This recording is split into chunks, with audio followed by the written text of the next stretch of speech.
Hello, everyone, and welcome back to another exciting episode of Locked Eddie commentating Magic the Gathering. And what do we have for you today? The Star City Games Team Constructed Open Philadelphia. Second week in a row. Let's go. Apparently, people really like this format, and it's really cool actually doing. I got to play in one of these. I got to play in a Grand Prix Team Constructed when it was Legacy still, and I played the Legacy part. It's fun. You got a team. Like, you lose with your team, you win with your team. It's better than just like going by yourself somewhere. You know, if you're like traveling for like a GP or something like that, or a big event, and maybe you're not doing so well. But if you're not doing so well with your team, you know, you got your team there. You know, it's even when you're winning, it feels better because you got like the team. So yeah, it's obvious why they're doing these. They're also promoting Pioneer. But yeah, let's go. Let's get into it. I want to see what's. Let's hope we don't see a million of the Inverter of Truth decks, since I think that's going to get banned. Looks like, whoa, we got 5-color Niv Mizzet and mono black aggro. Pioneer, baby, let's go. Temple of Epiphany, Scry. Now, this deck also is in Modern, the 5-color Niv Mizzet. It's really good. It's really good. I like it. It's a cool deck. You know, it plays a bunch of Planeswalkers and cool gold cards and Niv Mizzet, the one that lets you get, it like reveals the top 8 cards or 8 or 10 cards of your library, and you get to, every card with different casting costs, with different colored casting costs, you can put into your hand. So you end up getting like 3, 4, 5 cards. Just boom, draw them off the top, you know?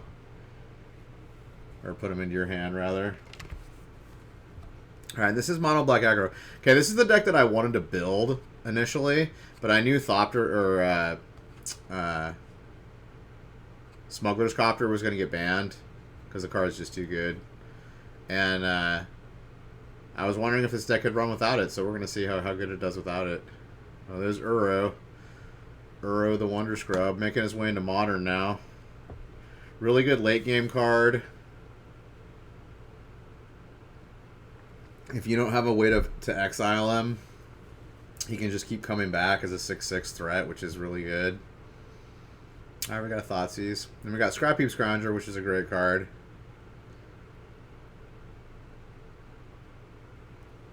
Obviously, recurring 3/2 creature for 2. Alright, he's going to activate Mutavault, swing him for 7. Turn 3, swing him for 7. Seems good.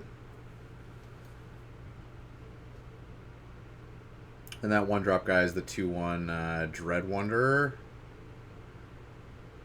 And he can come back from, I think you have to attack with something in order to bring him back from the graveyard. I can't remember how he comes back from the graveyard. I think it's attack. It's either having attacked or them having taken damage. But I think the having taken damage one was the later, the guy from the more recent set. It was from the Light Up the Stage. Oh, Niv Mizzet. Turn 5, let's go. Or turn 4, because he ramped. Yeah, it's 10 cards. So he gets to grab anything with different with different colored casting costs. So he gets Dreadbore, it's a fairy. Oh, he only gets 2 things. That's the smallest amount of cards I've ever seen someone get off of Niv Mizzet.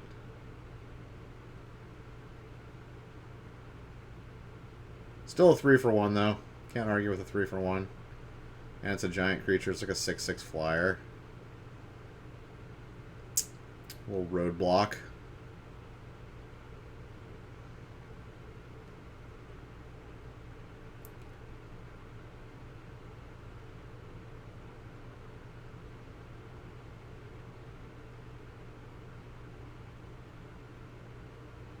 Oh, it's for each color pair, yeah.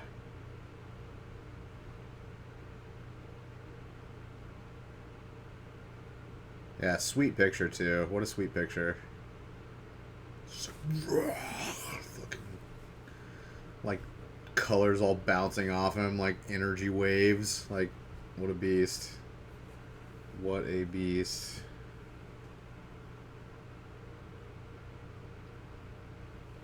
Okay, Uro is really good against aggro like this because you gain 3 life off of it. He'd be at 7 right now if he hadn't played Uro. Okay, what card was that?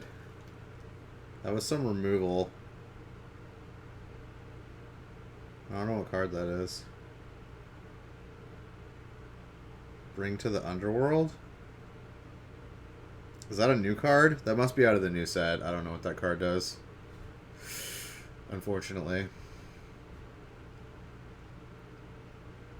But apparently it's valued higher than Murderous Rider. Like, Murderous Rider seems better, right? I don't know what this card does, though. Murderous Rider's pretty good, though, as far as 3-drop removal goes.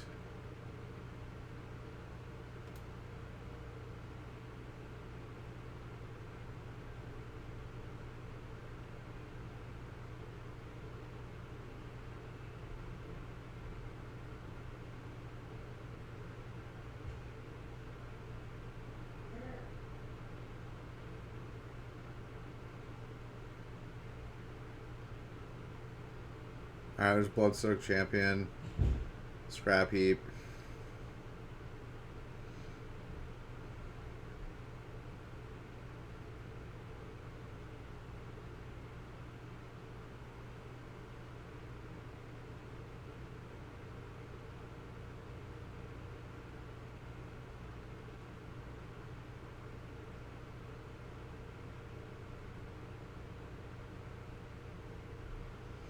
Yeah, single card target removal, not very good against this mono black aggro deck, so the Dreadbore is like, okay, yeah, it'll remove something for like, that's just going to come back again.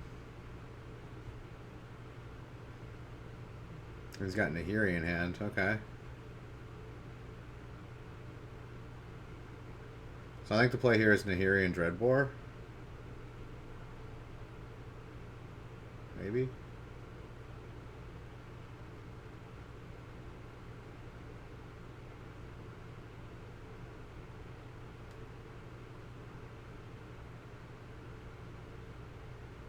Yeah, he's gonna kill the tap guy. Oh, he's playing the green blue or the green red god. This guy's cool.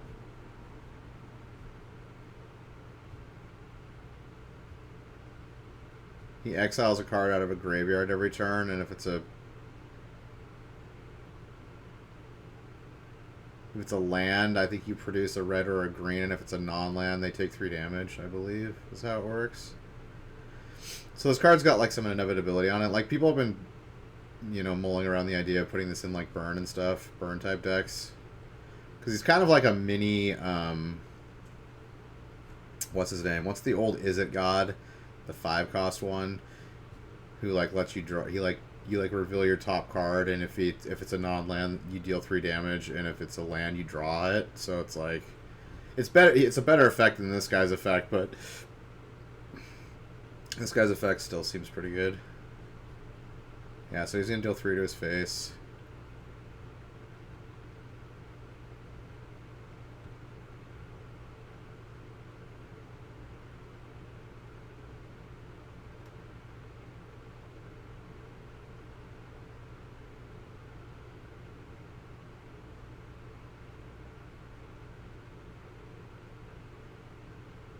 Alright, he's gonna escape the Uro. Gain 3. Get a 6/6. Draw a card.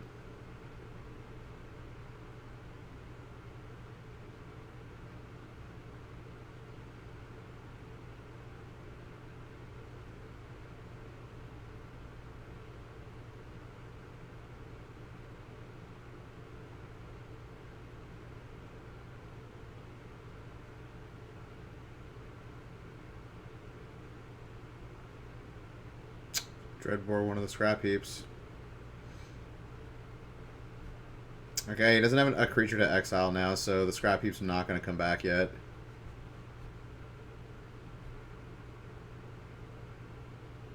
But he might be rounding the corner here. He's got... Oh no, I guess he's only got 1 blocker still, but...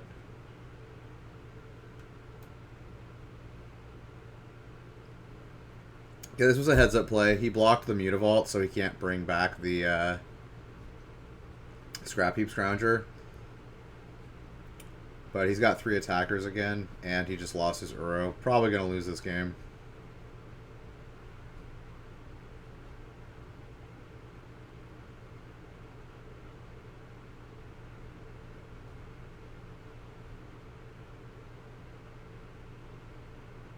Goose. Oh, the goose.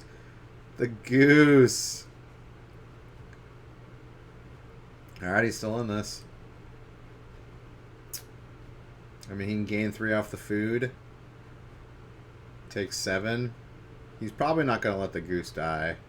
That's another... He can produce food with that and gain life, so... Oh, is that Rankle? Ooh, Rankle.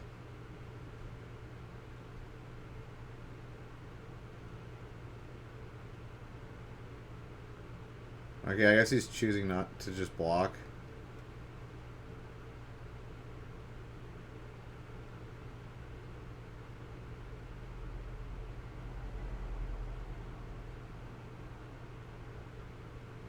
Yeah, that Rankle Peel was pretty good.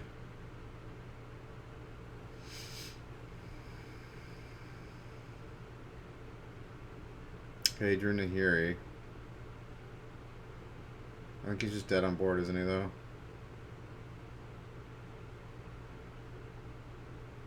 Oh, no, he's at 9 now.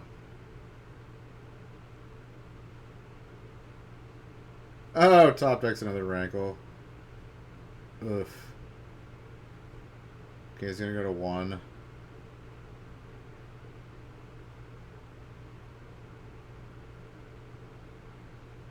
Oh, no, he paid... Wait, what did he do?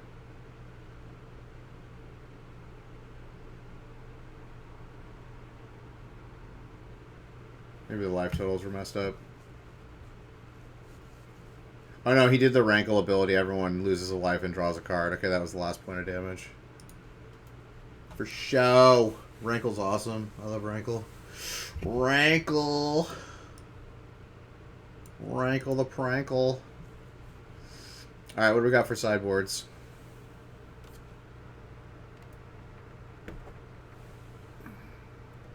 Screen. Okay, there we go. Sideboards. Leyline of the Void. Leyline of the Void actually might be playable here. He does use his graveyard quite a bit for escape. I don't know if it's worth it just for escape. Probably not. Ether Sphere Harvester doesn't seem good. It's good against like aggro and like if he's got a bunch of flyers. Duress. Is Duress good here? You could probably put in both Duresses just to get his planeswalkers and stuff. Agonizing Remorse. I don't know what that card does. If I feel like it's a removal, so probably not. Noxious Grasp gets green or white creatures or planeswalkers. Though that might actually come in. Yeah, that's going to come in. It'll let him exile Uro, so he can't keep bringing it back. He can exile, you know, Niv Mizzet, other stuff, planeswalkers. So yeah, those are going to come in. Legion's End, not good in this deck. Or not good against this deck. Witch's Vengeance. That seems like it's another newish card. I don't know what that does. Shadow Spear is that new equipment that came out that's like +1/+1 lifelink trample or something like that. It's like really fucking good. It's like only 1 to put out, 2 to equip or some shit like that.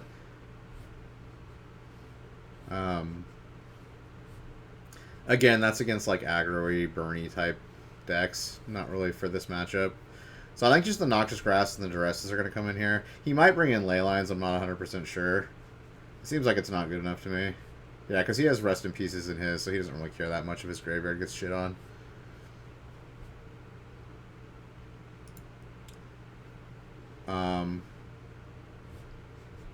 Five-color Niv Mizzet. He's going to bring in his Voice of Resurgences. I'm sure this is for aggro matchups. He's going to bring in his Rest in Pieces because he uses the graveyard a lot. He brings back a lot of his creatures. Like 12 of his creatures come back.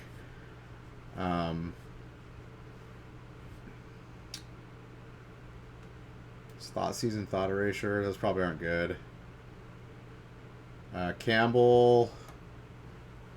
It's for non-creature spells. Campbell's a good blocker though, and he's decent against Yeah, I don't think it's good enough, though. Deafening Clarion's going to come in. Yeah, 2 Rest in Peace, Deafening Clarion, 2 Voice of Resurgence. Maybe Questing Beast comes in, too, just as, like, another blocker. Infernal Reckoning, that'll come in. That's for... Is that for black creatures?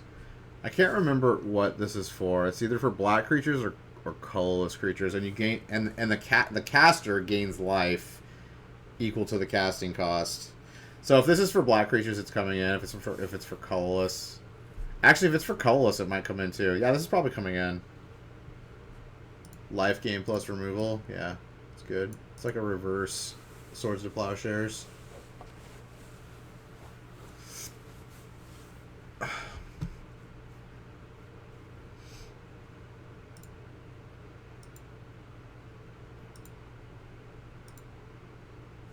Alright. Game number 2.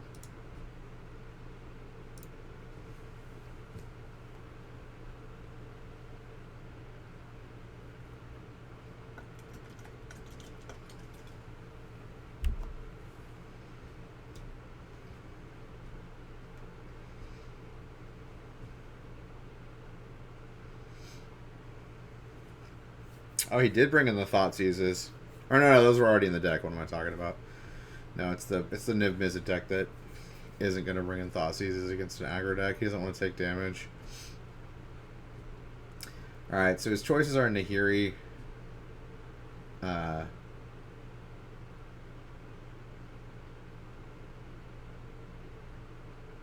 Languish, and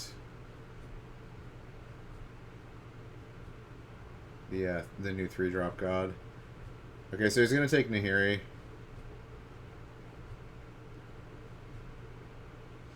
So I guess Nahiri's in here so you can grab Niv Mizzet with her ultimate.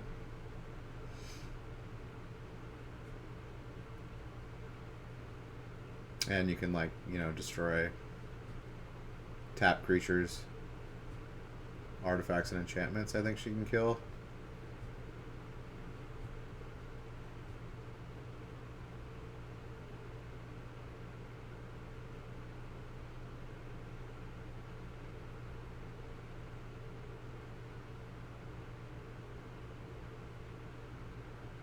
Yeah, this god's really good because it can ramp you too. I mean, it's not as good in like, because there's not like fetch lands. So, but you can target your own cards. So like if you're playing, he's playing Fable Passage, so he can ramp himself this turn. If he had a Niv Mizzet, he could play it this turn, turn 4.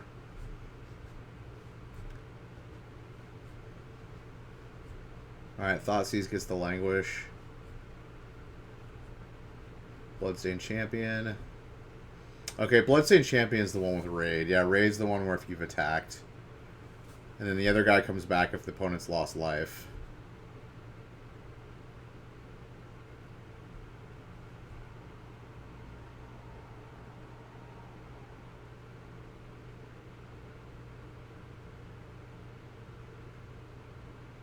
I didn't see what he drew.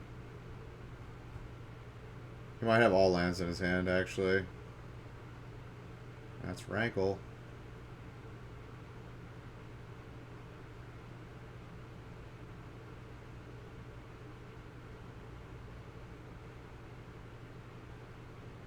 Okay, he's gonna make everyone discard.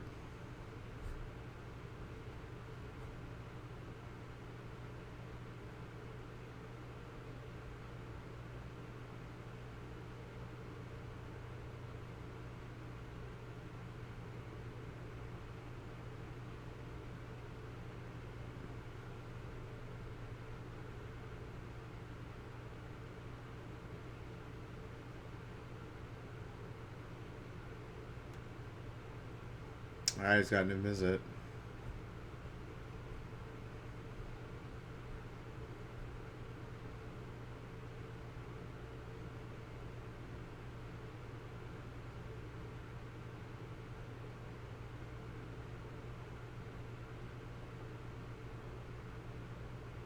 He's gonna get Abrupt Decay, Teferi, Uro.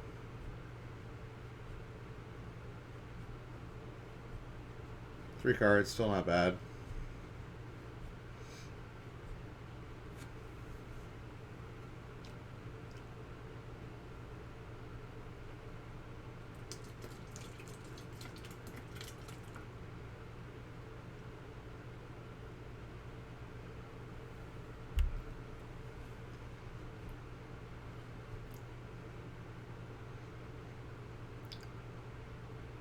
Alright, Noxious Grasp. Yep, he brought in Noxious Grasp. It was obvious. Obvious sideboard choice. Very, very good.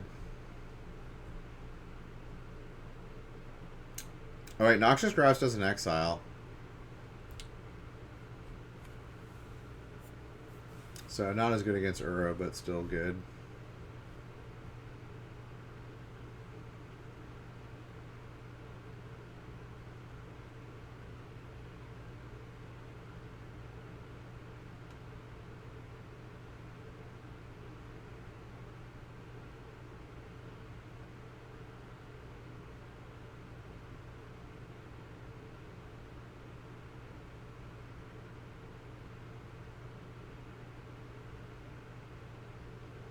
Yeah, he really needs a deafening Clarion here. He needs a board wipe.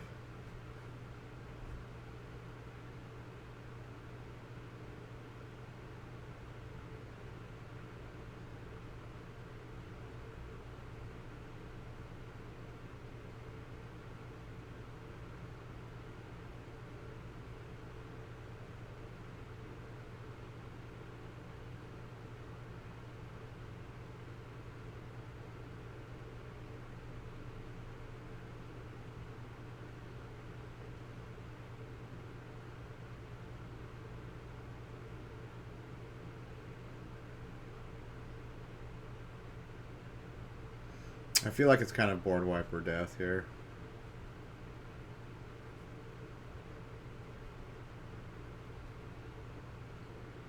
I think he drew another Uro.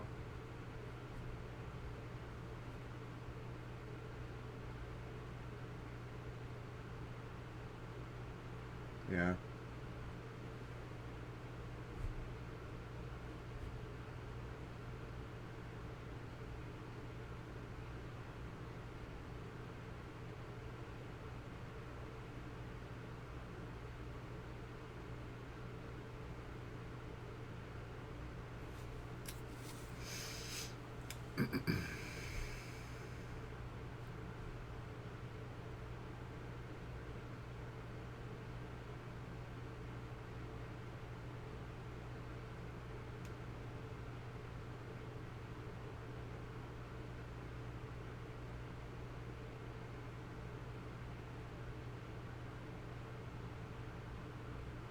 I mean, I think he needs to just play Uro, draw a card, and hope to get a deafening Clarion.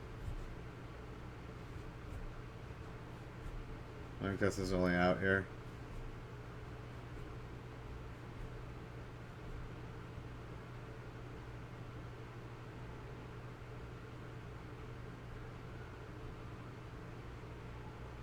He draws it. But he played the wrong land. Are you retarded? Oh my god, he played the wrong land. He has no white mana. Why did he tap his white? Oh my god. He fucked up so hard.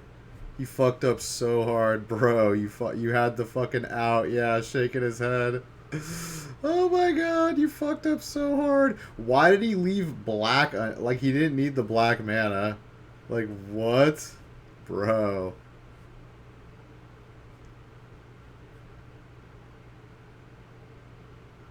Yeah, you're fucked, buddy. You fucked that up so hard.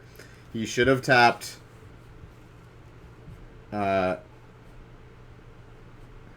he could have tapped it differently, and he would have had mana for definitely Clarion. Okay, he should have tapped Breeding Pool, Forest, Temple of Malady, kept the Temple Garden and the Mountain untapped, and then he could have Deafening Clarion. He might even have won this game. Probably would have. Oh man, feels bad, yo. Feels bad. I can't believe he tapped that way. Like, his only out was Deafening Clarion, and he freaking drew it. Those are the new Valentine sleeves. It's like a little dragon, a little cute dragon with a a little heart bow and arrow. It's pretty cute. I like it. I bought some of the Halloween sleeves recently. I really love them. I haven't sleeved any decks in them, but probably going to here. Probably going to re-sleeve my probably Infect deck. Put them in the Halloween sleeves. Although I should put a black deck in the sleeves, right?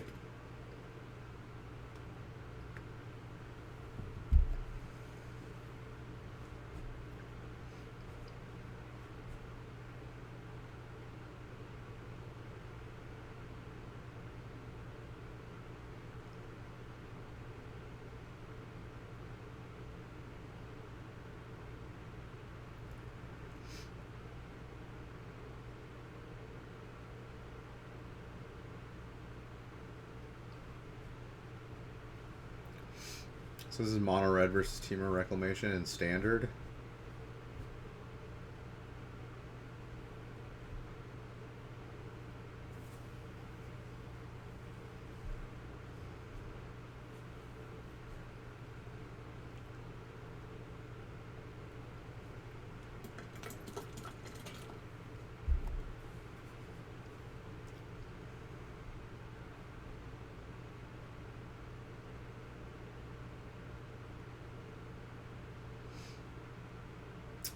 Monsieur Brazen Borrower.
Claim the Firstborn. This card's really good.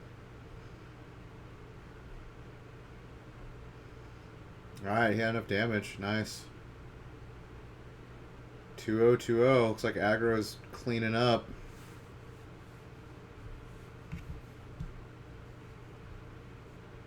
Yeah, and Mono Red Prowess was beating down Titan. GG's.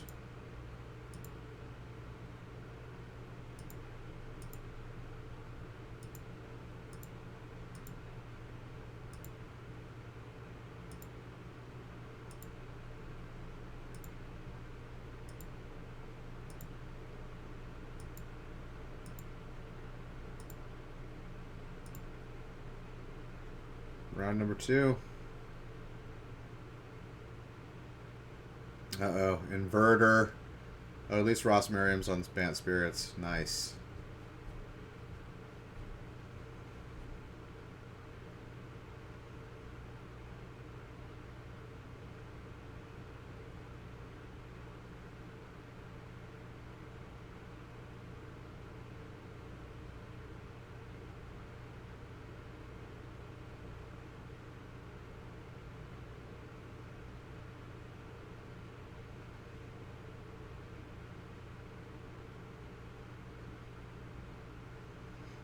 Oh, looks like we're watching Burn versus Golgari Yawgmoth. Let's go. This Yawgmoth deck is so good. Love it. Can win on turn 4. You might even be able to win on turn 3. If you get, like, got Bird of Paradise, and then turn... No, you can't do it on turn 3. Because you have to have the wolf. There's the Timberwolf. Or not Timberwolf, but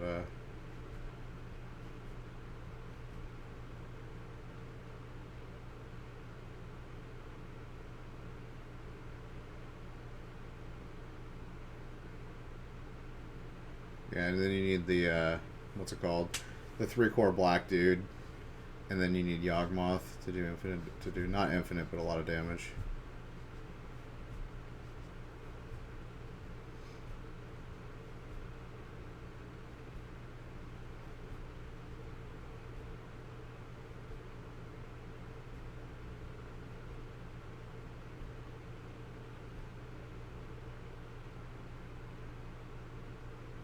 Undying. Undying and Persist are so good against Burn. Like, the ground is so clogged up now. She's, like, never going to attack again. So she has to get it done with burn. With just burn to the face now.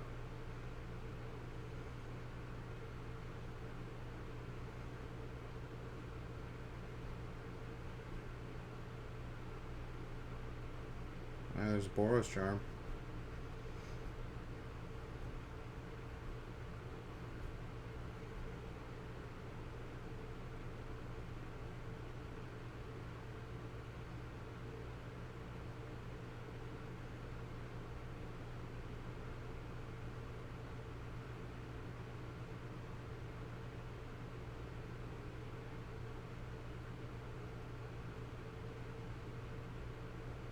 Looks like she's got another Boros Charm, Lightning Helix. I think she's got the win on her next turn.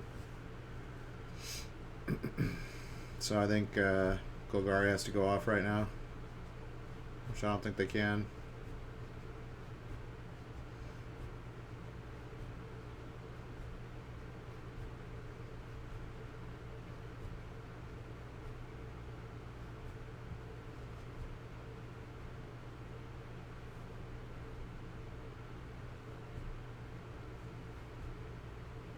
There's Yawgmoth, but no combo yet.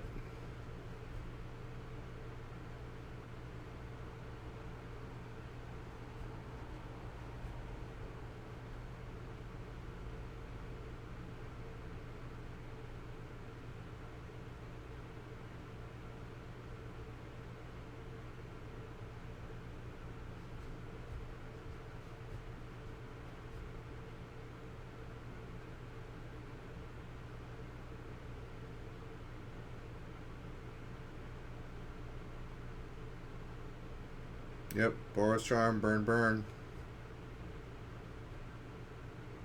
Boom. GG. Dude, she could have even done another 3 points. Gross. Gross.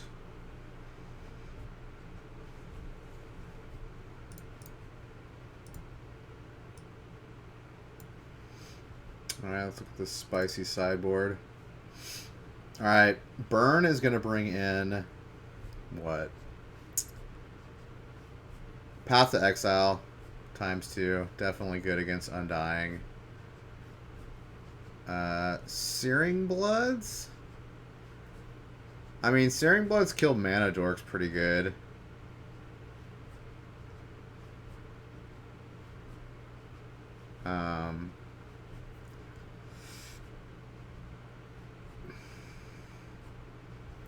It doesn't look like the oh, Kitchen Finks, that's gonna come in obviously, but I don't know if Skullcrack's really good.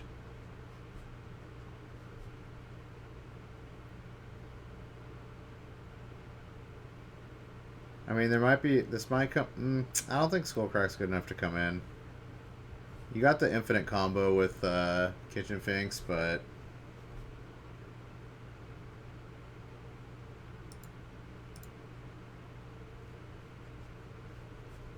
Deflecting Palm seems not good. I think just the 2 Path to Exiles and maybe a Searing Blood or 2. I can see those coming in. And then Golgari is going to bring in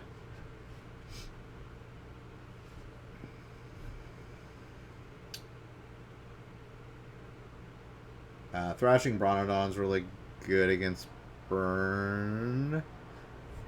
But she has so many creatures, so like I don't even think Thrashing Bronodon is like really needed. Kitchen Finks is good. Obstinate Baloth is good.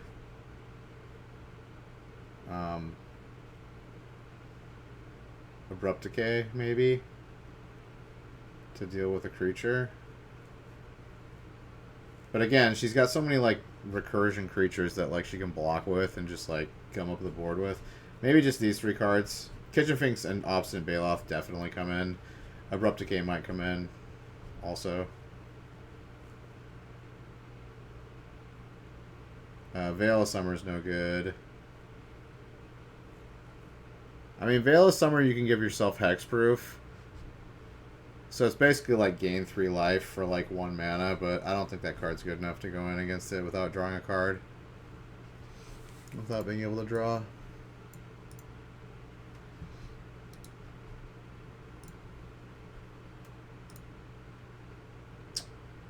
Alright, game number 2. Once upon a time. Looks like she found her kitchen finks. Pretty good. Kitchen finks is so great against... Ooh, gets the land off the top from the Gobbo Guide. Kitchen finks is like such a great card against burn. So great.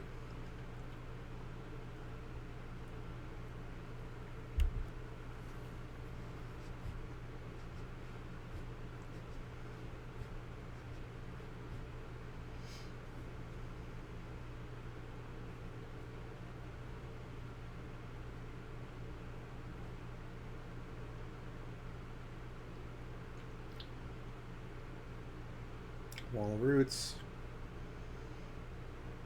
And Wolfie.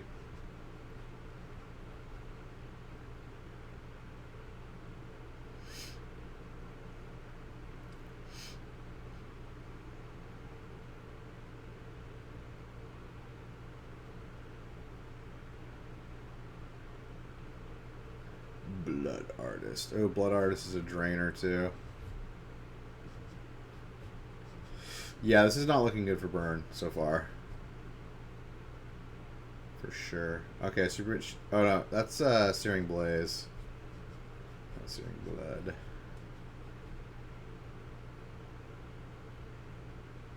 Slam those Finks. Couldn't slam those Finks hard enough. Yeah, Blood Artist is actually pretty good against burn too. So this deck's got tools. This deck's definitely got tools against burn. Yeah, Kitchen Finks is going to be rough. Now if she wants to attack, she's going to gain 2 more life and trade. And still have a 2-1 on the board.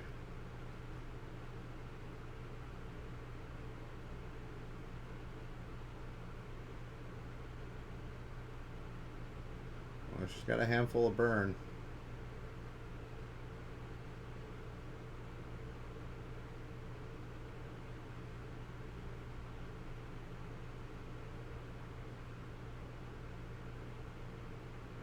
I mean, the attacks are not getting better. I think you have to attack here.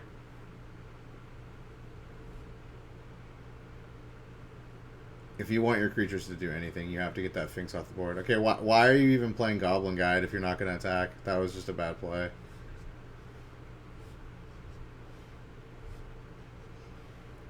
Like, if you're planning on doing all face damage, then there's no reason in you putting down the Goblin Guide and letting them know that you have it. Yeah, especially knowing they have the Blood Artist. Like, why wouldn't you, like, let her trade the Finks for one of your Goblin Guides? I don't get it. Yeah, that was just a bad play. Now she's going to get Blood Artist triggers. So basically she's never going to get to attack again now. Unless she kills the Blood Artist.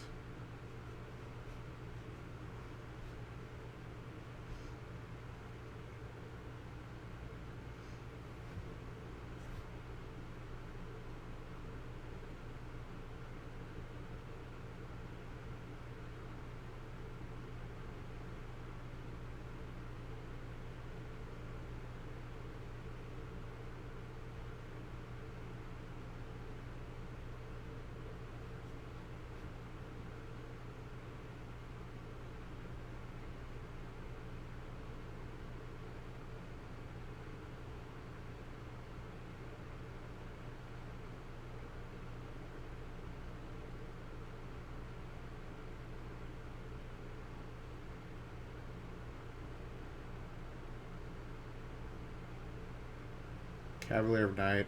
Yeah, this thing has lifelink too, doesn't it?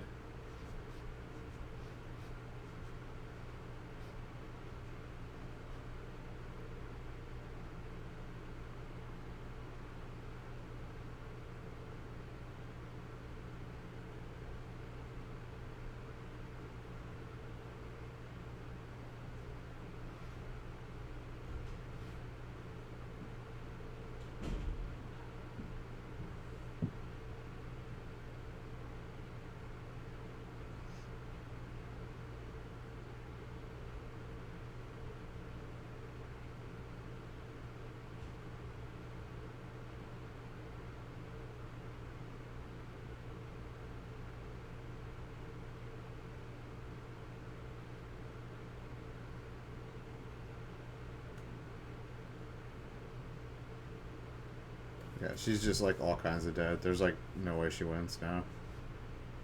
I'm just gonna fast forward. Okay, there's no way you win that game. Had like a 4 or 5 life linker out. She already got back up to like 14 life. Like, yeah, she had like 3 burn spells left in her hand. It's like, nah, you're not winning. You're not winning. She should have attacked and traded for the Phoenix. I'm sure she would have blocked with the Phoenix. And then she could have killed the Phoenix, or like, you know, she has to disrupt the board if there's like these weird like life gain combos on it. She can't just go all face when she's that far behind. Alright, game number 3. Goblin Guy, turn 1. Best start for Mono Red, or best start for Burn. Into another Once Upon a Time. Seems good. Timberwolf, good.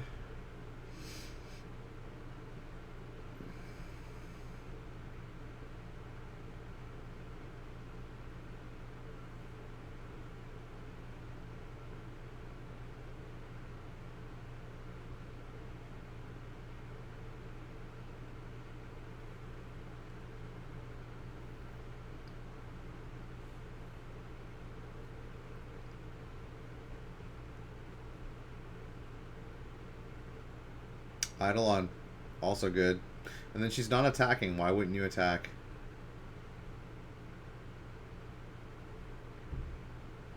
Yeah, this person's definitely making a lot of errors.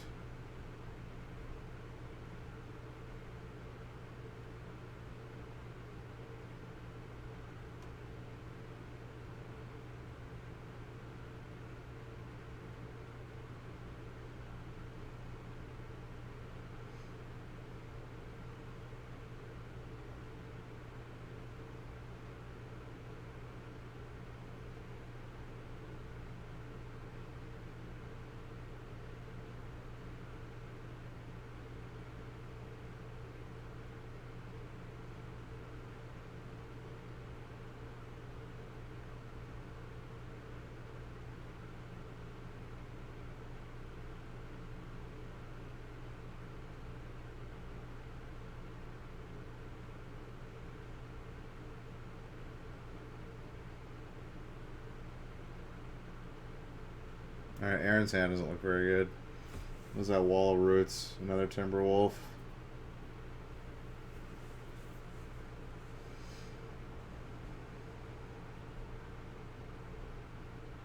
Land that damages her.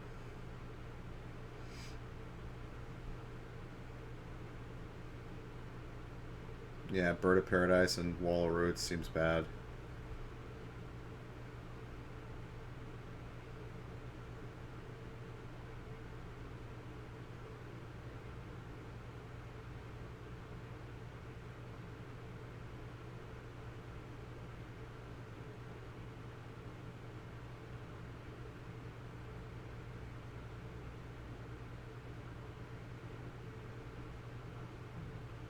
Well, she's got a lot of burn in her hand, so it's looking pretty good for burn right now.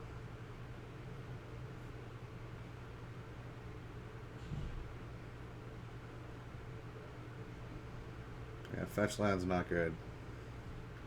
Fetch lands do more damage.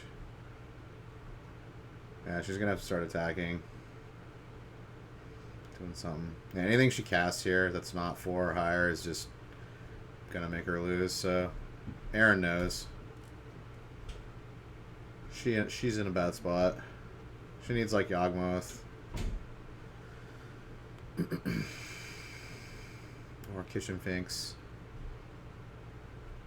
Or Blood Artist. Although Blood Artist doesn't help by itself. Bailoff would be amazing right now. Gain 4, don't take any damage. It's a 4 cost.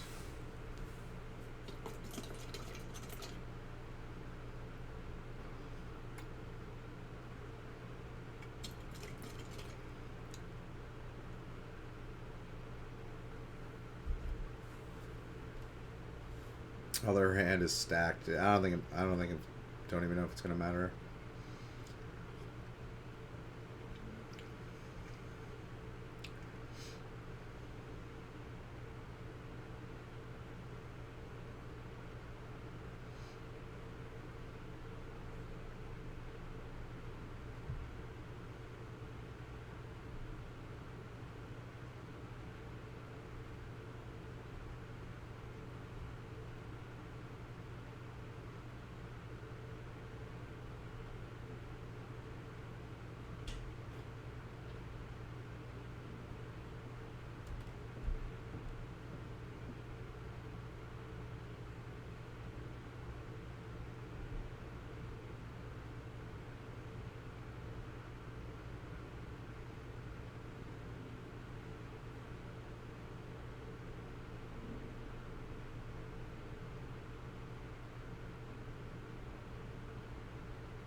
What are you doing? Oh, she wants to get attacks in? That seems bad.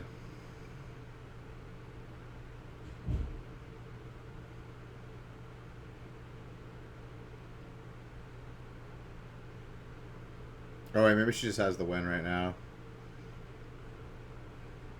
If she has 2 1-cost 3 damage spells, she wins.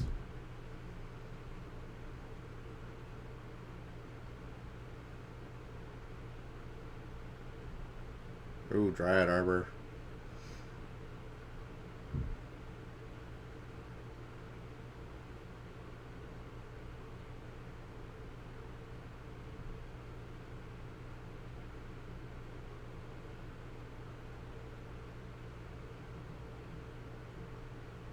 Okay, that's interesting.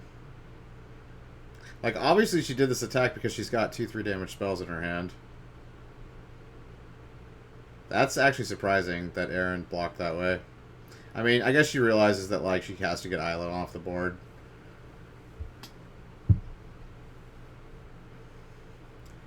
But, I mean, like, the way she did that, like, why would you path a Timberwolf if you didn't have lethal in hand? Wait, she's waiting? Isn't that a lightning bolt in her hand? Wow, okay, yeah, this girl doesn't know what she's doing at all. Yeah, the guy in the middle was, like, basically parroting everything to her, like how to play and what to do in this situation. Yeah, she's a very new Magic player, I would guess. Might be even her first tournament.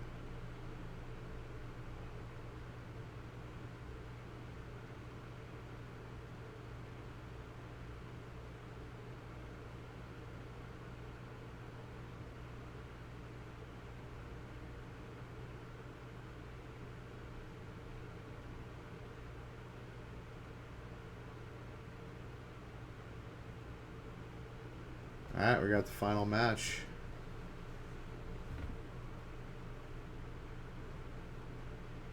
He's like, opt. Do you want to counter it with Mausoleum Wanderer?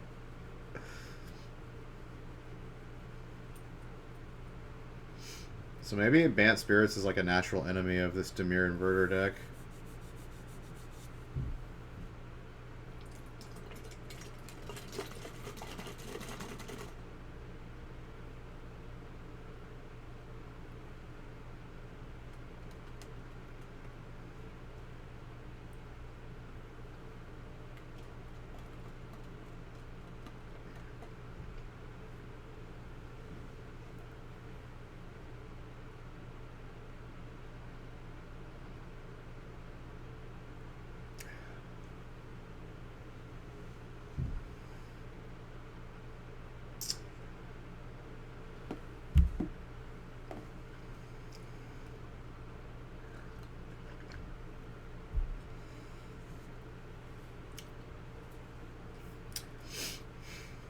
Alright, we have Thought Erasure.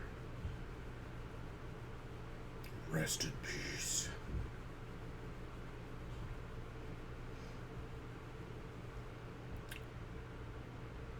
You got the Eagle and another Phantom.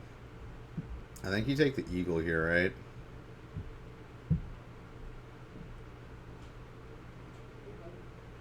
Oh no, he takes the... Okay, I guess Rest in Peace fucks them over pretty hard.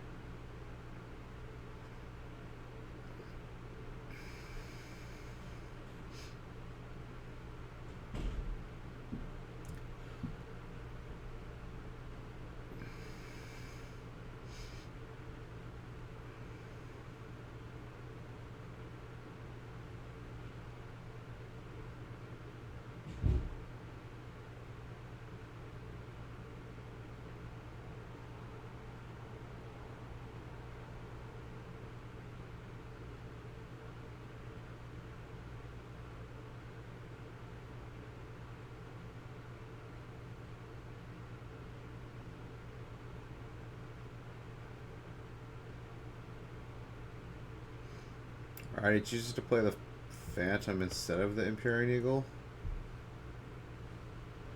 That's interesting to me.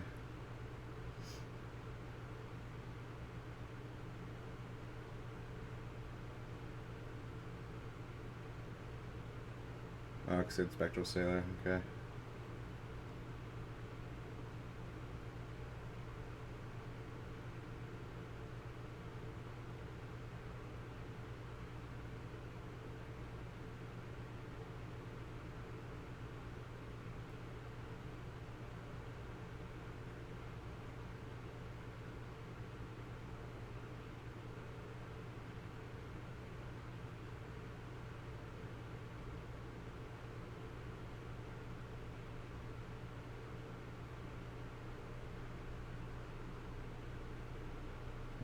There's the Oracle.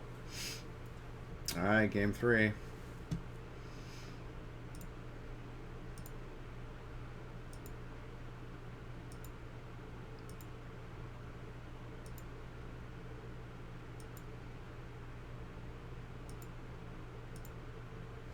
Alright, here we go. No turn 1 play. That's not good for spirits. Although I think they both mold to 6. Oh no, he kept 7. Inverter mold to 6. Oh, he had a Spectral Sailor, of course. And Coco.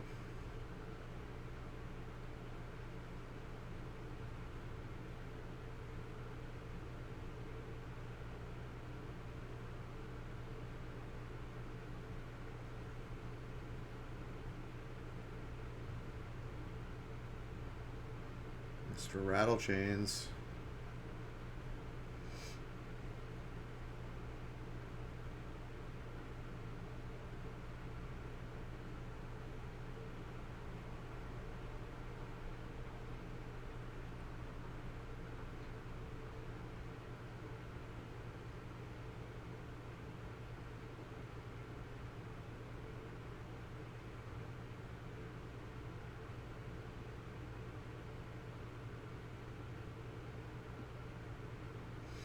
Yeah, Rattle Chains is not the best target for removal. I'm curious why he removed Rattle Chains. I guess he's got another removal you can use on Supreme Phantom.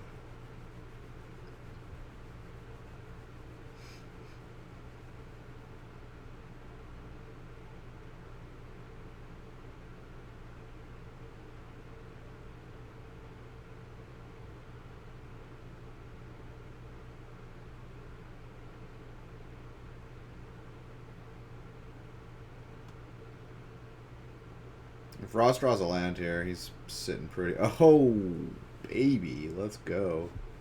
Main phase Coco. Let's go.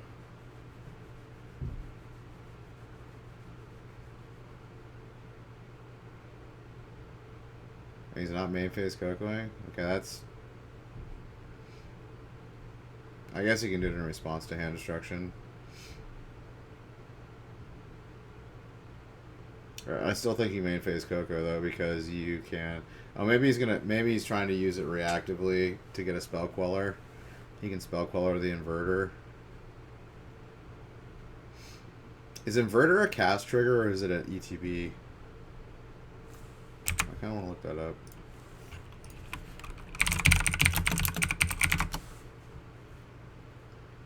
It's ETB, so yeah, he can queller it, and it'll stop the effect.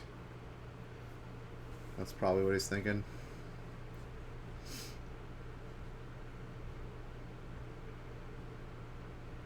God, he shocked himself so many times.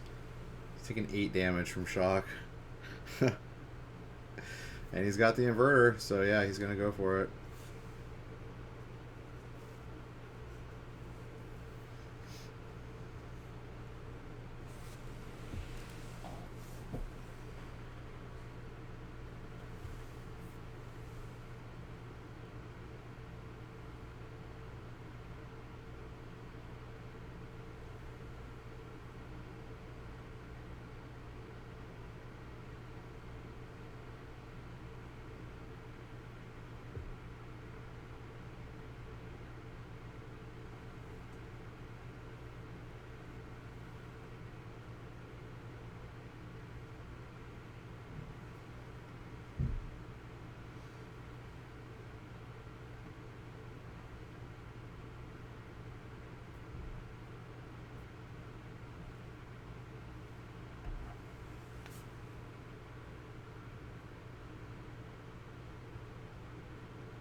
Connie got the queller off of it. So good. And then the eagle. Wow. Couldn't have gone better.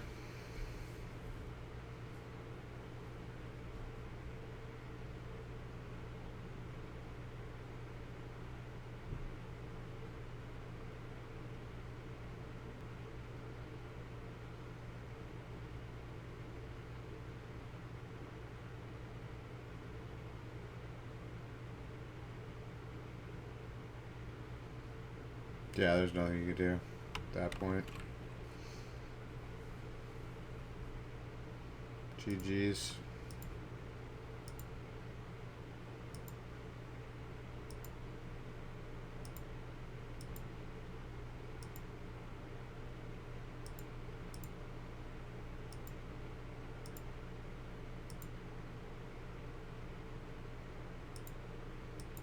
Alright, what do we got? It's like we're watching Modern Wurza versus Heliod Company. Okay. A little combo versus combo.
Alright, he takes the Ranger Captain of Eos.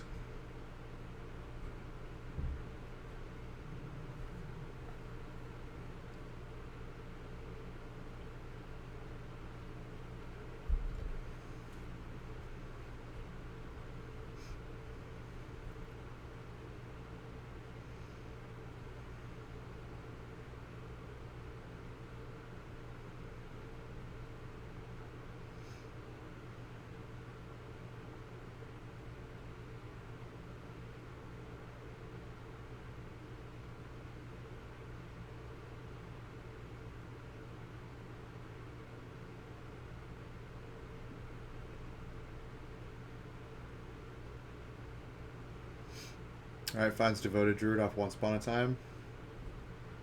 It's half the infinite mana combo right there.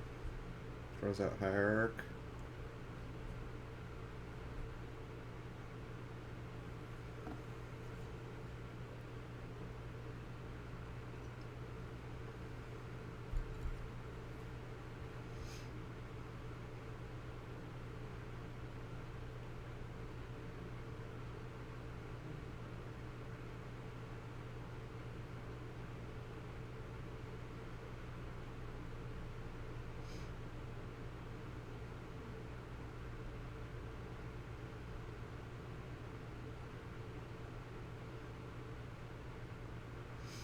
Alright, Thoughtseize. Taking the Ranger Captain again.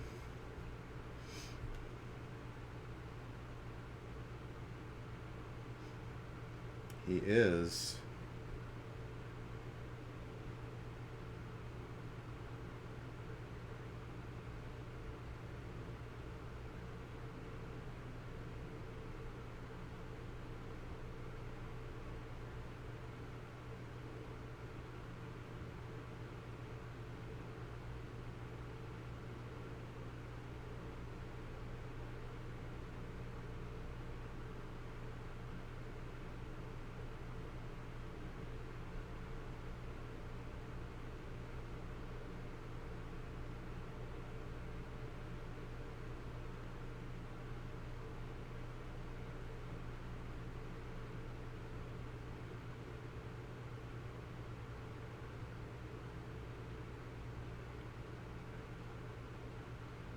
That's a cool Sunken Hollow picture. It's probably from some Commander set.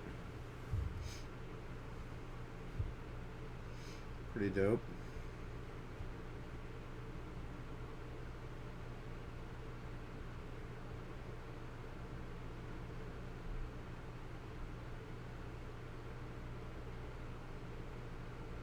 There's Heliod.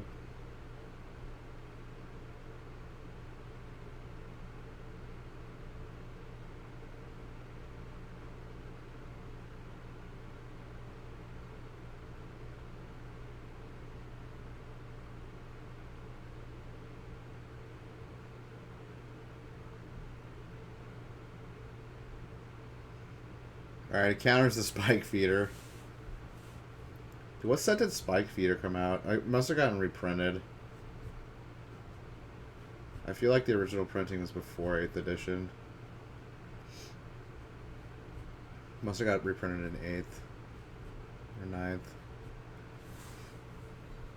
I think the card's pretty old. I remember it from back in the day.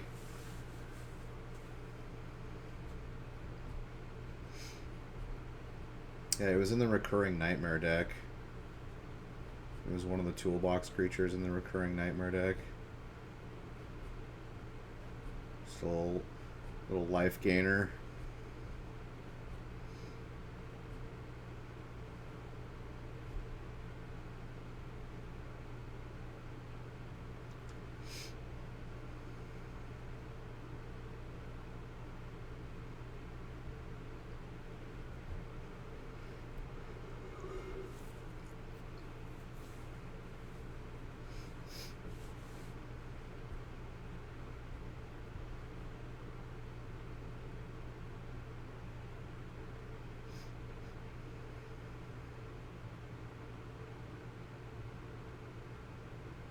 Well, he's got infinite mana now. He plays both.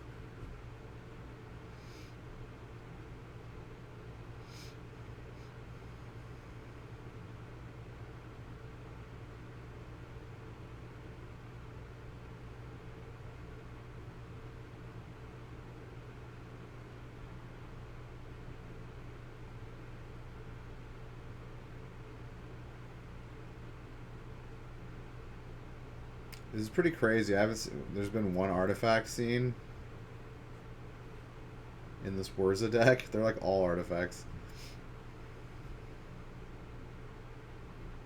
This deck has a lot of hand destruction and like removal in it. Counter magic.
Did he already play a land this turn?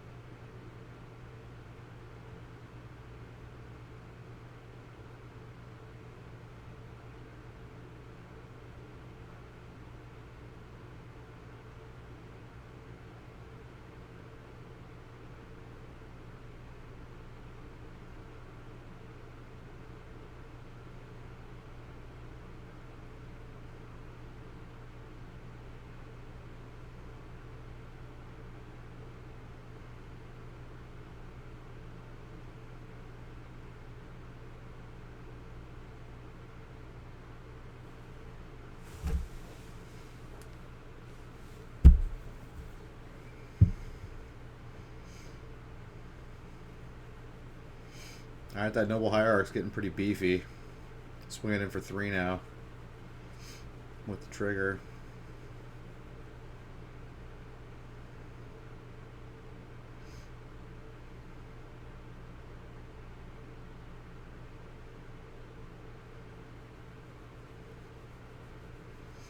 Alright, he found the Thopter Foundry. He's gonna Mystic Sanctuary, put the War of Invention on top. So you can go get Sword of the Meek. Have blockers for days. Life gain.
Alright, he finds the Kitchen Finks.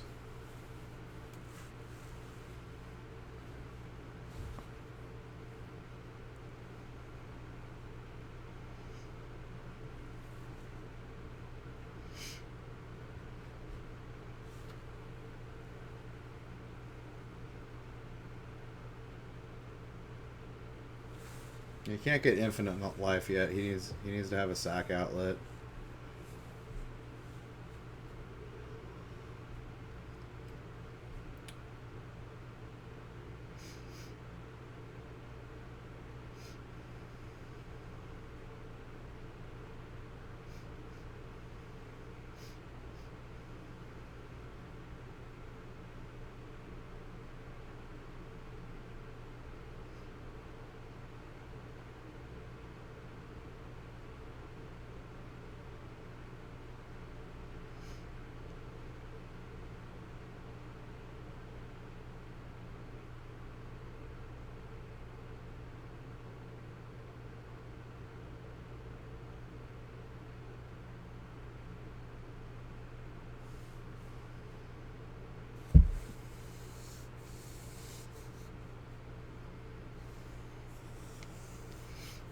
Probably gonna whir the sword in here.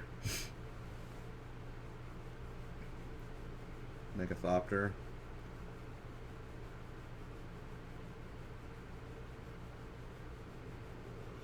Make 2 Thopters.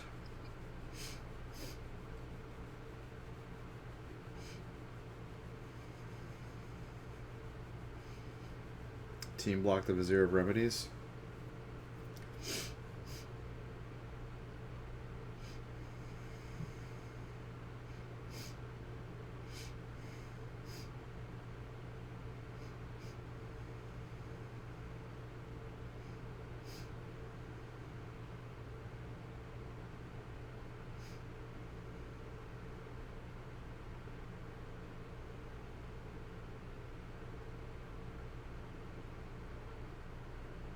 Yeah, that was a misplay.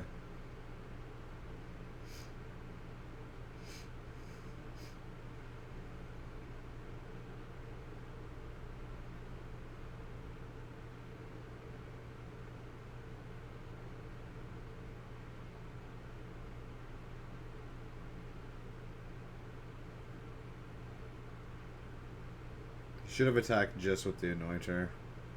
Gotten the +1/+1. Then it couldn't be killed.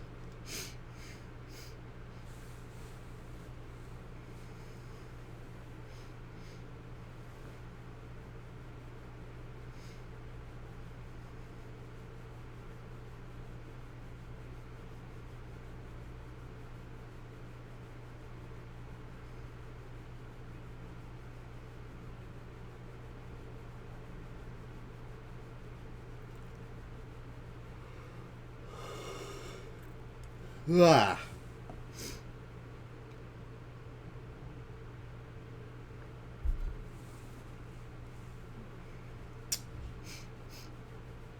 I mean, he's not out of this game yet. He's got a few more draws.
So he's flooding pretty hard.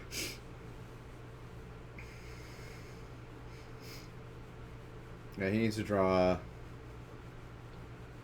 Actually, I don't even know what he can draw at this point. I mean, infinite mana is not going to do him any good on this board.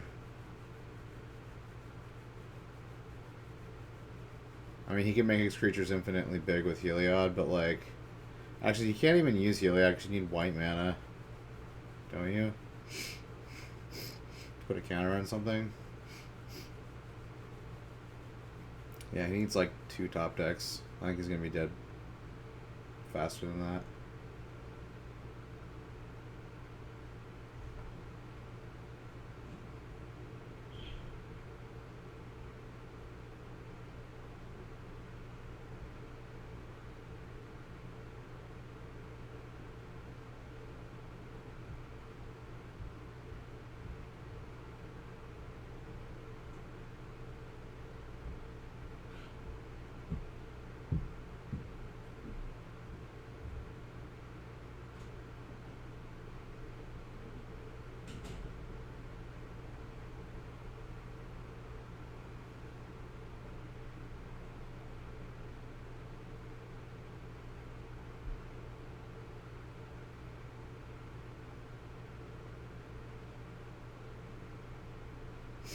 Still fighting the good fight.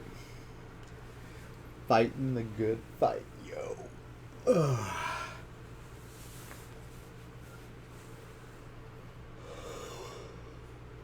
God, I have fucking yawns, dude. Fuck off, yawns. Fuck off.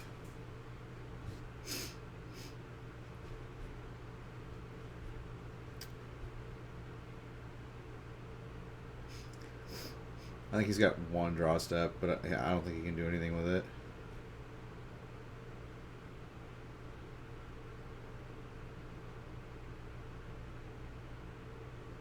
Okay, he needs exactly Recruiter, activate Recruiter, get Anointer. Actually, he can't. Can he activate and play it? No, he's just... Yeah, he can. Activate Recruiter, get Anointed Priest. Get infinite mana, kill him. So he has to have exactly those 2 cards. Or he has to have exactly the Recruiter as his next draw card. But he's got counter, never mind. He's fucked. There's nothing he can do. This is over. He's got counter magic. Can we go sideboard?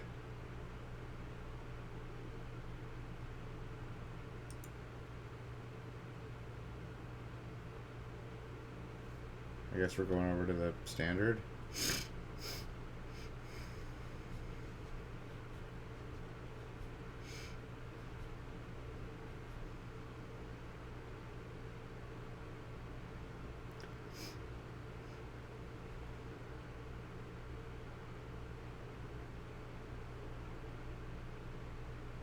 Ooh, Pyro Helix, 2 for 1. Let's go.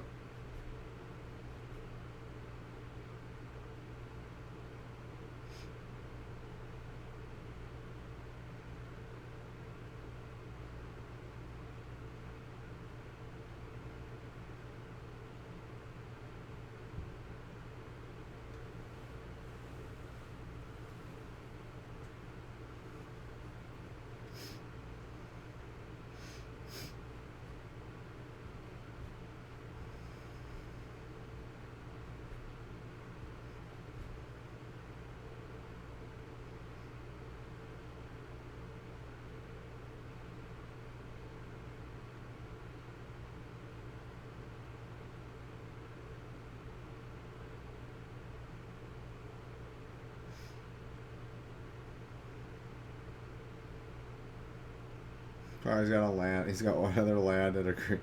Wow, feels bad.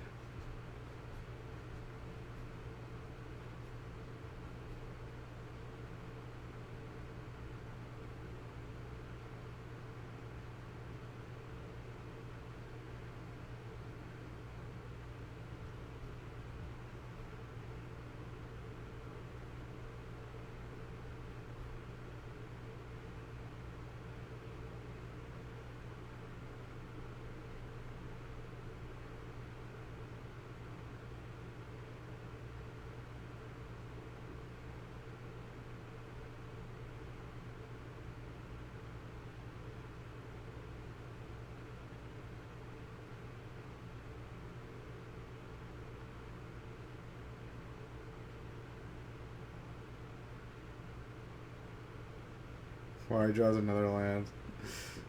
And he's got that steal a creature card and like some other card he can't play. Feels bad. Wow, he drew another land. The deck's probably got 20 lands in it. Drew 7 of it. Gross.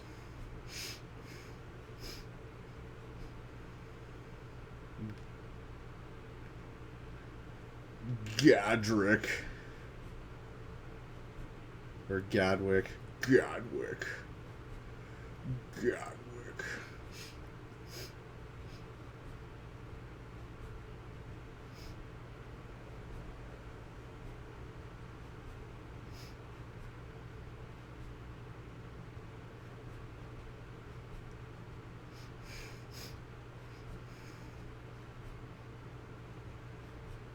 Gadwick.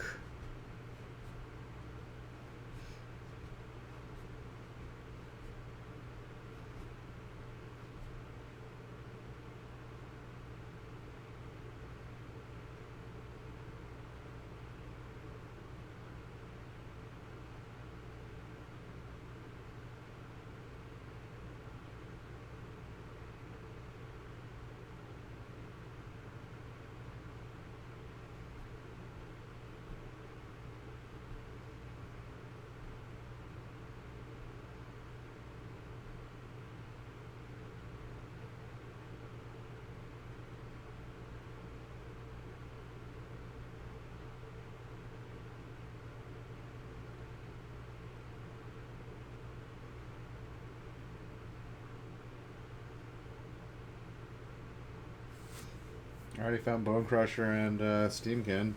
Although Steamkin late game like this is pretty bad.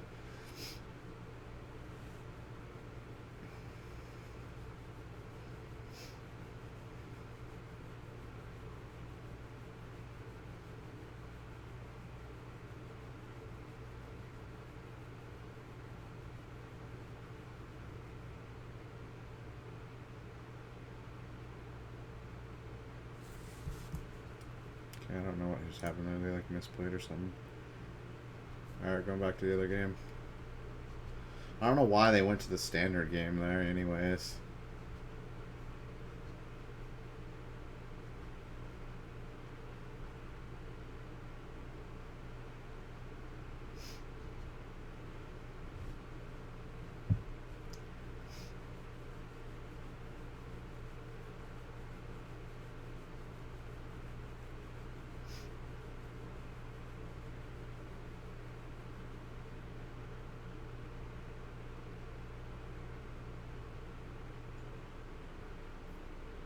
The Astrolabia. Astrolabia.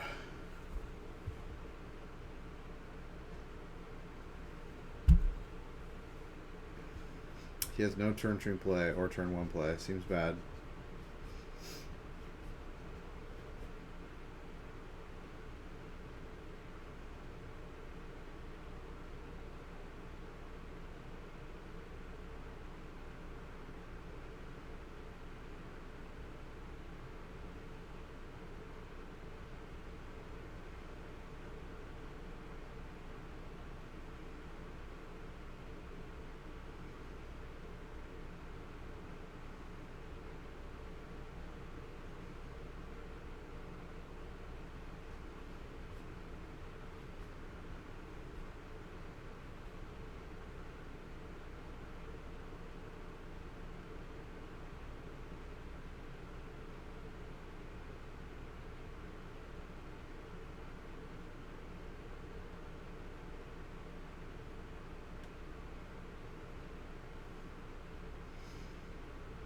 Ranger Captain of Eos, okay.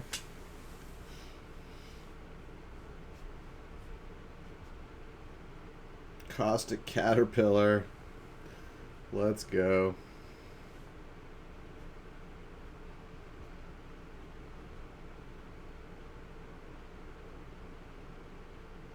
He's ready for that Thopter Foundry.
He's gonna have Urza in play next turn.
Oh, Veil of Summer, get Rex on.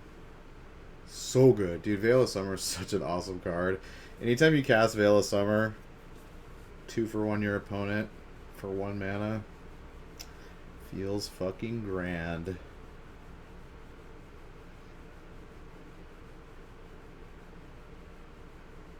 Yep, Urza's coming out.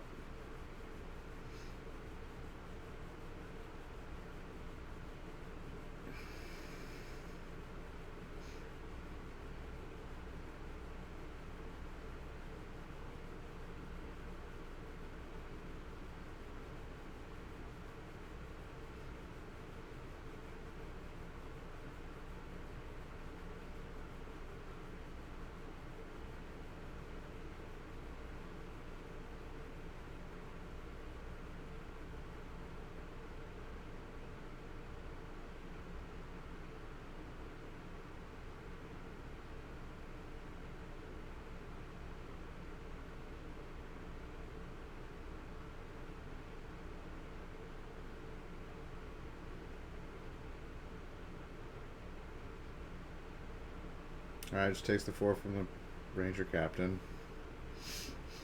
Plays another Ranger Captain. Okay.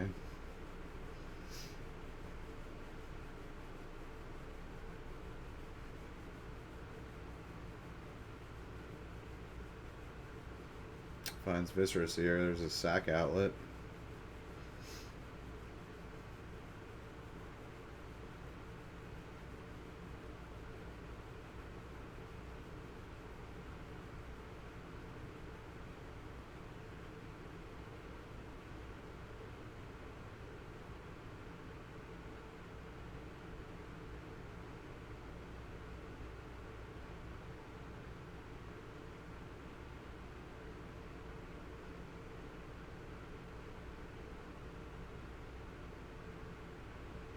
Yeah, he's gonna Worm Invention in response to him using the Captain. Get wrecked. I'm thinking he should have mulliganed this hand. I don't know, his hand seemed really shit. Slow, terrible.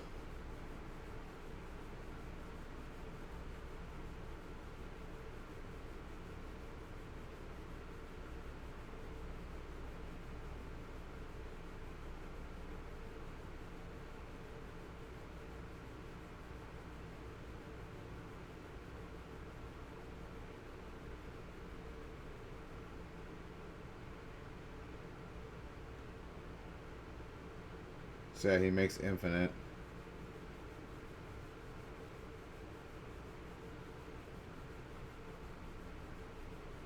Now he's got infinite life, infinite Thopters in play.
He just stacks a bunch of dice on there. This represents infinite.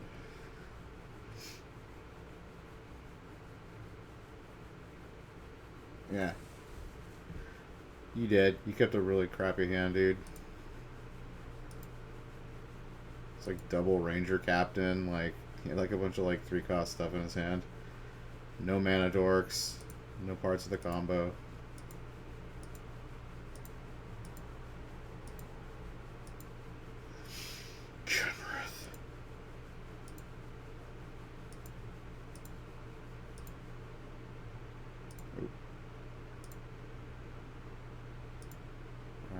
Foe.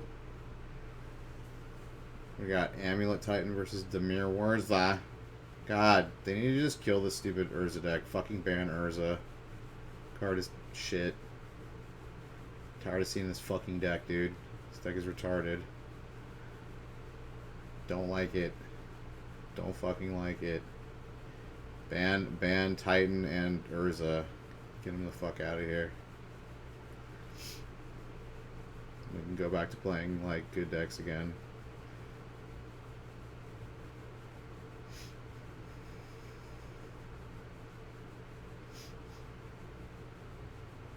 I mean, this.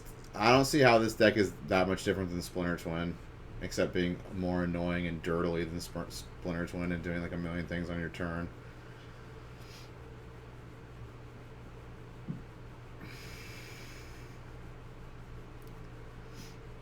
Oh wait.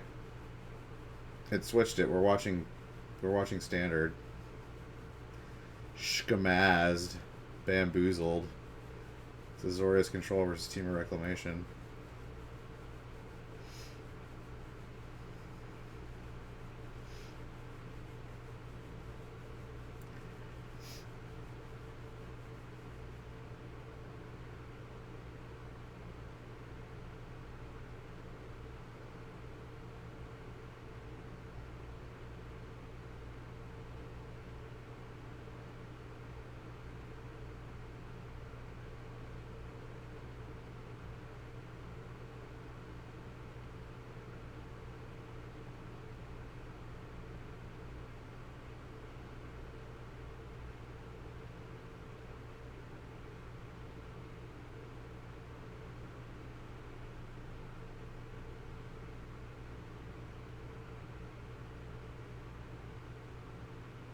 Dude, the full foil standard deck? What is this about?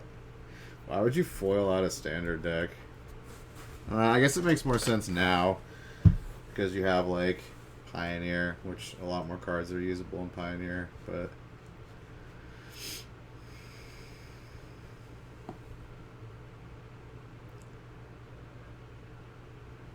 I guess it's pretty cheap. It's a lot cheaper to foil out a standard deck than it is any other format. For sure.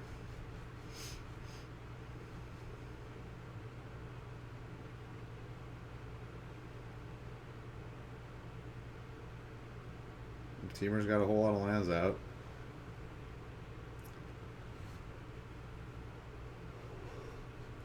None of it's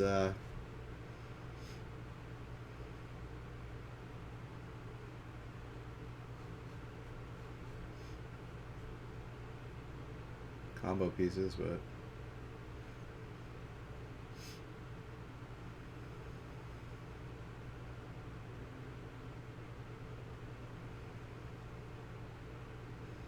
oh, to Fairy Time Raveler.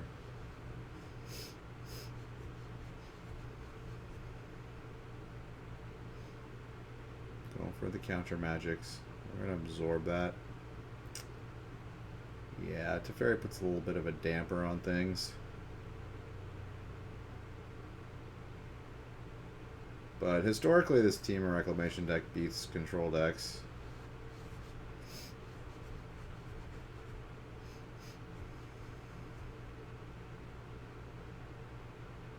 He's going to Gadwick here for $1 million.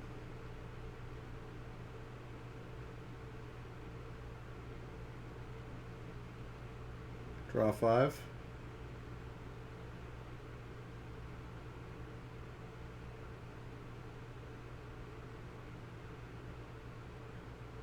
Yeah, he's up 3 lands on the control deck.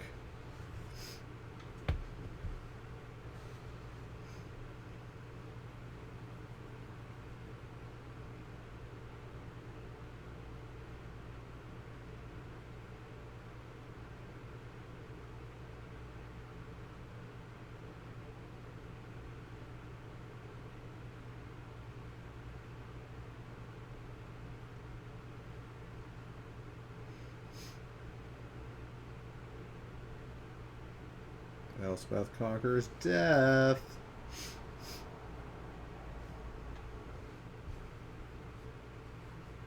Good card. For standard.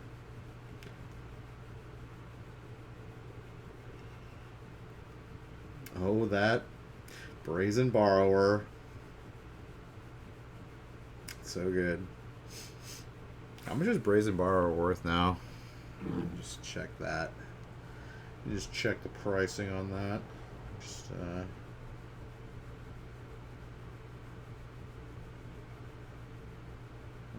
brazen borrower, yeah.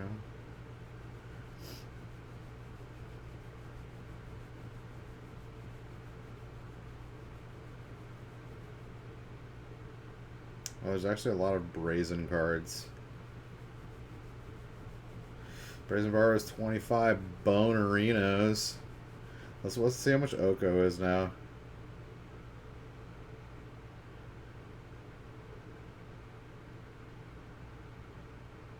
He's still 1750. I mean, he's still got the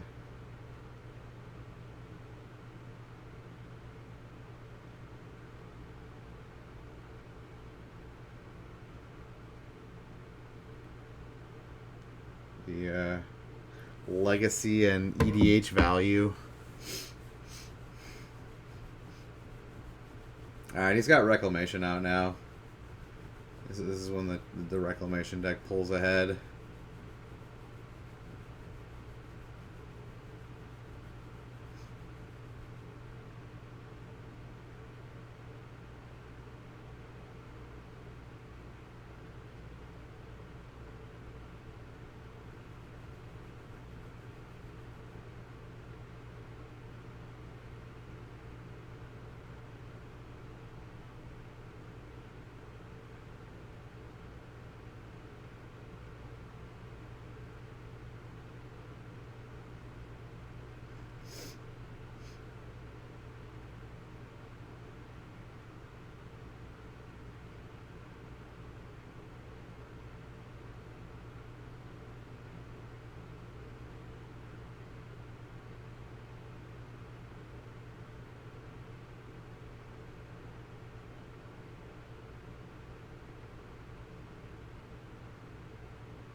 I mean, I think he bounced one of the Wilderness Reclamations here with Teferi, but I think he's out of Dovin's Vetoes now. I don't see his hand. Oh, he's got the Dream Trawler in hand, which I guess he's gonna run out. No, he's not. He's gonna play another Elspeth. Conquer's Death. Alright, get rid of the creature. Alright, he's just gonna tick up. And there's no real point to bouncing the Reclamation.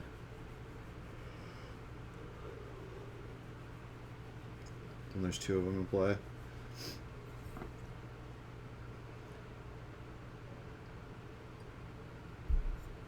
What did he top the borrower, bottom of the land?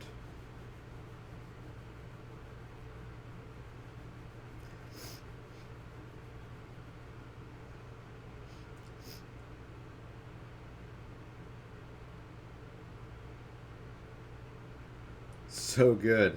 Dude, this deck would be so much worse without Brazen Borrower. And we had the Absorb. Okay, he's just gonna Explosion for a ton now. Does he just win? Was that 3/7 mana plus 9/9? Yeah, that's win. That's 21 damage exactly, actually. Wait, but he can't do it because of Teferi. Okay, that was dumb. Why didn't he expansion that and copy the Absorb? Seems weird to me. Oh, he's just gonna draw a million cards. Never mind.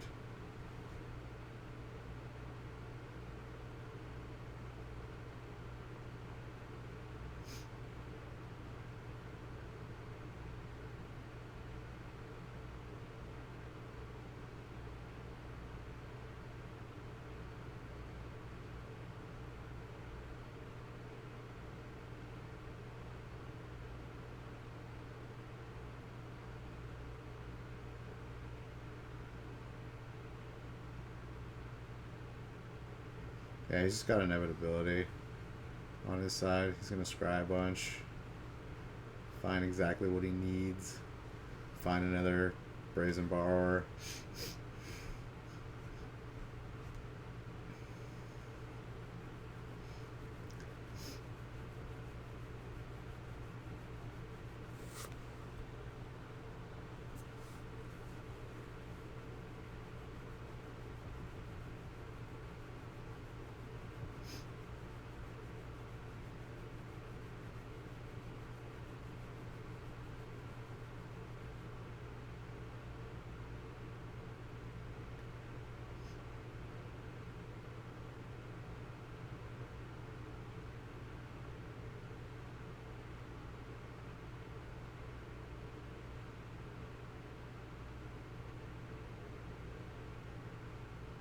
Damn, no one's done with the game yet. Damn.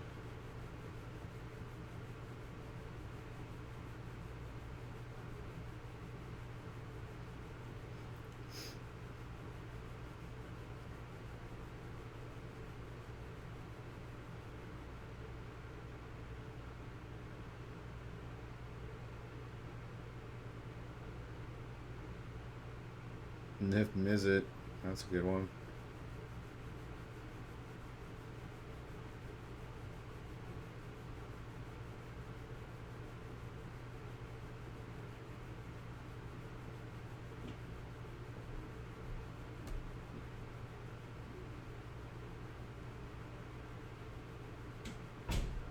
Cannot be countered.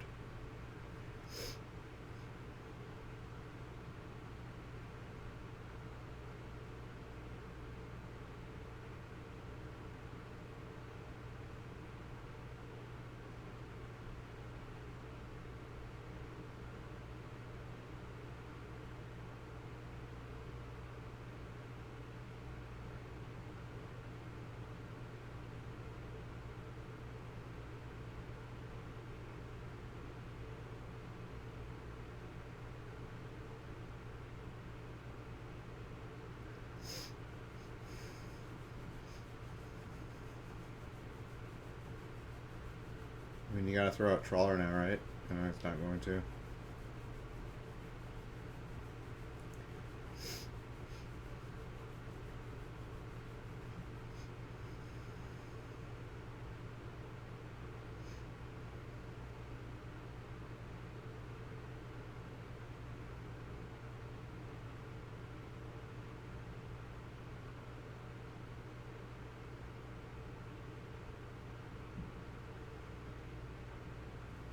The Birth of Meletus is pretty good. I kind of like this card.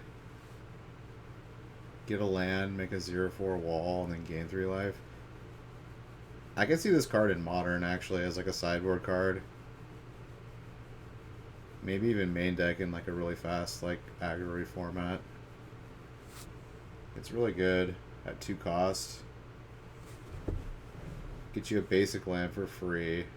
0/4 on turn 3. And then gain 3 life on turn 4.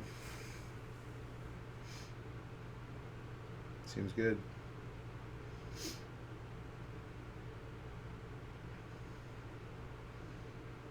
But is it better than timely reinforcements on 3? Questionable. Probably not.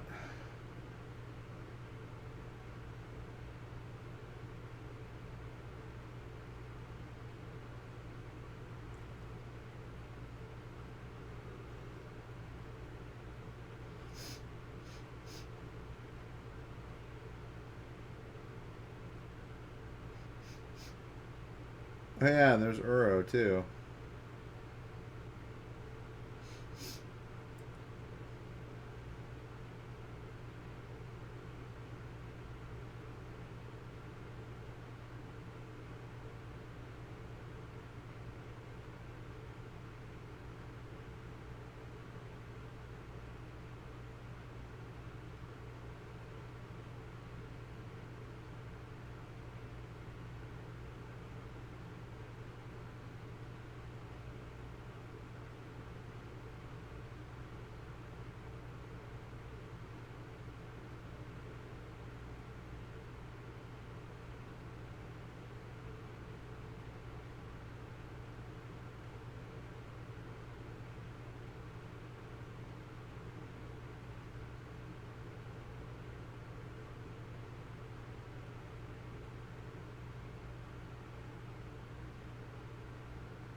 Oh, 4 wall.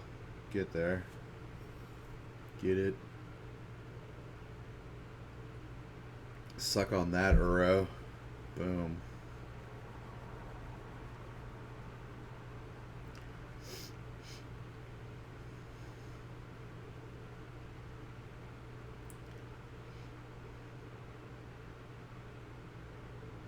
Glass casket.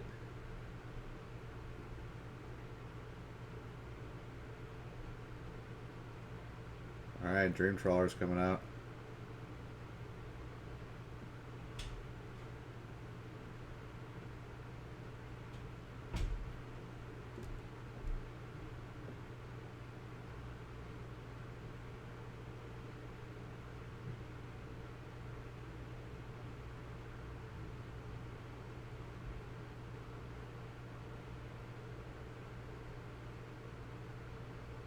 Dude, Dream Trawler's so good. Wonder if that card will make an appearance in Modern. It's really expensive. It costs 6. The only time you ever see 6 cost stuff in Modern is like if it's part of a combo and you're not actually casting it, or it's like Elspeth 6-drop, which is so fringe now. Like, I haven't seen that card in a long time. Or like a big mana deck, you know, like Tron.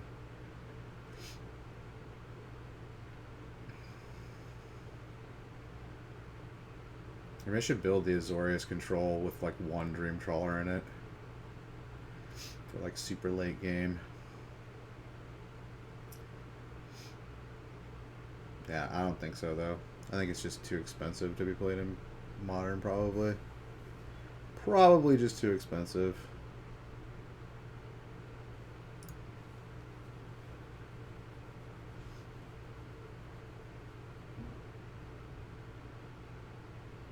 Alright, I think he's got the game here.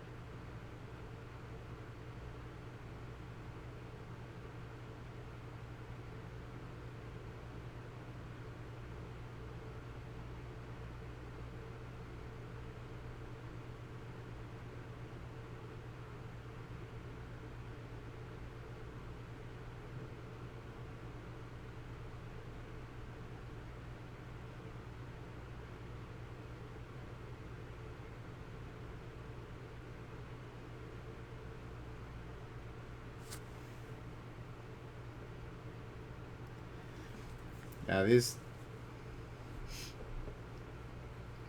matchups are like, it feels like the control player is like always fighting a losing battle. Because the Reclamation decks just have so much card draw. They just bury them in value.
Alright, he's making 1-1 humans.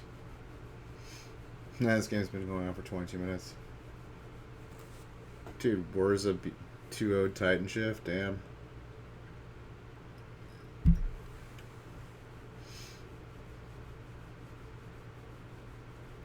Yeah, it's because these Dimir Wars of decks just have like a ton of hand destruction and removal in them. They aren't playing the Emery package, it seems like, anymore. They're not playing like huge amount of artifacts. They're just playing like Astrolabias and like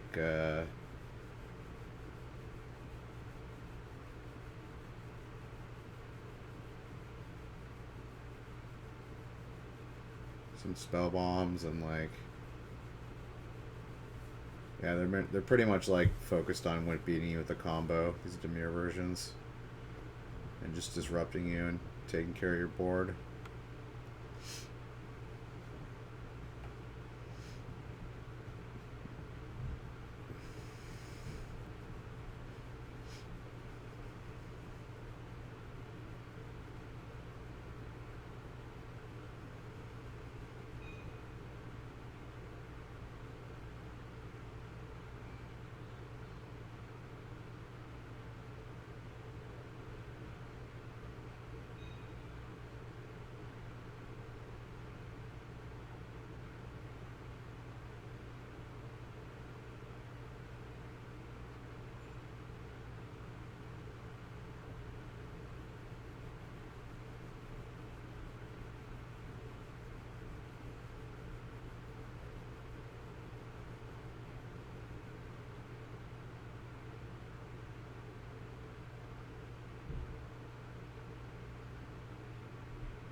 Nah, your little humans die too. Ah. I think it kills planeswalkers too. I think it's badass. Nice.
Oh, is that the Wrath of the new Wrath of God?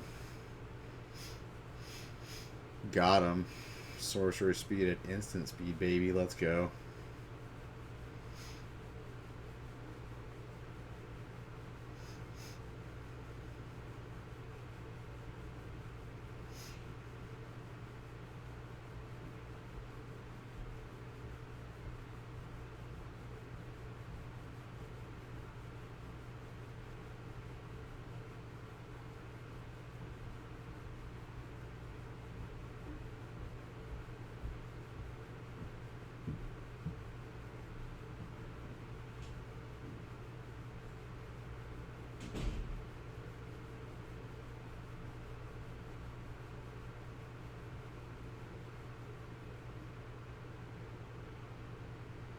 I mean, like, even though, like, he's got 2 planeswalkers out and he's making humans, I still think he's playing from behind here. I don't know.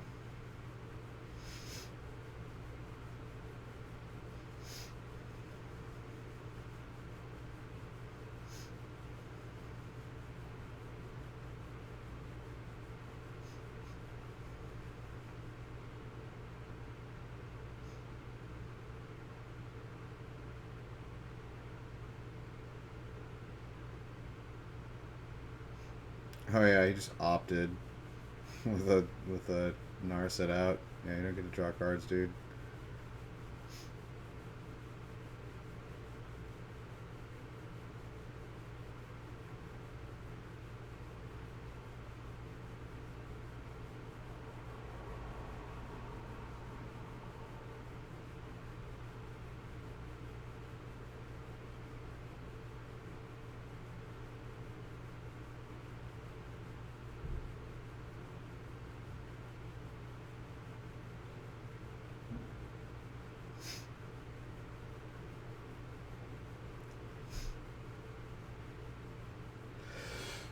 Excuse me.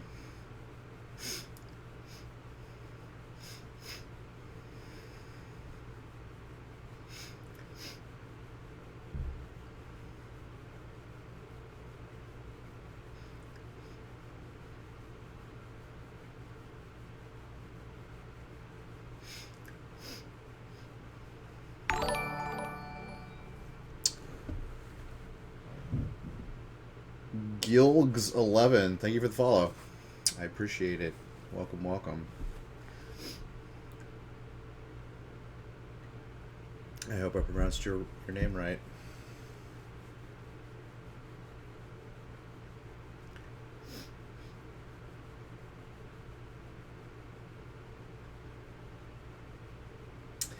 Alright, he's getting low on cards. Maybe he is actually behind now.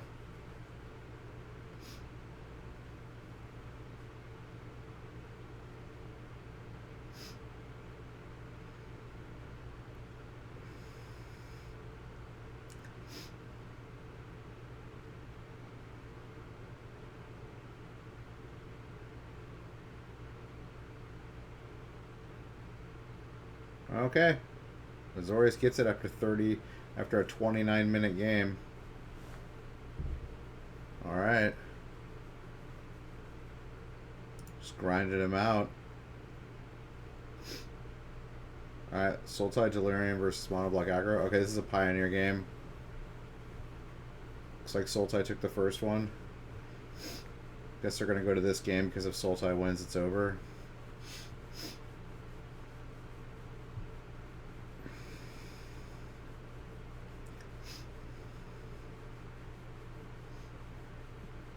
Murderous Rider.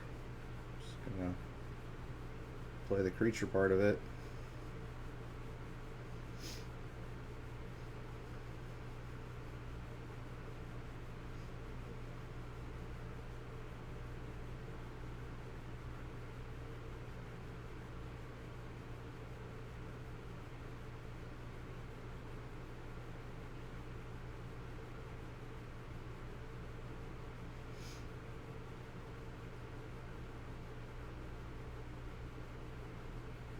Surprised he kept in his Thought Seizes against this deck.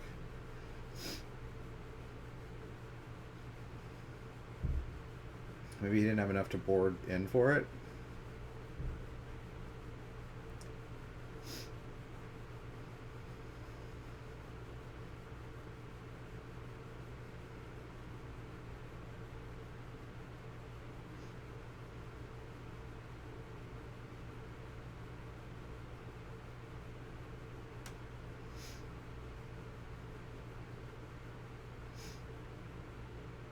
Rankle.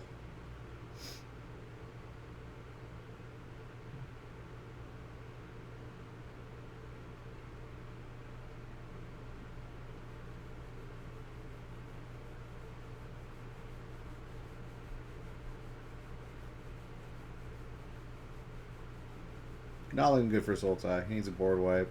A little Languish, maybe? I don't know. I think Languish is played in Pioneer. Yeah, we saw it earlier.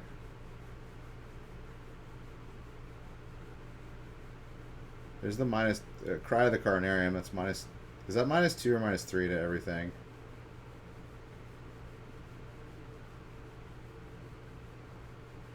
Uro.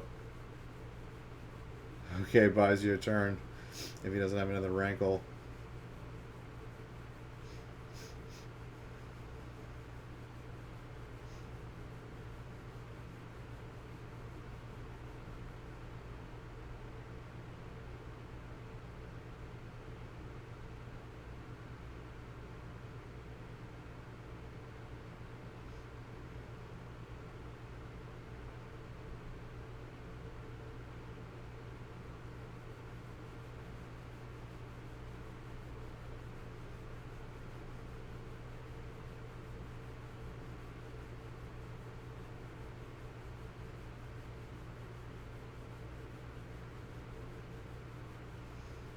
Knight of the Ebon Legion. My card's boost. Booster. Beaster. The Beaster Bunny.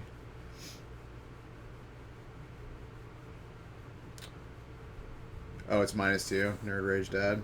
For sure. I couldn't remember if it was 2 or 3. Even that might have been okay at that time too. They would have killed 2 of the creatures. They can come back, but you need some kind of board wipe.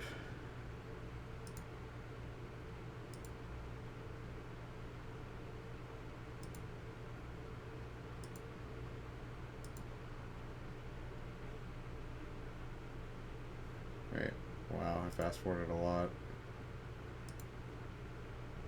Alright, game 3. Game number 3.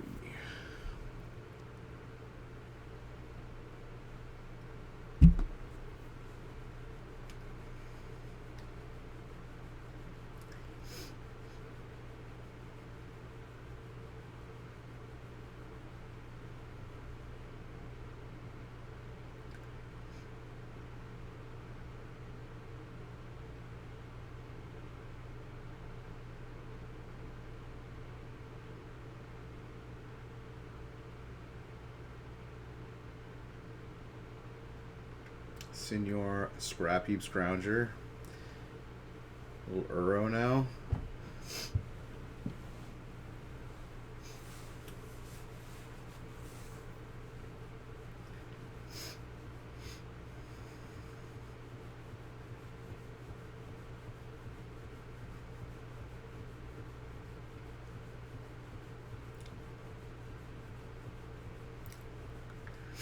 Double Scrap Heap.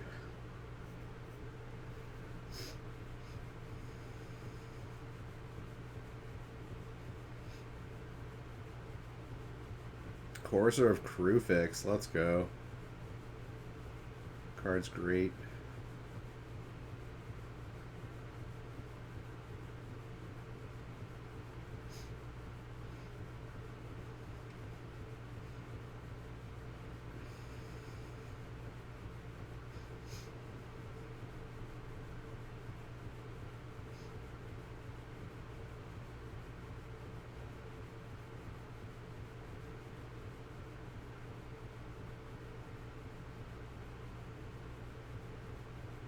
We play Wayfinder here, right? Or not?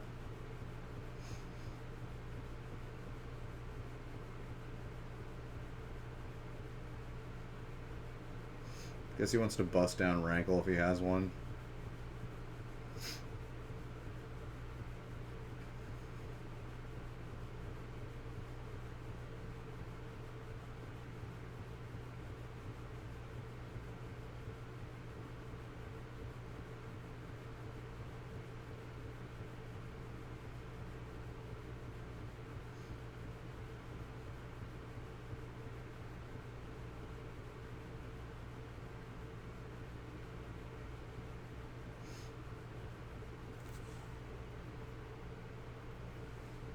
Grasp of Darkness. It's the minus. Is it -4, -4? For 2 black?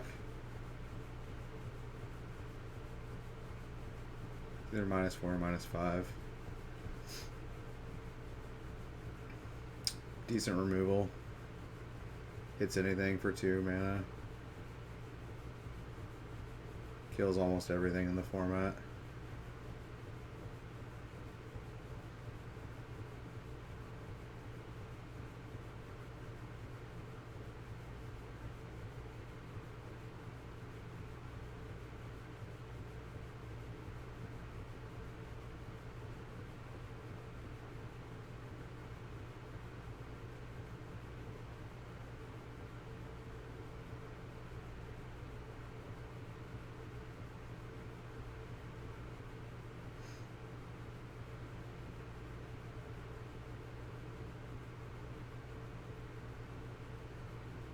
Oh, that's that Golgari Delirium card.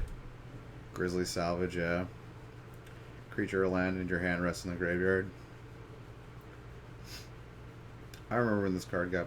Actually, no, this card was back, way back. Yeah, this card didn't get played. Because this was before Delirium existed.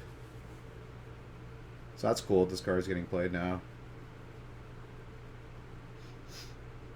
I dig it.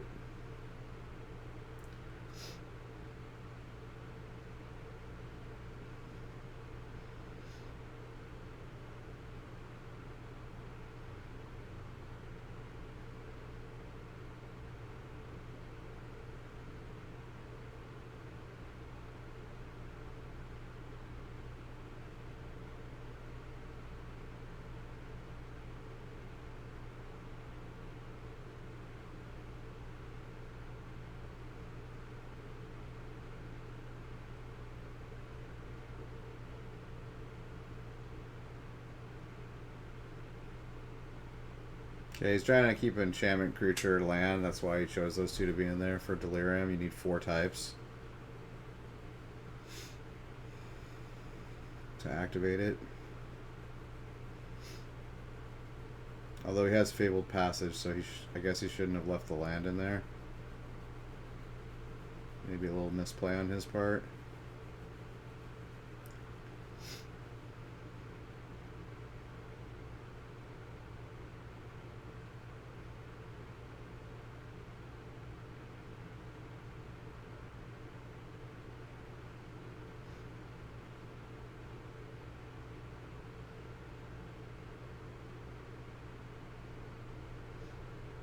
Alright, he's gonna make him sacrifice and discard a card.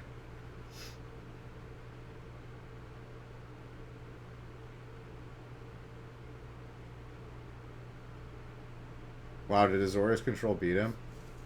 Damn, 2-0'd by Azorius Control. That's actually very surprising, because last week when we watched the Team of Reclamation versus Azorius Control matchups, I think all 3 of them, the Teamer deck won.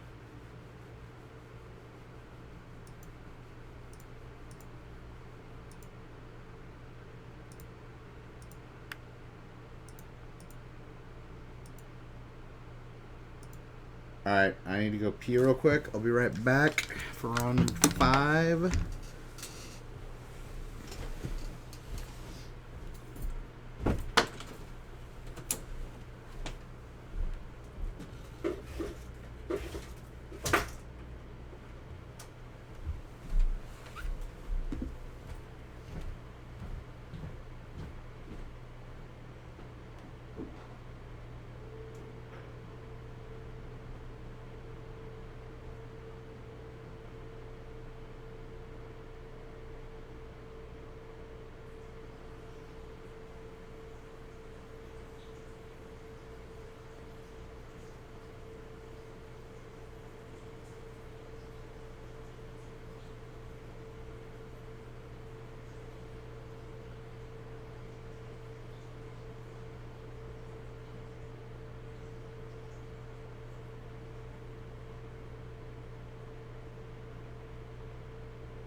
we back.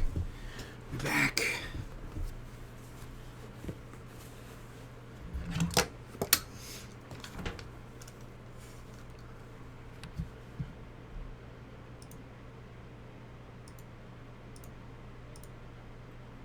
Lots of chit chat for round 5. Damn. Alright, here we go. Sultai Delirium versus Monoblock Aggro. Okay. I guess it has a... No, this is wrong. This is Warza versus Amulet Titan. Okay. Does everyone just play the same decks at Star City Games? Like, seriously. Everyone's on, like, Monoblack Sultai for Pioneer now. And I mean, Amulet Titan Warza, I guess, is to be expected, but... I'd really like to see Urza get banned. I mean, I'm pretty sure Titan's going to get banned, like most people think it is. It's kind of just too good of a deck now, all around. Like both versions of it.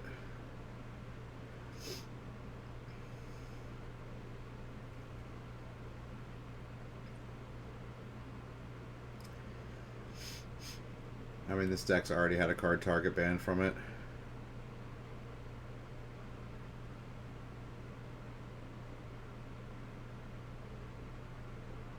And this Warza deck's had 2 cards banned from it. They just need to axe Urza. Just get him the fuck out of here.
Oh my god, he's going to play the uncounterable Titan.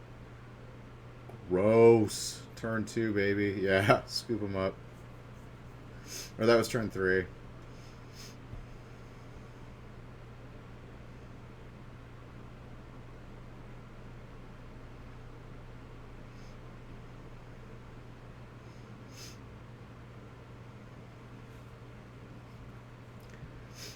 And that is why the deck is too good.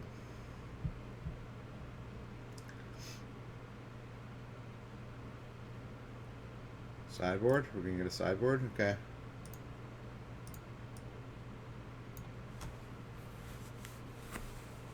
Alright, we got... What do we got? 3 Beast Within. 6 drop that's uncounterable turn 3 seems fair. Yeah, bro. Totally fair. Not busted in the least. Alright, do Beast Withins come in against Urza? Probably. Probably on the draw. On the play, maybe not. But he's probably going to bring in 1 or 2 Beast Withins. The 3 Mystical Disputes, those are definitely going to come in. 2 Dismembers. Is Dismember? Huh? I mean, the deck's not playing like Emery anymore. Actually, this guy might be playing Emery. He's playing more. It seems like he's playing more artifacts. He might bring in like a Dismember. Either Gus is no good. Engineered Explosives. Explosives is kind of meh. Reclamation Sage. Yeah, Rex Sage is going to come in because he's probably playing the... They're all playing the combo now, so Rex Sage seems good. And then on the Warza side, 3 Aether Gust, of course. 3 Ashiok Dream Render. So he can't search his deck.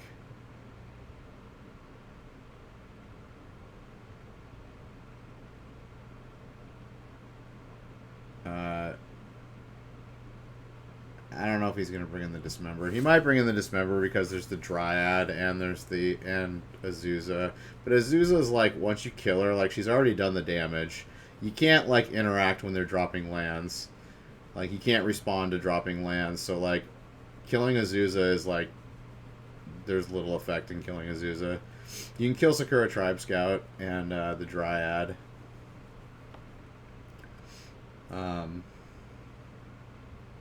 Yeah, probably just the 3 Aether Gust, 3 Ashioks. That's probably the package that he has for this matchup. Alright, game 2. Astrolabia. You're thinking about getting back into Magic a bit more? Might take a Modern deck to play at Cincinnati in May? For sure, man. I think Modern's pretty good right now. I think it's back to, like, being pretty wide open. I mean, it seems kind of narrow for this tournament right here, but... Are you playing in an SCG? Is that an SCG or a Magic Fest? Because pretty much if it's a Modern-only tournament, you're going to see a wide variety of decks. SCG, yeah. If it's just a Modern-only tournament, you're going to see a wide variety of decks. Like the team constructed ones, you're going to see less deck variety because there's less people, first off. And, you know, people are always going to try to get the, like, best deck in the current meta when they're playing team constructed. But when everyone's playing Modern, like every deck is a Modern deck, you're going to see a lot more variety.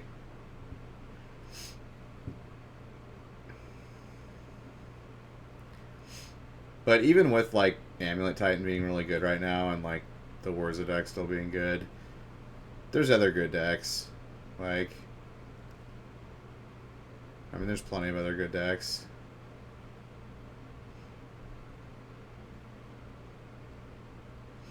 Like, Blood Moon's good again. Like, Blood Moon totally shuts down Amulet Titan if they don't win. As long as they don't win turn 3, you know, on the play. Blood Moon wrecks their day, though. Because they literally, like, they have, like, 1 basic land in their deck now. Maybe 2.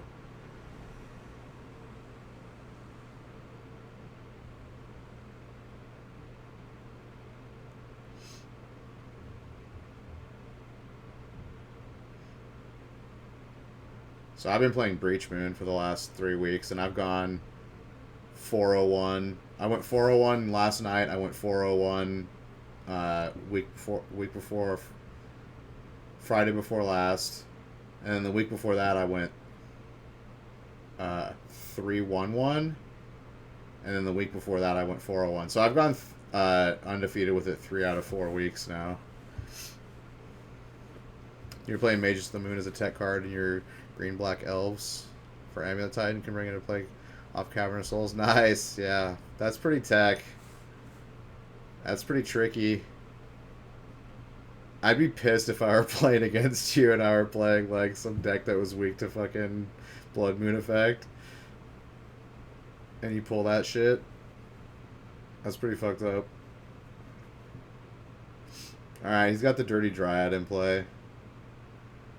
Like, this thing really pushed the deck over the edge. Being able to play Valakut in this deck now, it's like, what? Get out of here. Nice, you did an SCG event. Sick. Yeah, I've only played in 1 SCG event because they stopped coming to the West Coast, like, years ago.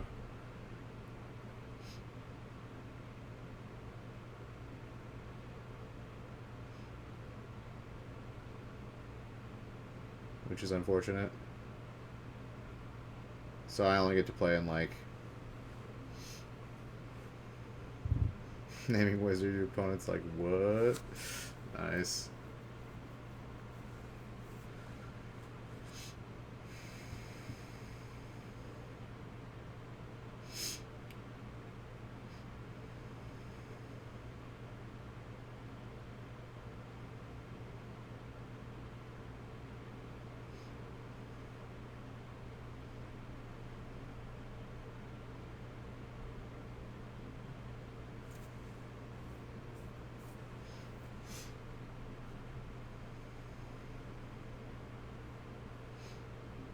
Alright, he's wearing out the sword of the meek.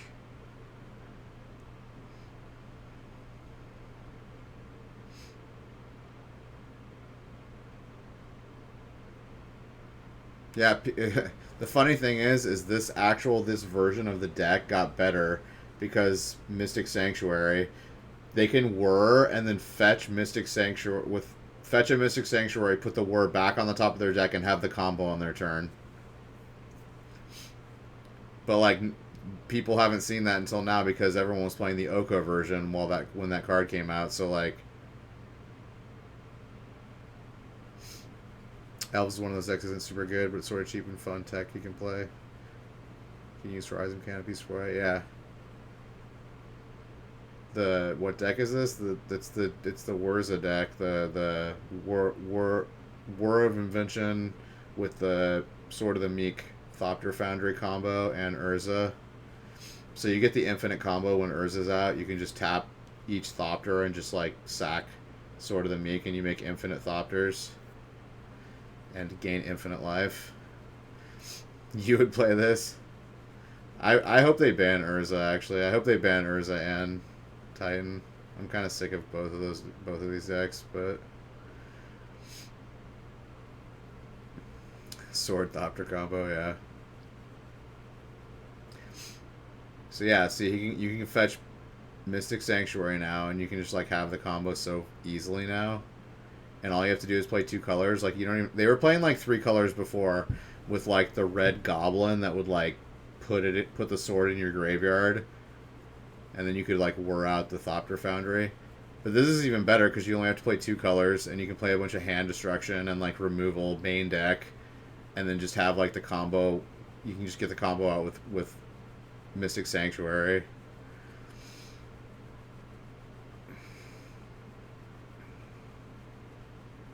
You love Tezzeret too much and you want to play him? Okay.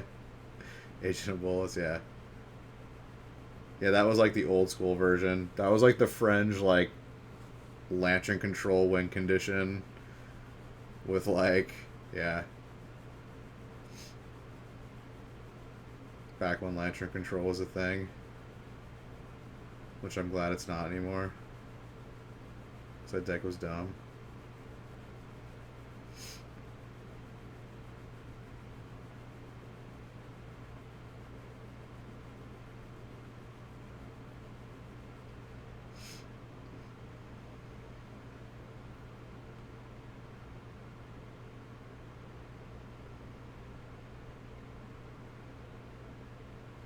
Remember when Agent of Bolas came out and you're turning Vault Scourges into flying 4/4s lifelink? Hell yeah, dude.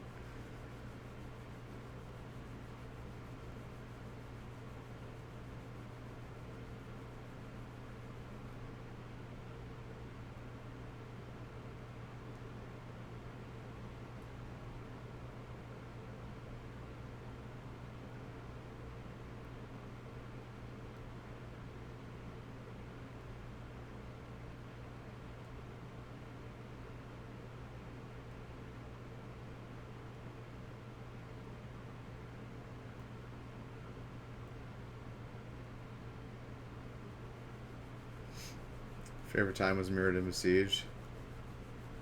Yeah, that was a good time in Modern. There was a really good, like, 2 to 3 year period of Modern, like when the fetch lands got reprinted, and it was really wide open for a long time. Like right after Eldrazi Winter, with the busted Eldrazi decks, after they banned that out. Like, Modern was pretty wide for a while. Back when you could still play Affinity, you could play Elves, you could play Merfolk, you could play, you know, like 30 different decks.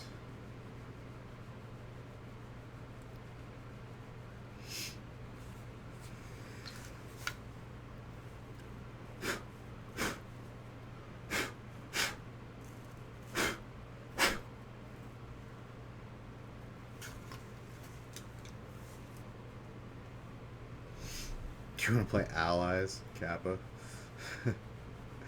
Yeah, see, Allies is called Humans now, and it's a lot better.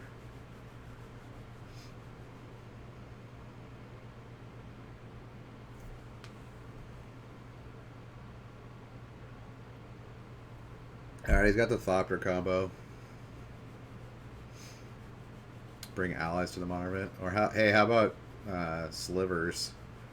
There was a sliver player last week at the team constructed modern sliver player.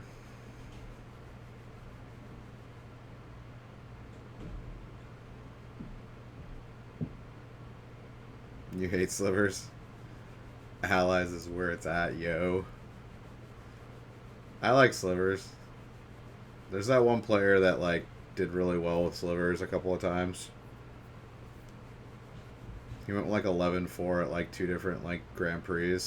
He like almost made top 8. That would have been sweet if he had made top 8 with it.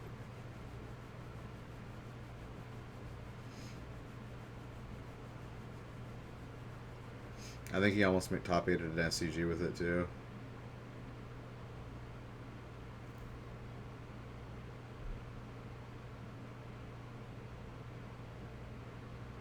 Yeah, I think he's gone 11-4 in like 3 different tournaments.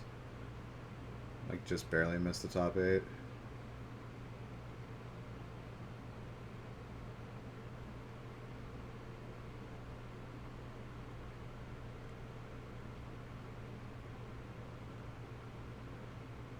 Alright, so Amulet Titan's just scrambling to stay alive. He fetched for Pact of Negations for if he plays Urza. Because he just straight up loses if he plays Urza. But he's got nothing really like going on. He doesn't have a Titan or a Summoner's Pact in hand.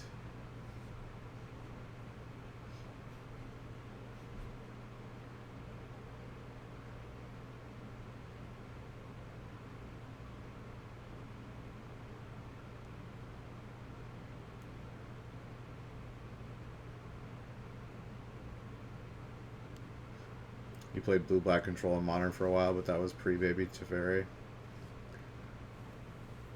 Daddy Teferi and Jace, yeah.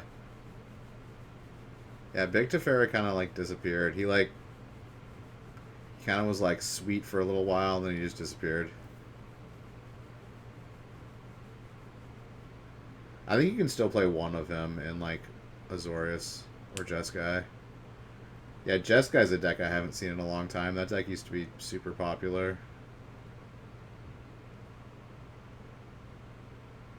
I don't think it's terrible right now. I think it's better now that like Oko's gone.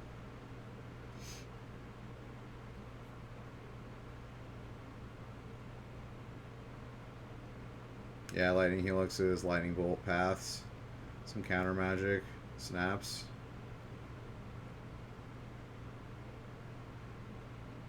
Vendilion Click.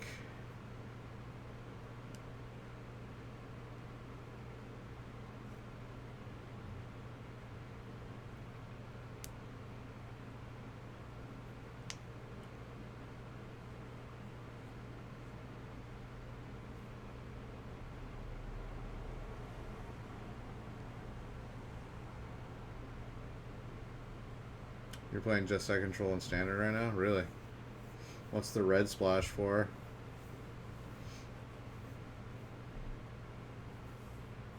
Because I know Azorius Control is really popular right now in Standard.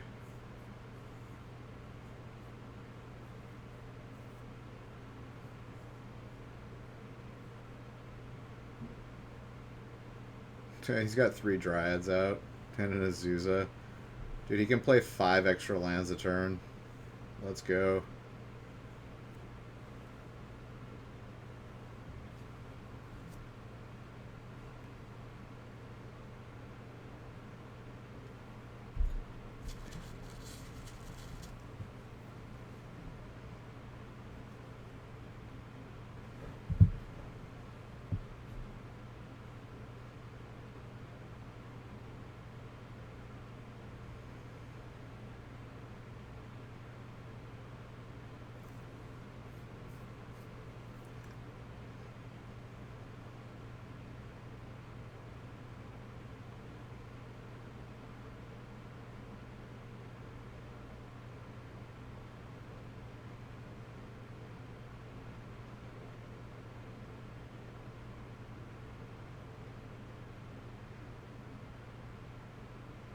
So I assume Warza won there.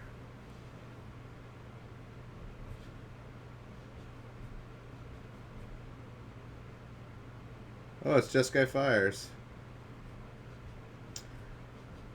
Yes, Zoltan, this is from earlier today.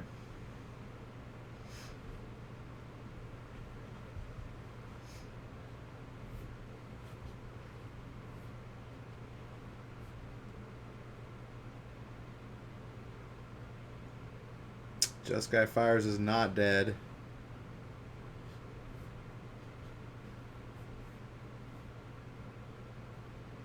You run Legion War Boss in the sideboard against control and they take out removal. Yeah, that's good. That's a good plan. A little spice, a little red spice. Yeah, War Boss is just good. Period. Like making 1/1 tokens every combat phase is pretty good, especially when you're running them into someone with no blockers.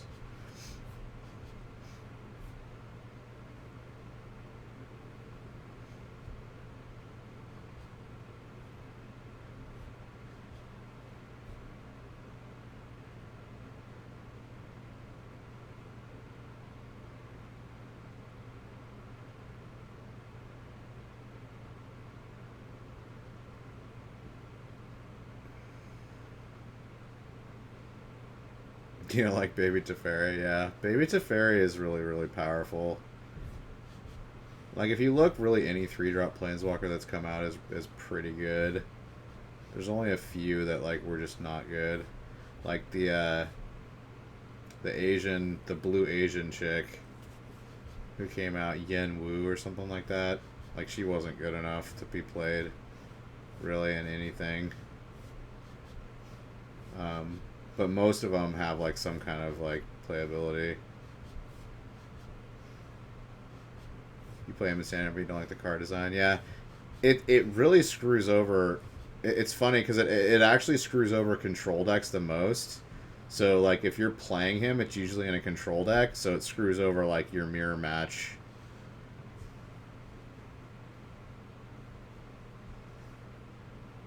Because, like, you know, aggro decks and, like, there are plenty of and mid-range decks don't really care about the effect that much because they're not playing, like, interactive, you know, they don't need to play on your turn.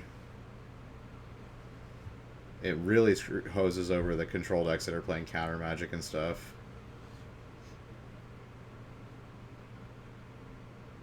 Oh, we got Dream Trawler.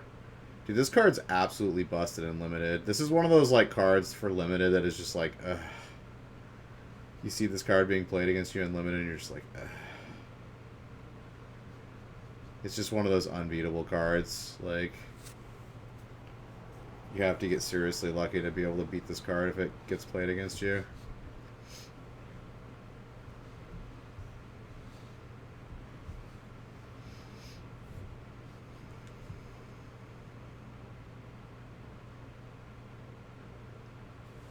Yeah, it's good for standard for sure. But it's, like, too good for limited. It's one of those cards that just, like, is unbeatable in limited, which most people that play limited extensively don't like cards like that.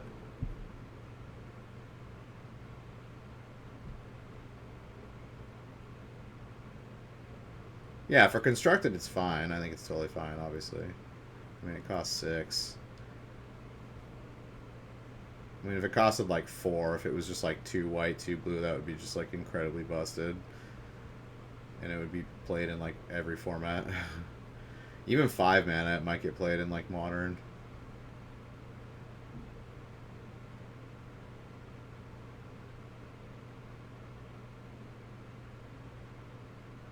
But they definitely made it 6 so that it wouldn't see play in, like, Eternal. But it would be solid in Standard. It might be playable in Pioneer, who knows?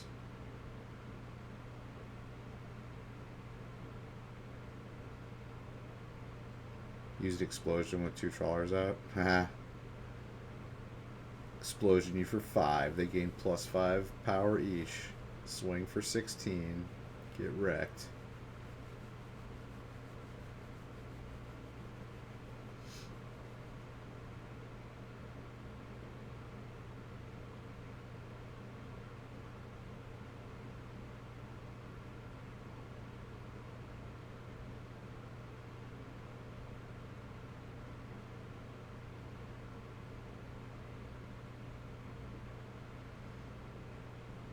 Oh yeah, you draw 2 more cards, yeah.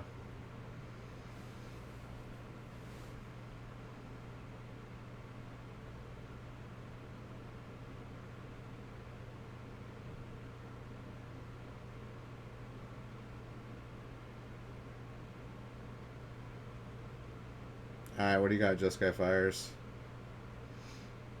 Nice, he's using the old school absorbs. I respect that. Yeah, I remember when Undermine came out. It was Undermine and Absorb. Or is that what the card was called? The blue black one that came out in the same set, the Invasion with Absorb. I think it was Undermine. Yeah. Everyone played that card in Standard. That was like the most popular counterspell for like the longest time. Yeah. They lose 3. Yeah, that was an awesome counterspell. And they didn't reprint it. They didn't reprint it when they reprinted Absorb. Because they thought it was like too good. I thought for sure they would reprint both of them together. When I saw Absorb spoiled, I'm like, oh, they're gonna reprint Undermine too, right? Ionize, yeah.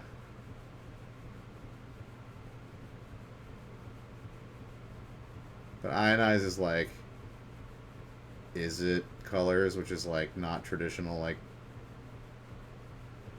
control, and it's only 2 damage, right? Or is Ionize 3 or is it 2 damage?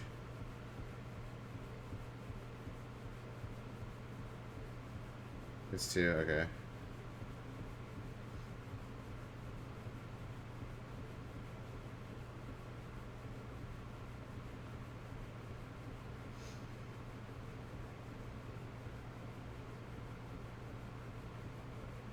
You're very disappointed not to see Undermine. Yeah, I thought for sure they were going to print Undermine as well.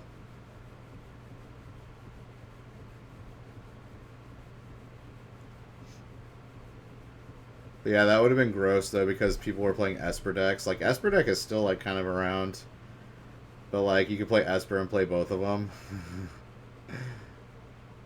That'd be dope.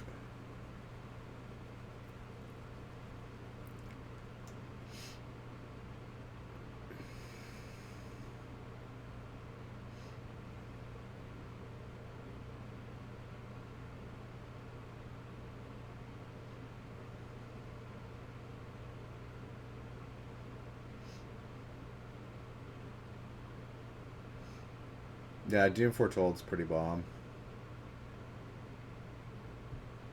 Well, they can play Doom Foretold and they can play Elspeth Conquers the Grave. Or Conquers Death.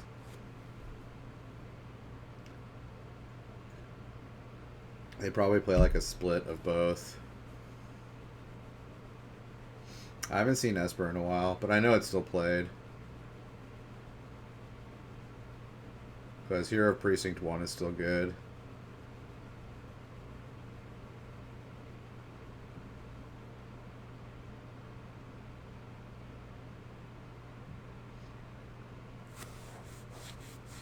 And isn't that flying dude still around? The what's his name? The 2/2 flyer for black blue 1 that exiles 3 cards and you get to choose one of them, put it in your hand.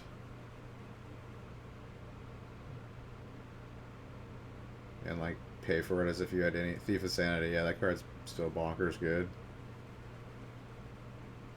Oh, how many more counter spells does he have?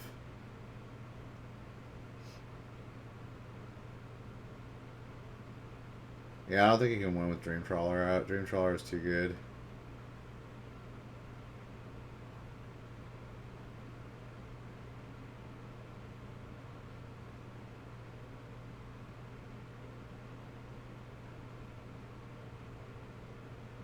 I really dig the design on Omen of the Sea. I think it's a really well designed card.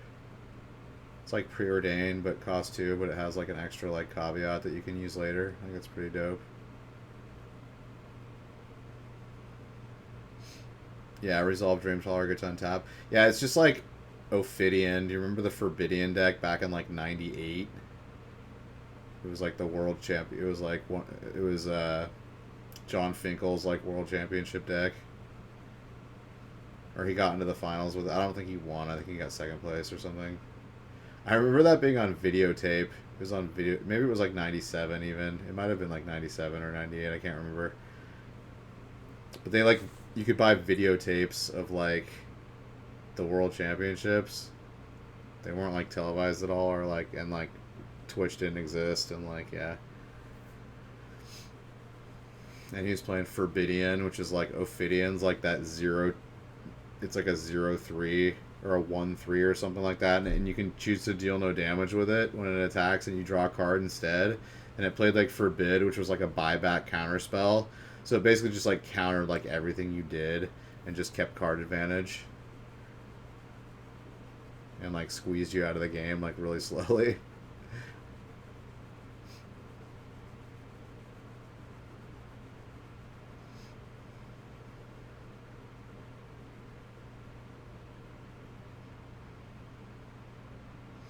Still trying to decide if you want to sink the money into playing Pioneer or Modern.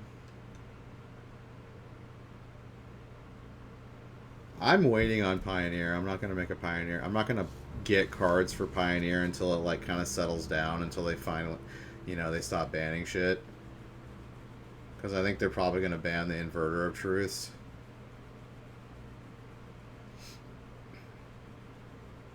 What are the best decks to play in Standard at the moment, and what do those decks do? You play some blue-white, but haven't played Standard since the Oko ban. Yeah, we got blue-white Azorius Control, which plays like Dream Trawler as the win condition, and it plays like Elspeth Conquers Deaths and like Baby Jaces and like Omens of the Sea, Absorbs. Plays the like new Wrath of God, the white Wrath of God. Basically just your typical like blue-white control deck. Yeah, you got Temur Reclamation, you got Fires of Invention, you got mono red aggro. I think the Knights deck is still around, the black red Knights. You could probably play that still. There's actually a lot of decks in Standard you can play right now.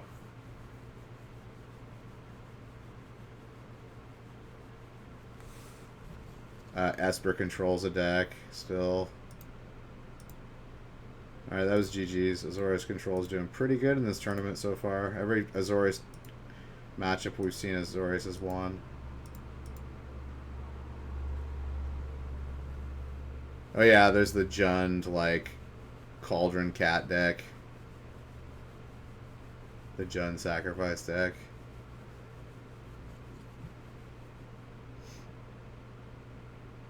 Which plays, like, Cauldron Familiar and, like, Witch's Cauldron. And like it just like drains you a bunch over time, and it plays like what the Calamity guy, who like deals the damage when you sacrifice something.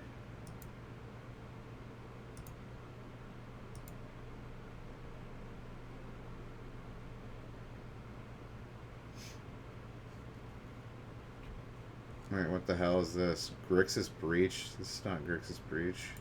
Maybe it is.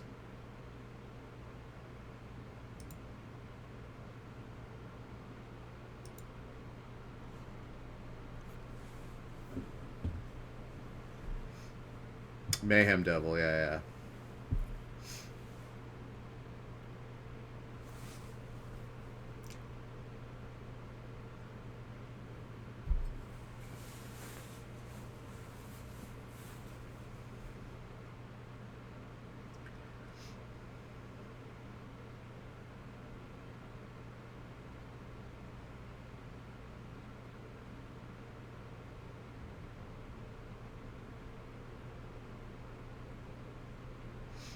We have Astrolabia and Amulet.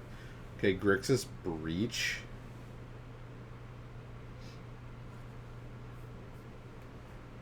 So is he playing through the Breach?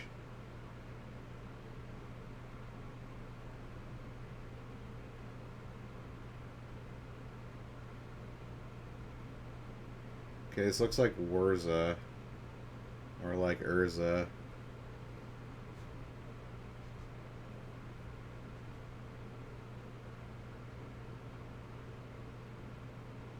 Teferi is over 50 on Moto, really?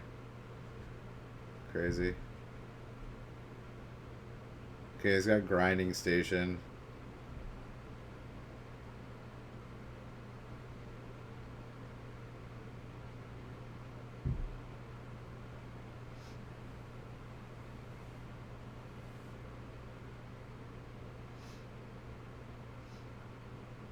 Sacrifice an artifact. Target player puts the top 3 cards of her library in her graveyard. Whenever an artifact comes into play, you can untap it.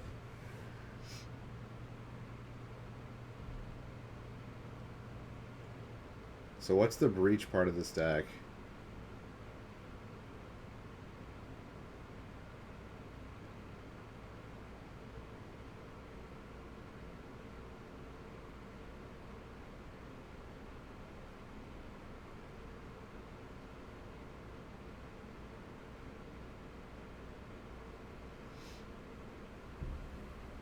You want to play a snow deck? You really like Ice Fang Quaddle?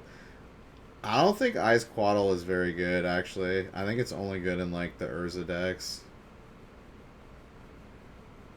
Just because the Urza decks just, like, play defense until they win. As, like, an offensive card, it's just not very good. I'd rather play Snapcaster Mage over Ice Fang Quaddle, to be honest. I think it's just better. Okay, wait. Oh, that's that new card. That new Breach card.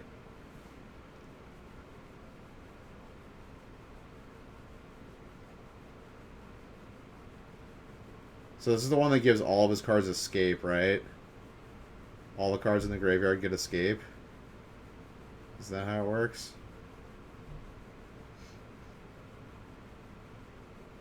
Oh, there's a combo? Wait.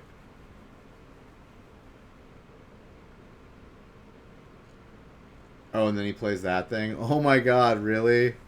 Really? This is the new combo deck here? I knew that card was going to be busted. I knew it. I freaking knew it. That red card that turns all your graveyard into escape cards with cost equal to their casting cost plus, and then plus 3. They have to exile 3 cards.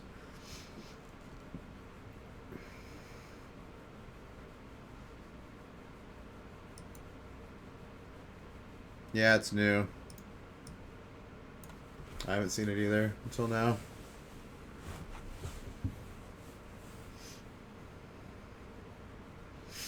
Alright, sideboard. Titan's going to bring in what?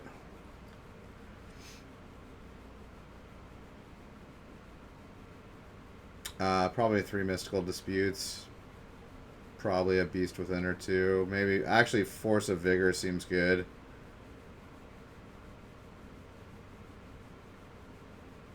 Reclamation Sage, I can see that too. Maybe Engineered Explosives. And then Breach is going to bring in, what? 2 Ashiok Dream Render. 2 Thoughtseize. Ooh, there's Tezzeret. Look at that, Nerd Rage. Tezzeret, Agent of Bolas. Times 2. You like that? Oh, baby.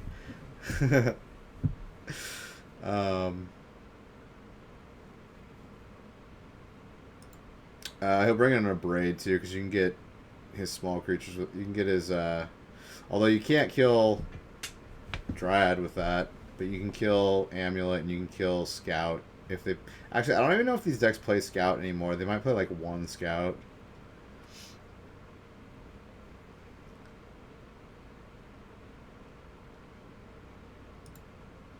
He might bring in Galvanic Blast, too, for the Dryads. We'll see if he chooses to bring him in.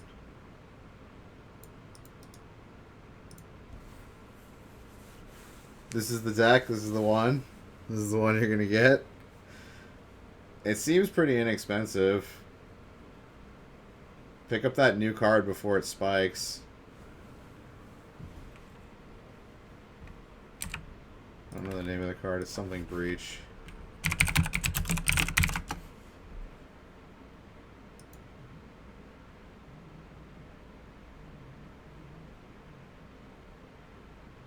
Alright, this is not the same thing.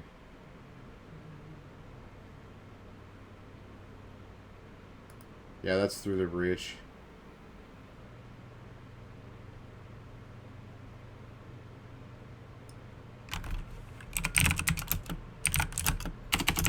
What's that card called? Oh my god, red card is showing me all. Target.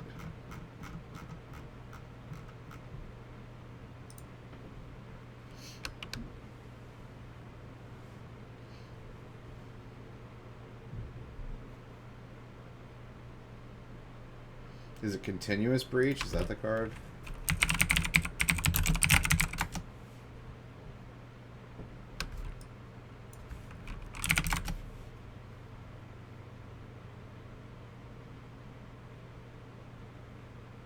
Okay, no. Oh, is it Underworld Breach? Oh, okay. Nice! Frollo Baggins. Let's go. Alright, each non-land card in your graveyard has escaped. The escape cost equal to the card's mana cost, plus exile 3 cards from your library at the beginning of the step. Sacrifice it, yeah.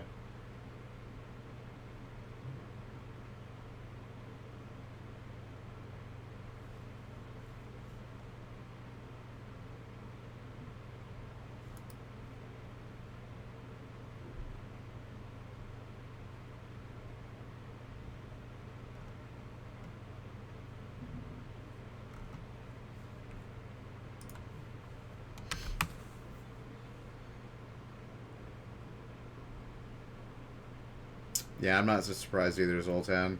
I knew the card was going to get broken in some way.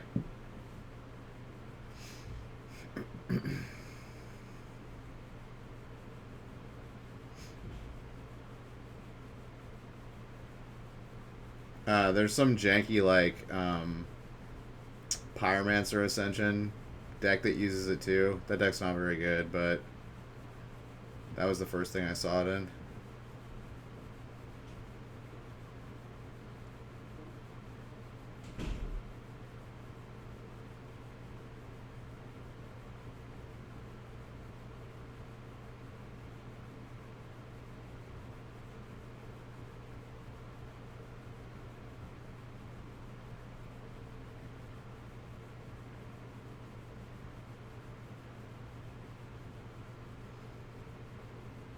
Surprised you'd have to move yourself. Well, I mean, like, yeah, that's the purpose of it in this deck.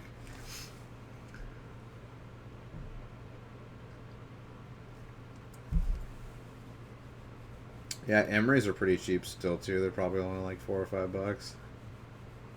Maybe even less now.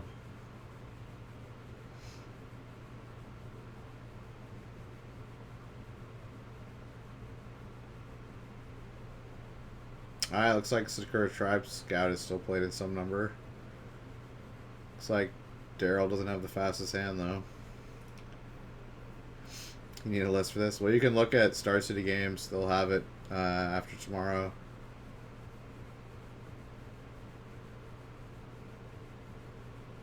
Well, they'll have the top 8 after tomorrow. I don't know, like, how far they go down. But they'll go down to, like, 64th or something like that, I think. So you can probably find it in there. It'll probably be on there. They probably have a Magic the Gathering Goldfish list, too, from Moto.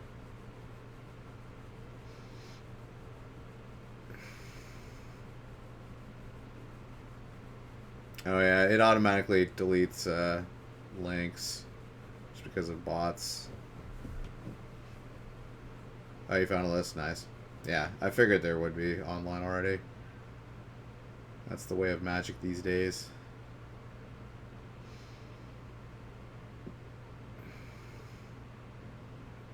Alright, Pact of Negation. Says no, bitch.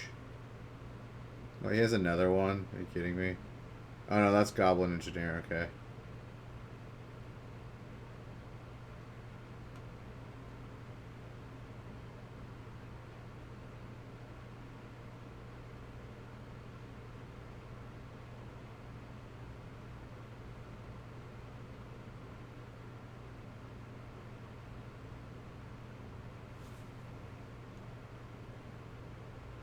But the difference with Escape is the escape card just goes back to your graveyard. So all you need is just one bauble. That's all you need. One 0-cost artifact. Because then it just keeps going back to the graveyard and you keep escaping it. So you need like a 0-cost artifact, grinding station, underworld, breach, and then you need the diviner in your hand. So it's like a 4-card combo. It's not like you know. Have I seen it in Legacy? You know what? I don't know much about Legacy right now. There haven't been really any major Legacy tournaments for a while. I know Oko's being playing in Legacy a lot now, like Miracle Oko with Green Splash. And I'm sure like Delver decks are still good, even though Ren and 6 got banned from Legacy.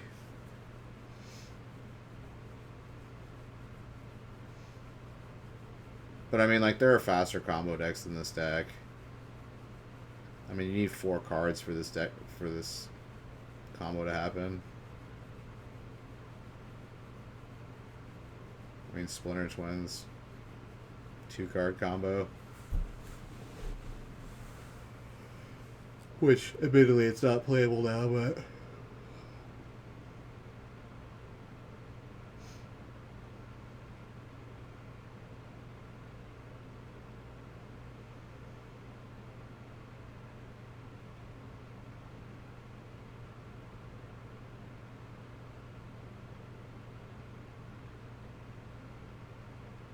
Oh, the deck abuses Breach with Brain Freeze and Lion's Eye Diamond. Oh, so you Brain Freeze yourself a bunch?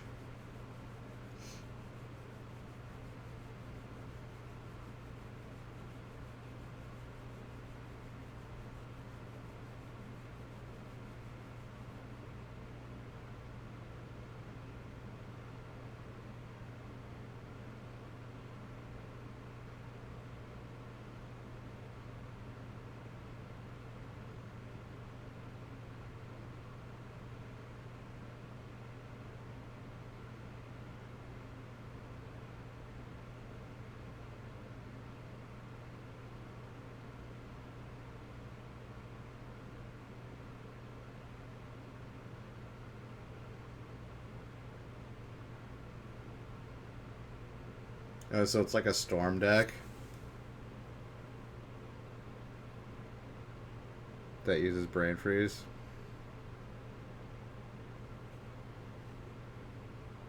And has that combo in it. How is that better than normal Storm, though?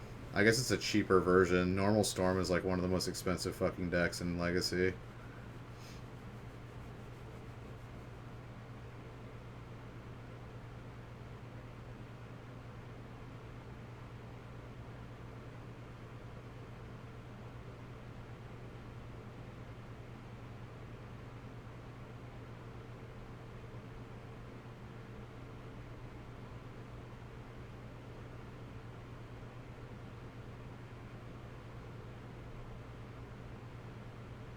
Prime time. It's prime time. Dude, he's just gonna Valakut his fucking face. That's game right there. Oh no, he doesn't. He only has 2 Valakuts.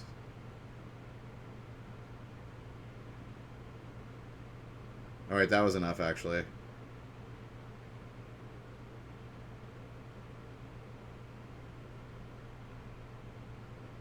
Wait, that was only 4 Valakut triggers. He must have not been at 13 life. He must have been lower.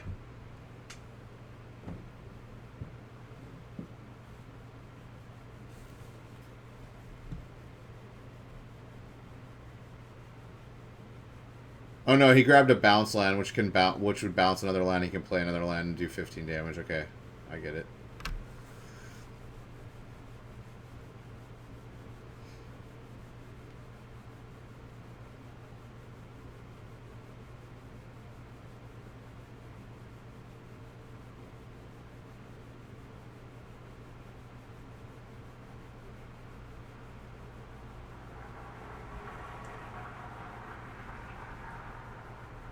Dude, mono red v mono red. Let's go.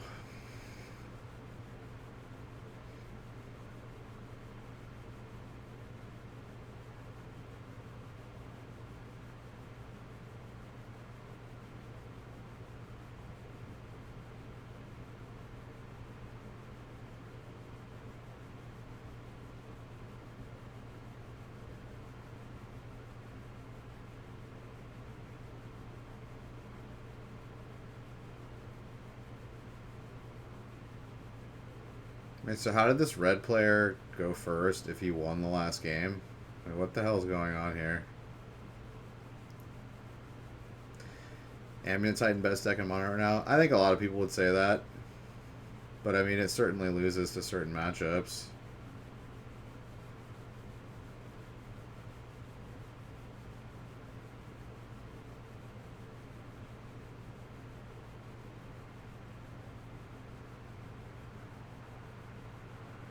But yeah, it's a very consistently fast, good deck.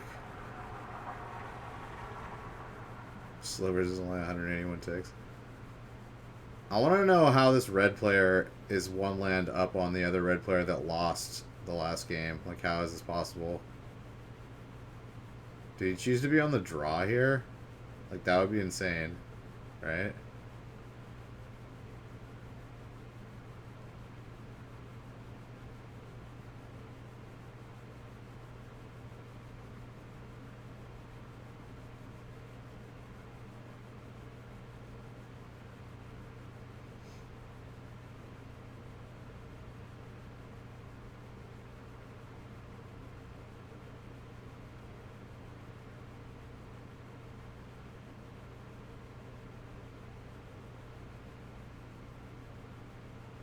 A black-white Stoneblade deck? What? I was just talking about black-white decks last night with people. Like the Tokens deck and like Abzan, how like none of those decks get played anymore, and like how like Marsh Flats is worth like no money. And it's like one of the old fetches.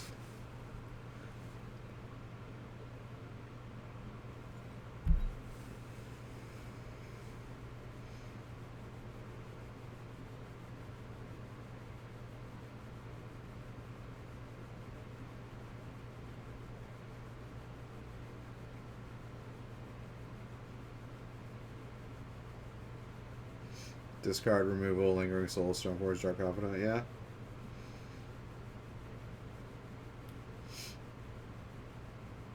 Dude, he just hard casted Embercleave.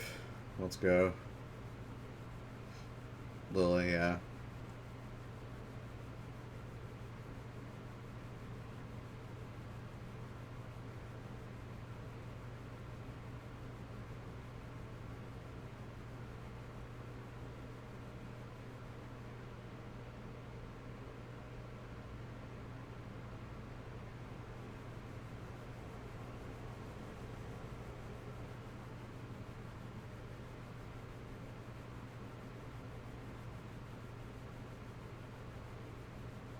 I mean, Abzan might be playable now. I mean, Jund might just still be better than Abzan. But I wanted to make Abzan a long time ago because it was, like, better than Jund for the longest time. But then, like, Bloodbraid got, like,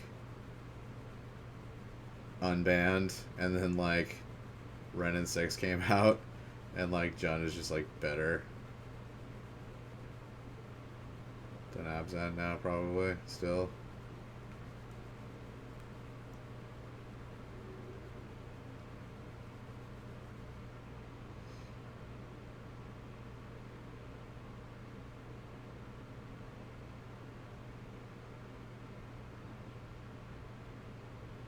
Nice, he's shocking his guy in response so he doesn't get the Bone Crusher Giant on the going on an adventure. Go to the graveyard.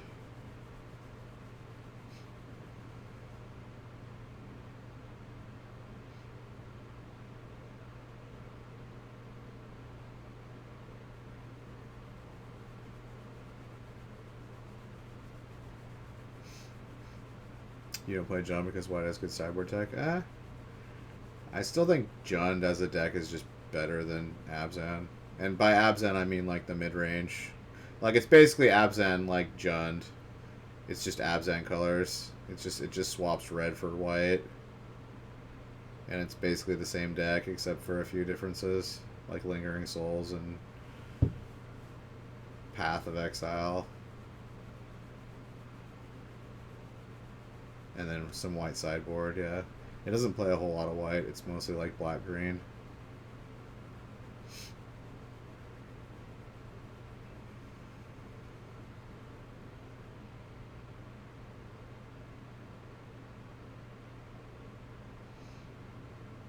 It's whenever like Bloodbraid got unbanned, so probably like a year and a half to 2 years. I don't know when that was unbanned.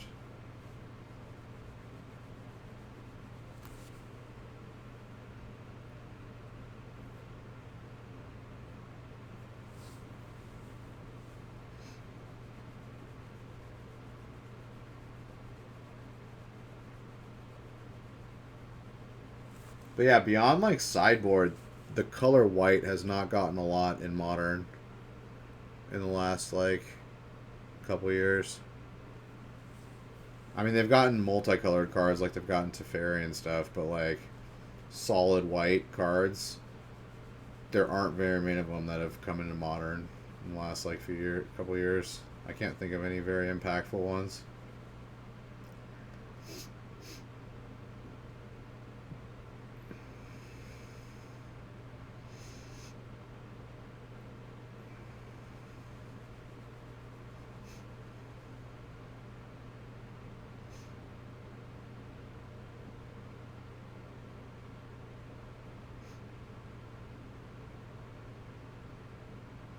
Oh, okay, they were 1-1. They have the counters wrong. That's why that guy was on the draw.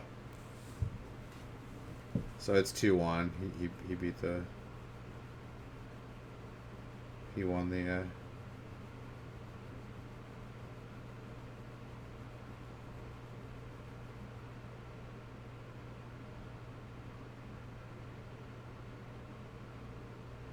Yeah, their shot callers didn't catch that, I think.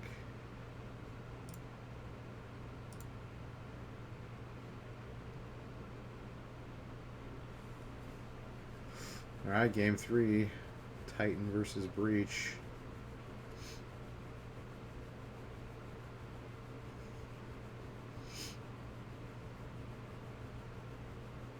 Yeah, white hasn't gotten much love except for Big Teferi and Baby Teferi.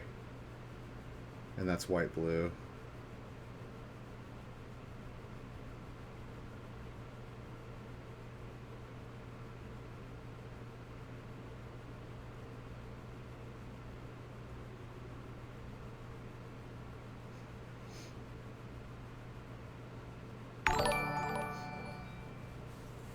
Pablo 2099. Thanks for the follow, bud. Welcome, welcome.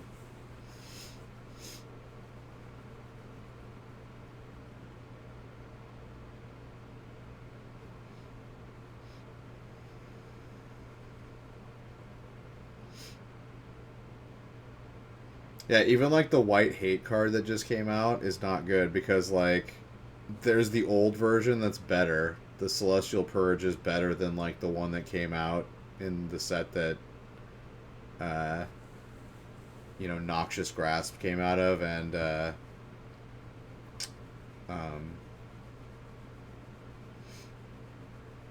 badass green card that everyone plays in their sideboard now. Hate card.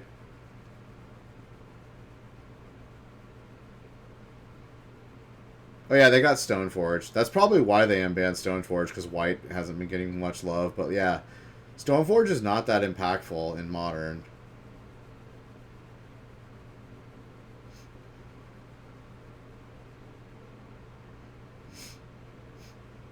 It's because the format's really fast right now, and like Stoneforge is like more of a slow plan. Like it's more of like a control-y plan.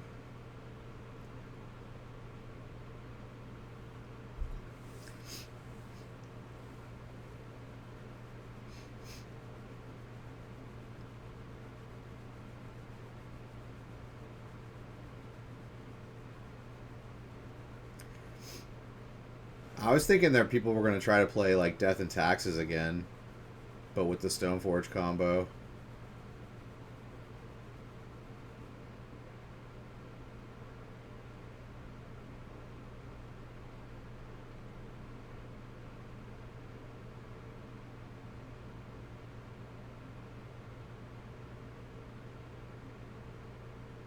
But like, is Thalia very good right now? I mean, Thalia is good against like Urza, and it's good against like decks like these.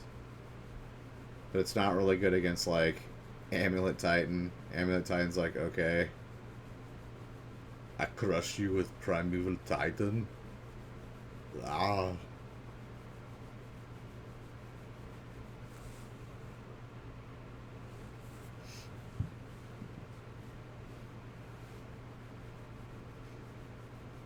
There's too many good combo decks right now, and like fast decks.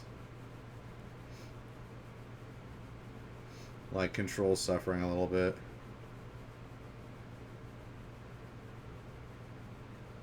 Mardu Stoneblade. Mardu's kind of always been one of those color combinations that's never been quite like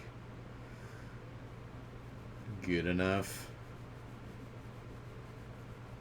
I mean, you had like periods where like Mardu, like Nahiri was a thing, and like Mardu tokens was a thing, but like it never kind of like made that big of a splash.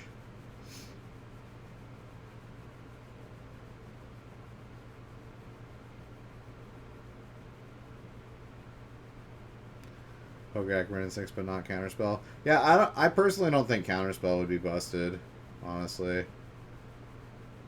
I mean, like, there's still... It would make, like, it would make, like, Deprive and, like, Logic Knot obsolete. But at the same time, like, you're still paying 2 blue mana for it. So, like, it's not, like, that big of a thing.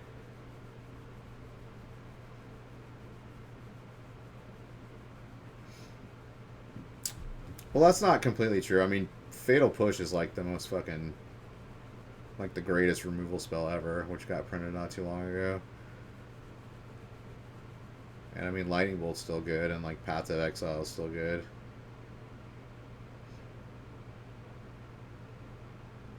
Dude, that guy's Expedition says Shock Land on it. I wonder if that's written on the card or the sleeve.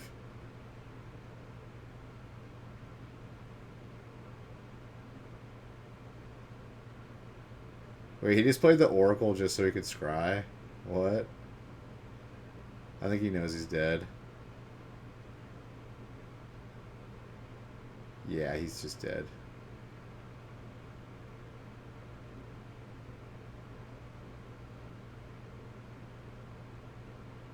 Is he grindstoning him in response to using Summoner's Pact? He's trying to hit like his Titans with it or some shit. Yeah, it's over. That was kind of funny. Yeah, see, Amulet Titan still just beats up on all these combo decks because it's a combo deck itself. It's a fucking fast combo deck in itself. It's really resilient to hate. Yeah, they're almost certainly going to ban Titan in the next ban. It's a little bit too fast, because there's no way to like counter it, or there's like very few ways to counter it. It's like much more oppressive than like Splinter Twin ever was. All right, Lotus Breach. This deck's funny. This deck's like the Dimir Inverter deck. Like ever since the Oracle was printed, people were like, "Oh, reverse mill decks, let's go."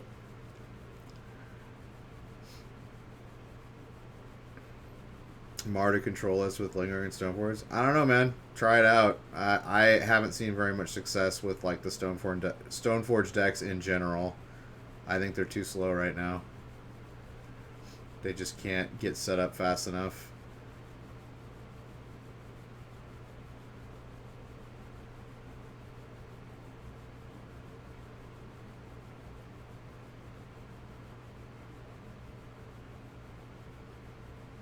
Because I wanted to build just Azoria Stoneforge, which I think is the best Stoneforge deck right now.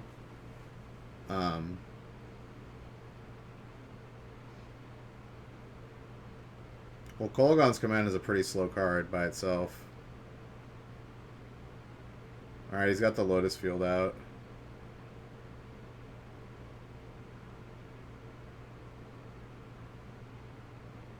Yeah, Mardu Pyromancer, that deck was pretty cool. I admit, I like that deck too. I was going to build it. I had almost all the cards for it, just like sitting.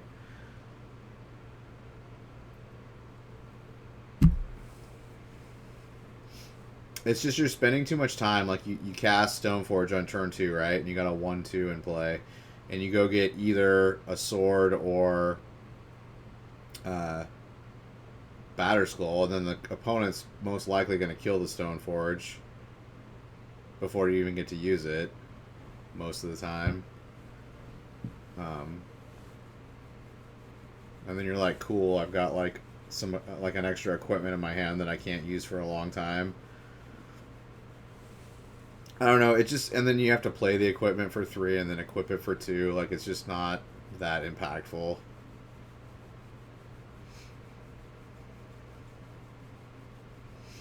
Because you don't have, like, the reason why it's good in Legacy is because, like, in Legacy you have, you know, Days, and you have, in their Stoneblade, and you have Force of Will, and you have, like, you know, you have these ways to, like, protect your Stoneforge.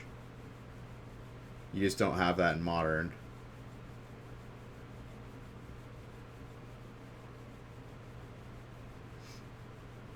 And then in Death and Taxes you have, like, you know, and you also have Umezawa's Jite, which is fucking bustedly good against any creature deck. It's just a bustedly good equipment.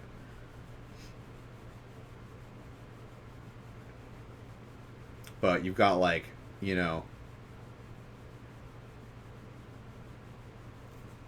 Mother of Ruins, which, you know, protects any creature from, like, removal or anything.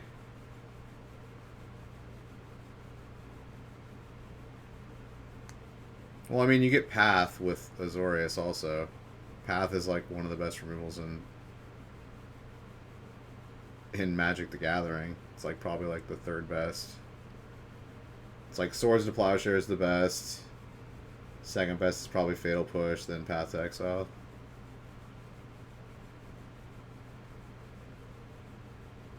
Alright, I think he's got the combo.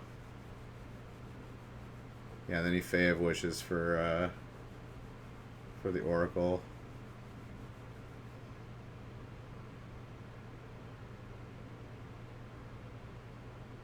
Or what was that? That was some 1 cost?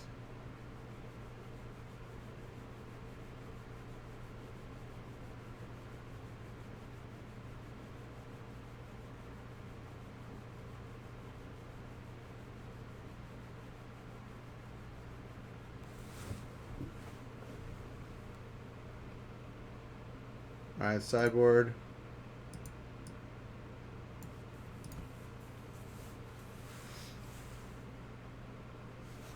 Alright, what's Lotus? Lotus Breach is going to want as much removal as possible. Mystic Dispute actually is really good. He's got 2 Mystic Disputes. Hour of Devastation. Okay, I guess all these 1-ofs are for the, like, the Fae of Wishes to grab.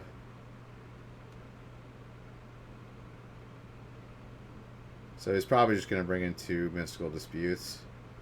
Actually, he might main Anger of the Gods, because that card's really good. But maybe he just wants to be able to grab it with the one of his Fae of Wishes. So he might just put in 2 Mystical Disputes here and call it a day. And then Bant Spirits is going to bring in 4 Mystical Dispute.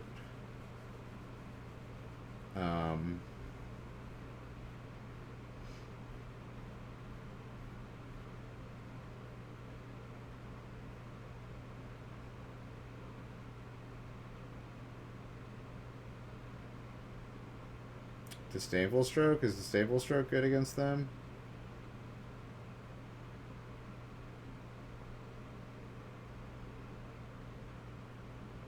You can't really interact with the board much because this deck's more like a Storm type deck. It kind of just plays spells. So probably just the 4 Mystical Disputes are coming in for him.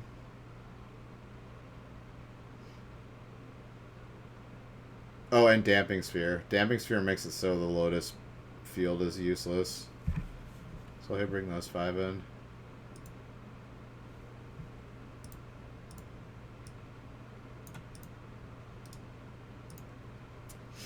Have you seen the Golgari Yawgmoth Death? Yeah, yeah. That deck's cool. I have a friend who plays it at FNM. Yeah, I can win like turn 4.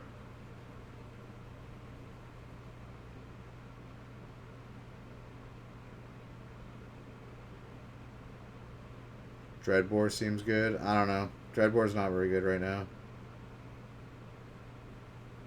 I mean, try it out.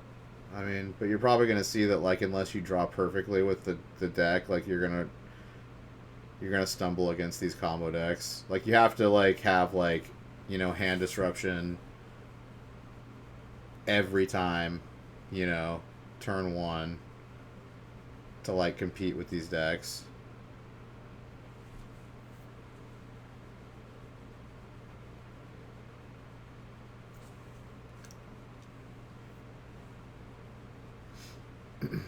Yeah, you're playing. I mean, that's what Jund plays too. But Jund has like, you know,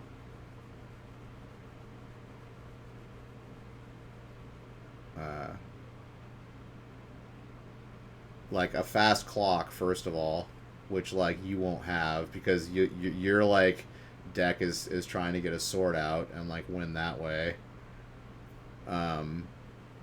Like they just have like, you know, Tarmogoyfs that are just like pound you for 5, and like they also have like Dark Confidants which like draw them cards, and like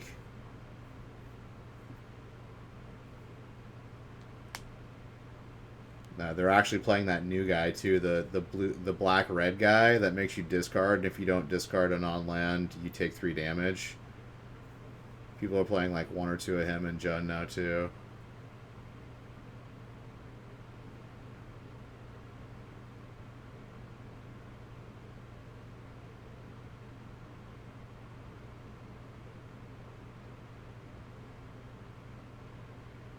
Right, but I just think like you're not gonna have the speed to kill them when you need to, because you're playing like tokens and stuff, which don't, you know, do a lot of damage quickly.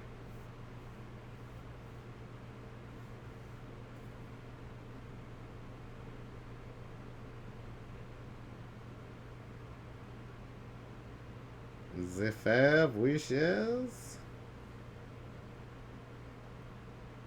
Oh, I guess that costs 4, so he probably did bring in Disdainful Strokes.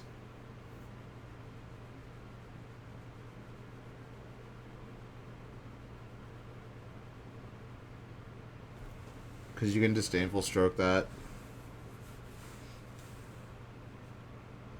Oh, I guess there's that guy, Wizard of the Burning Sands.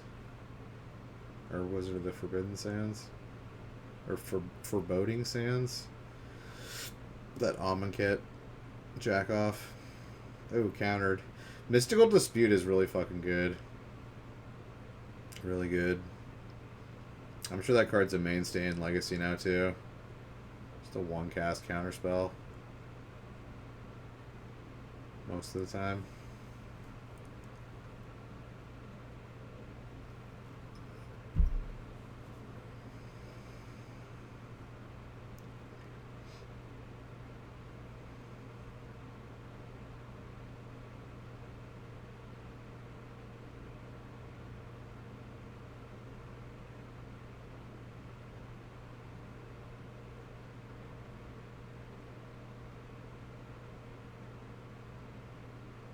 Throne of Eldraine is just busted.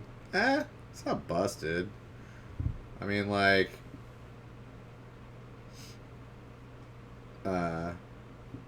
Brazen Borrower is pretty strong, and Once Upon a Time is pretty strong. But other than those 2 cards, like, the rest of the stuff's not that.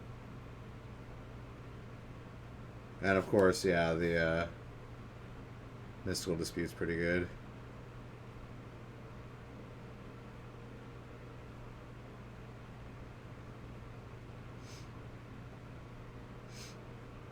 I don't know. There's a lot of blue in Legacy. You got that Miracles deck, which is really strong right now with Oko, and you got the Delver decks, which are all blue base. I think Mystical Dispute's pretty safe to have like one or two in your sideboard.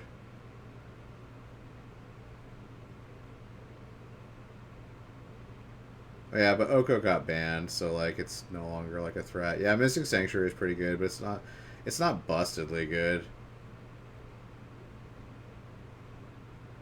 Like I think the strongest cards are still without Oko. Obviously, Oko is the most busted card in the set, but he's banned in everything except for Legacy now, so it goes down to like Borrower and Once Upon a Time, I would say. But yeah, Mystic Sanctuary is pretty damn good too. It's funny because the other four lands are such garbage. Like in comparison, they're like trash. Like you would never play any of them in like a constructed format. And like Mystic Sanctuary is just like fucking way above the other four lands.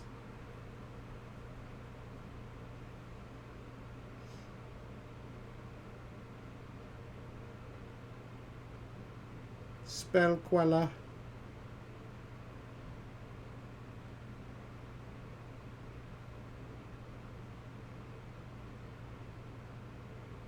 Dude, stop fronting. You know you're gonna cast Mystical Dispute.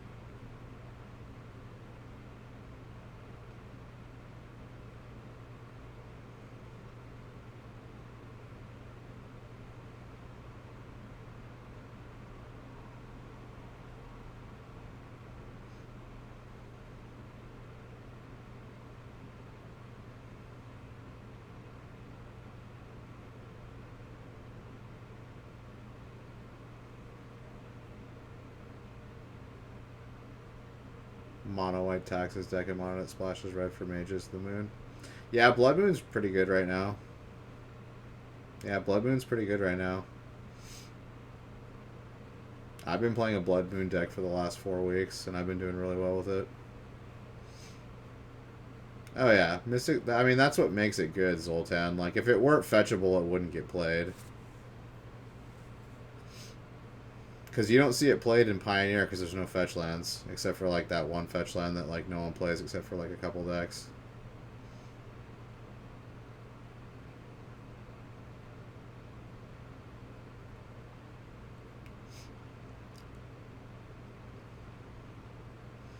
Well, Blood Moon just became good again, Nerd Rage. Like, Blood Moon was not good when, like, Oko was around. It was actually very bad. But once Oko got banned, like, or once all those cards got banned, Blood Moon became good again. So, like, it's now viable to play, like, Blood Moon decks and Blood Moon effects.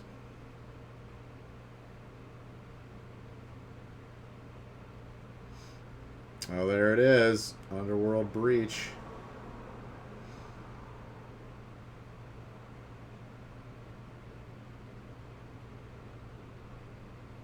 But he's got another one.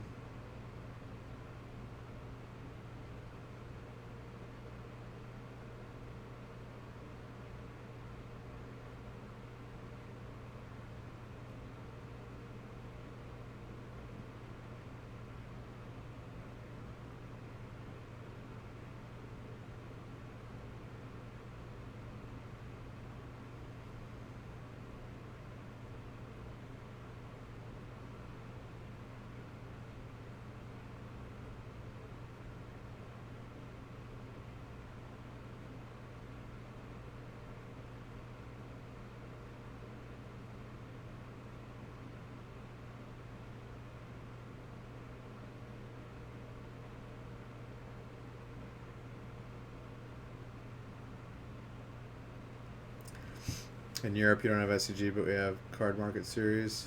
Modern today, and Eldrazi Taxes top aided.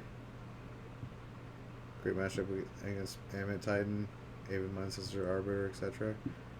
Yeah, Eldrazi Taxes might very well be decent now. Yeah, that deck hasn't been played in a while either.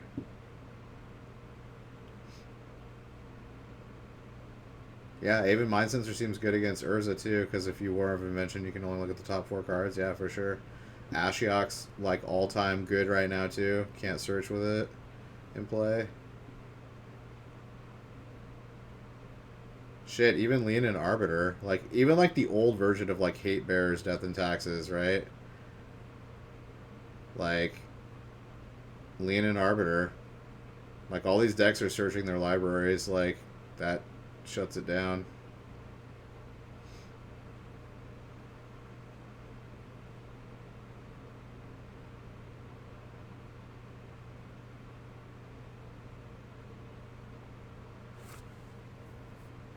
Yeah, I played Death and Taxes in Legacy. I don't know how good it is right now, but it was like unplayable when Ren and 6 was around. Like, utterly just unplayable. Like, it was miserable. Like, you couldn't win against Ren and 6. It was ridiculous. They could just pop off like all your creatures with a -1.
Dude, Ugin the Spirit Dragon? Let's go.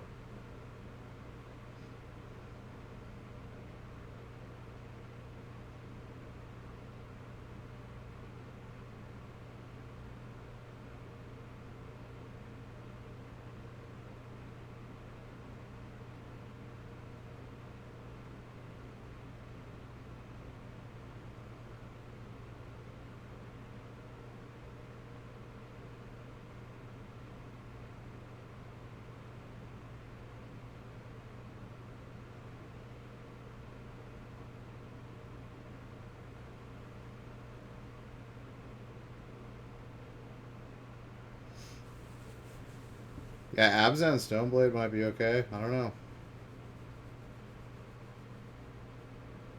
What would green give you? Tarmogoyf? Goyf-like sword.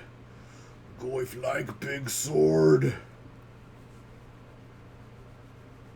Scavenging Ooze. Scavenging Ooze is like pretty decent right now.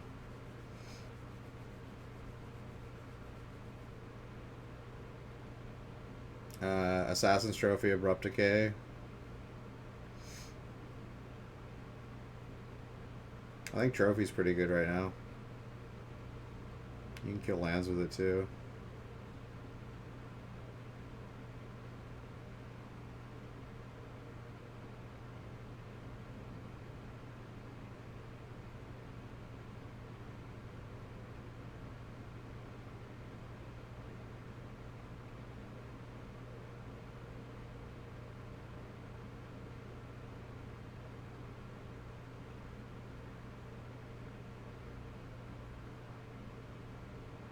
-3.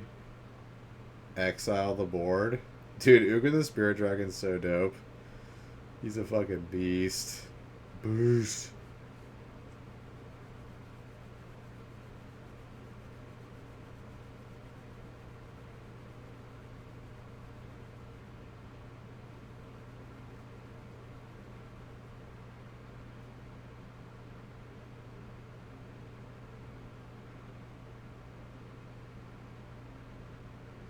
Dude, that picture's crazy. He's like, run! There's like the fucking like barrier to fucking another like the hell dimension like tears open in the fucking town square. Dude, that picture's dope. That picture's dope. I never actually looked at that picture like really like inspected it.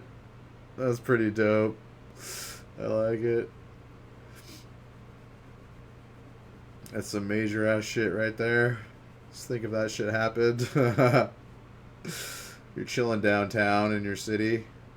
It's fucking giant hell dimension portal tears open in front of you. Demons start flying out of it. We fucked up.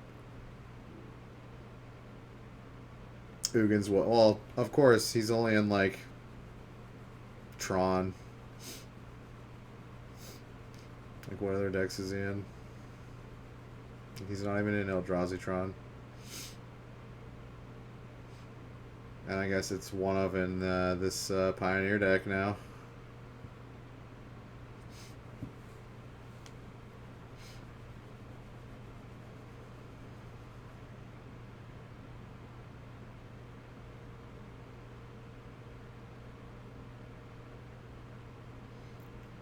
Yeah, Moto really like reflects like, you know, how playable every card is.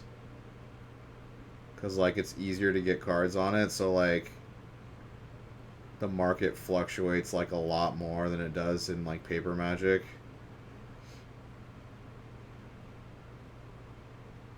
Because people just get like people have like every card in Moto.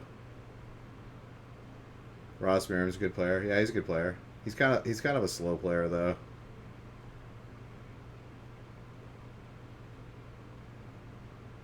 Sometimes he contemplates a little bit too long for my tastes.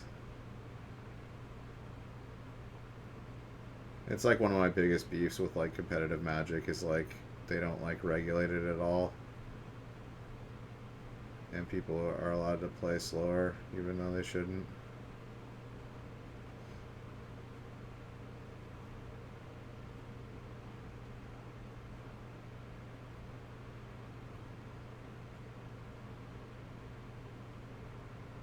Yeah, I don't think he's beating this Ugin.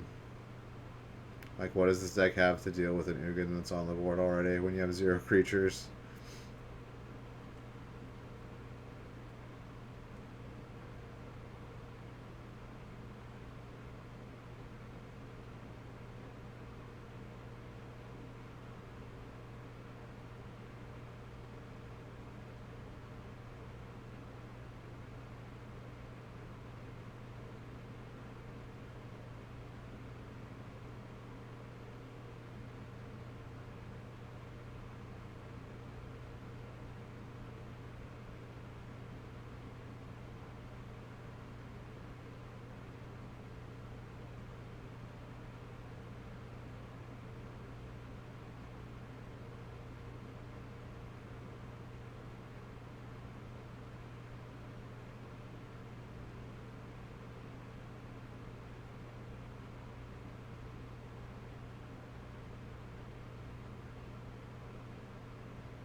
Clothis? Which one is that? Is he the red-green one?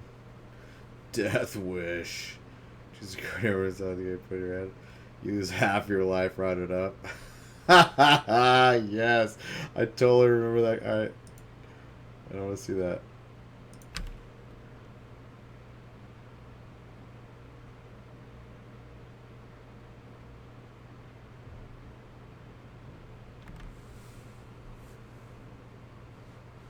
Yeah, that god's being tooled around with. I think it's modern playable for sure. He's kind of like a mini, what's his name? The Is It God, the 5-cost one that came out in original Theros. That doesn't get played anymore because he costs 5. Alright, he finally just wins it. You can't beat the Ugin once it's already down and you have no creatures. Yeah, plays it in Jund. Yeah, I can see it in Jund.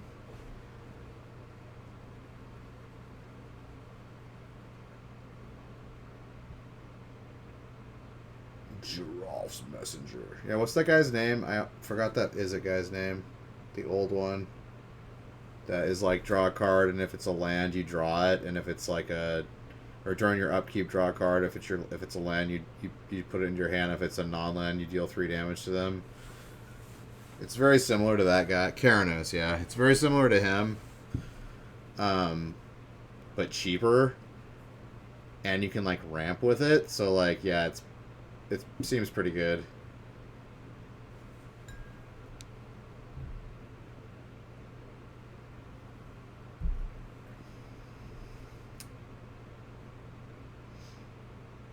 Yeah, I used to have a Karanos. I used to play it in my sideboard in my Breach Moon deck, but then it's just like the format got so fast that like he hasn't been playable for a long ass time.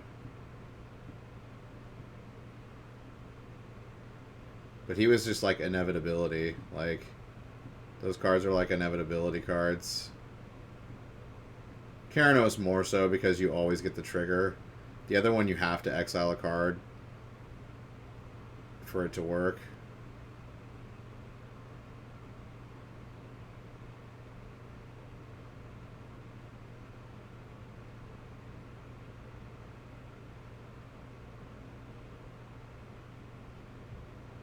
Alright, Aaron just needs Yawgmoth for the win.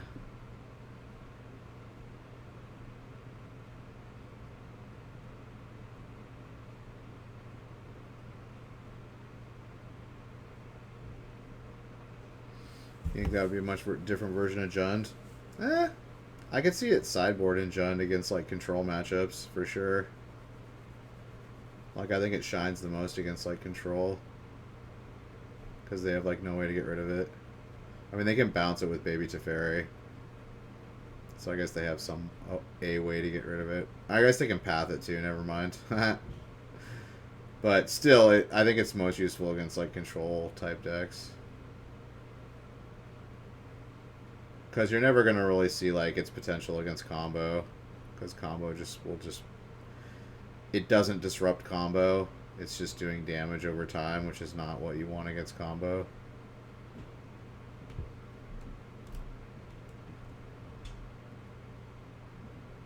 That black-red guy, though, I didn't think he was that good to begin with, but he might start seeing more play.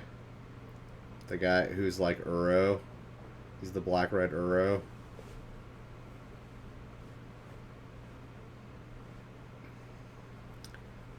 The one that, like, you have to discard a card, and if you don't discard an online card, you take 3 damage.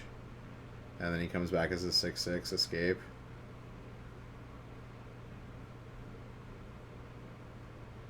Yeah, people are playing like 1 or 2 of him in Jund. I don't think you ever want to play more than like 2 of those.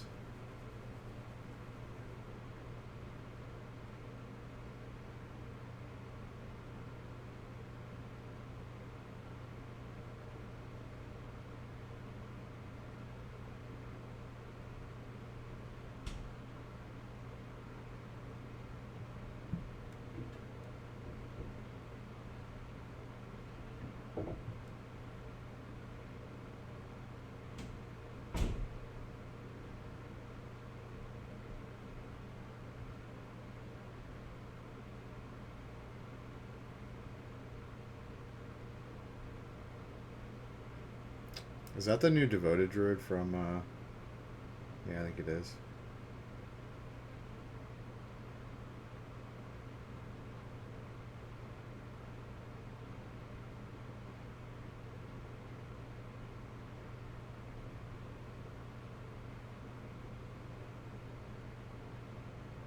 Well, they're both just like top decking, trying to get their combo. Whoever gets the top deck first wins.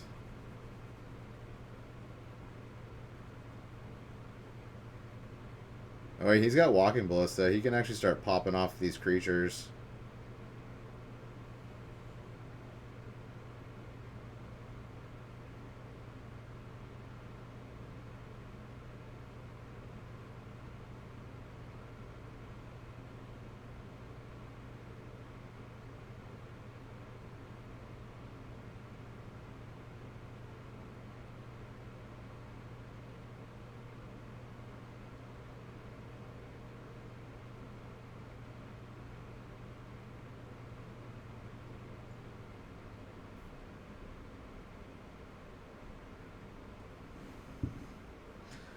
Now you're making a gen deck with Clothis and Croxa? Do it.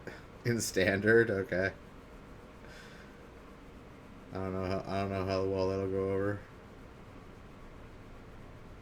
Wait, so he went and got Viscerus here. Okay, he still doesn't have the combo. He still needs Vizier of Remedies or Isao Enlightened Bushi. Can't be countered. Bushido 2, regenerate target samurai. I wonder what they were talking about to make him think of that guy. Kamigawa. That block was crazy. Fucking Jite.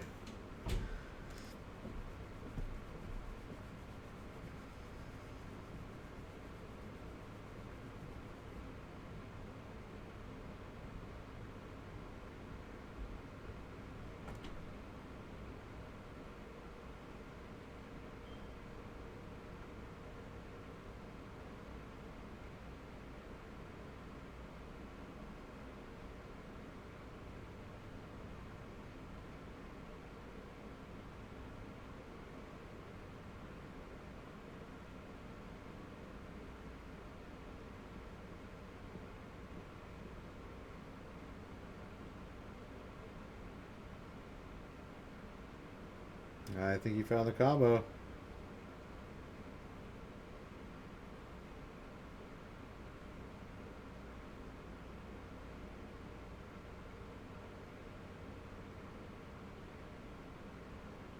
Yep.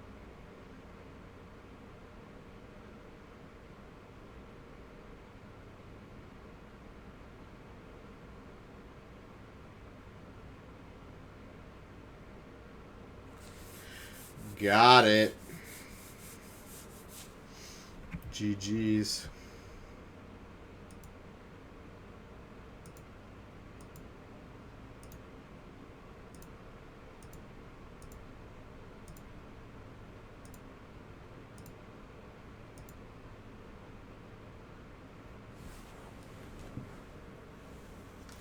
Round number 8. Let's go.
Alright, we back. What do we got? Oh, Azorius control versus Mono Red Aggro. Okay.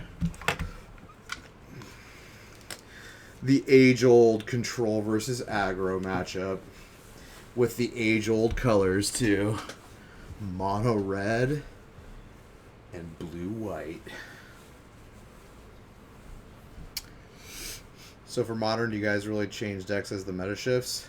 Because we've been playing the same deck for two decks for 7 years and just the metagame. I think most people who don't have like every deck or like every 4 of good card in Modern typically play the decks that they're most comfortable with and own. That's why when you go to a big modern tournament, you're going to see a big variety of decks, like regardless of like the meta.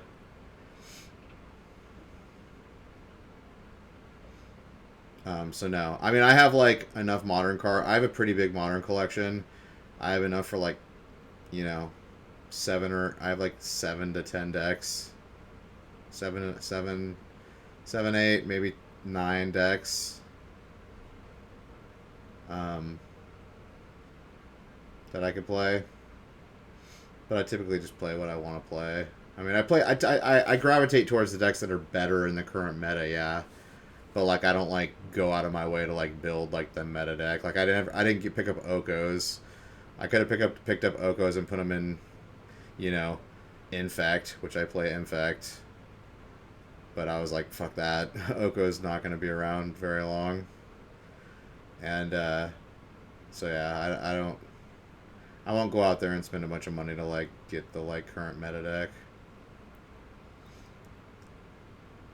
Especially when I think something's gonna get banned out of it.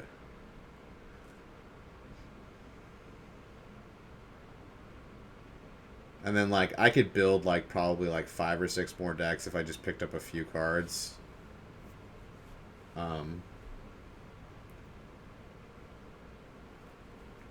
If I wanted to.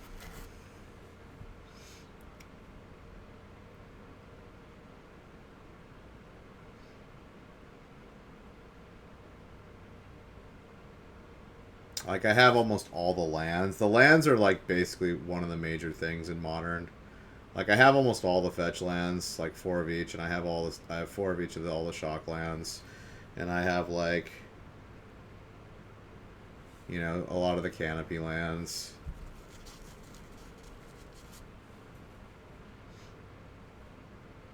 I have most of the special lands. So that makes things easier.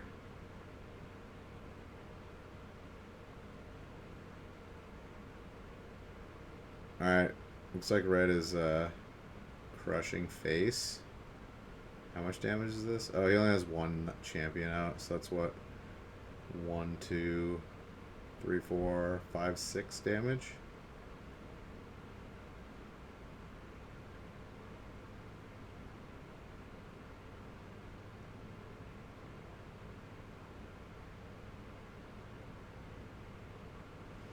Oh no, that's totally true, Zoltan. Like, in terms of like modern and legacy, especially like playing what like you know and what you're good with, because there's so many cards in eternal formats, like so many different cards that like, you know, you want to play the decks that you're like that you know all the matchups for. You know, it's easier to do that with like standard because there's only like, you know, 4 matchups or 5 matchups at the most. So like you can just learn them like pretty quickly. That's why everyone in standard tournaments typically play the best decks if they can. There's not a whole lot of fringy decks in standard.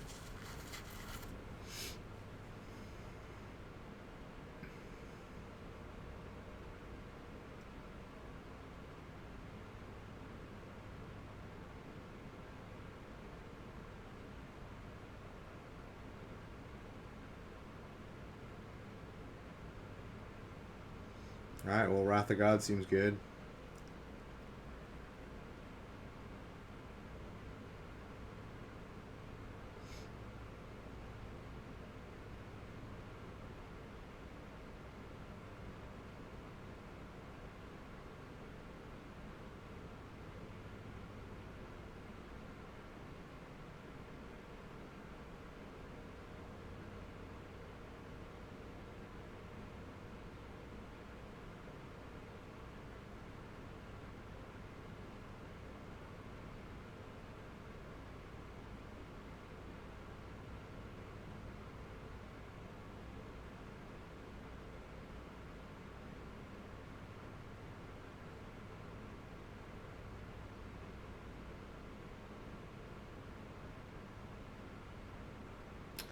Yeah, I think people have a problem with flipping their cards around too much in their hands and they're not actually thinking.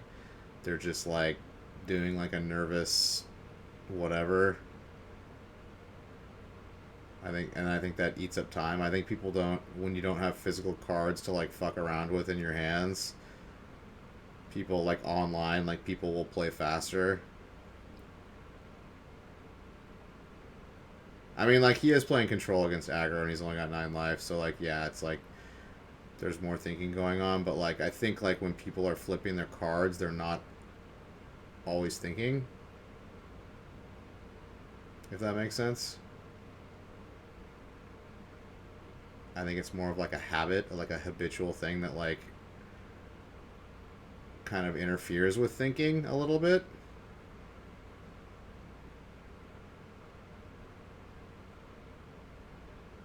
And it's really weird because people didn't used to do that shit. Like 10 years ago, no one flipped their cards like that. Like if you watch like old like pro tours and shit, no one did that shit. Like I don't know when it actually changed over. It was probably like I don't know 7 or 8 years ago. Um, People just started like, oh, was it Kibler? Was he the first one who started doing that? I don't know, but it fucking caught like wildfire, and then everyone fucking started doing it. And it was like, dude, it's so annoying. Like especially this people like this dude who just do it fucking constantly. It's like, dude, like you're not thinking, you're not using 100% of your brain when you're doing that. You're distracting yourself by doing it. Like it's a very ADH thing to do, where you're not actually like giving your full attention to like thinking about the game and like what your next move is.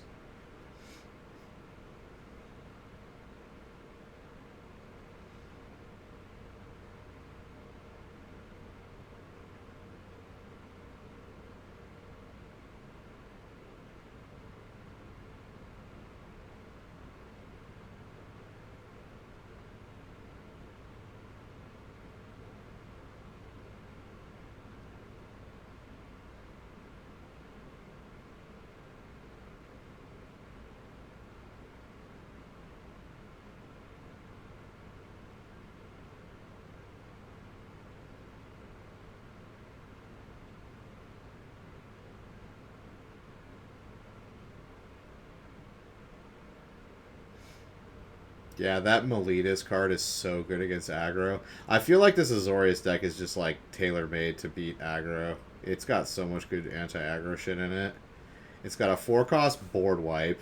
It's got a 2-cost legendary, or the 2-cost saga that like gets a land, plays a 0/4 and gains you 3 life. It's got absorb, which is like counter gain 3 life. Like this deck, it feels like when Esper came out and like totally derailed when Esper first came out in standard like a year and a half ago or whatever. Uh, like mono red became like unplayable at that point, and I think mono red's soon going to be not. Although these guys are 7-0, I mean red can still steal games, but like I feel like this Azorius deck is just really good against aggro. It's got a lot of tools to combat it. And then, of course, Dream Trawler is lifelink. Like, you get a couple hits with Dream Trawler and it's just GG.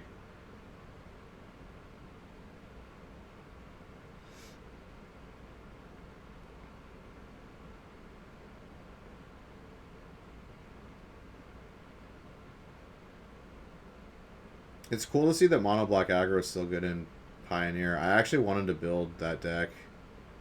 And then Copter got banned, and then people were like, oh, the deck's not good anymore. And I was like, I don't know, maybe it is. And it seems like it still is. Like, all the recursion creatures and, like, hand destruction and good removal.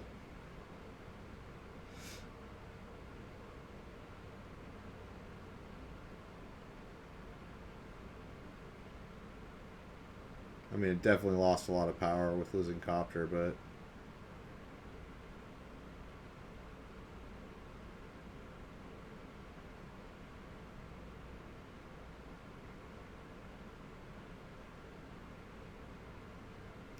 if only he had a lightning bolt, right?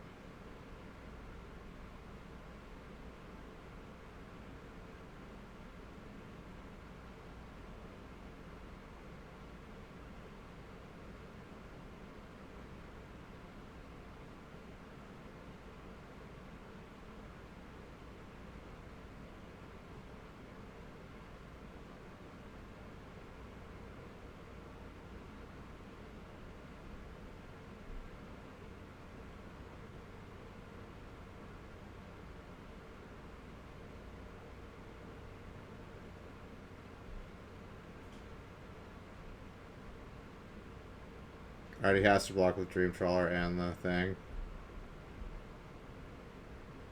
So, I mean, put the Dream Trawler first strike it, and then the wall dies afterwards. And he takes 1 damage.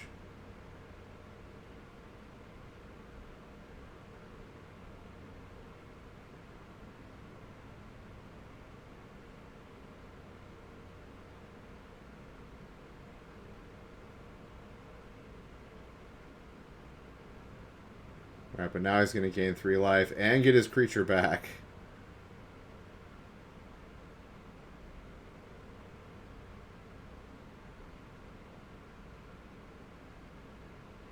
Oh, Dream Trawler. Back again. Yeah, now he's got a Dovin's Veto.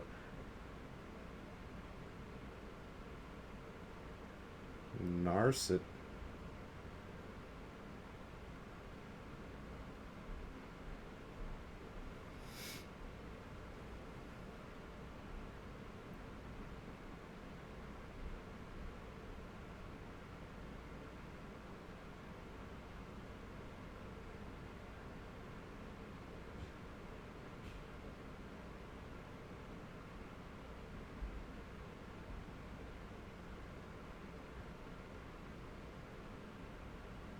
Standard Jund deck? Which one?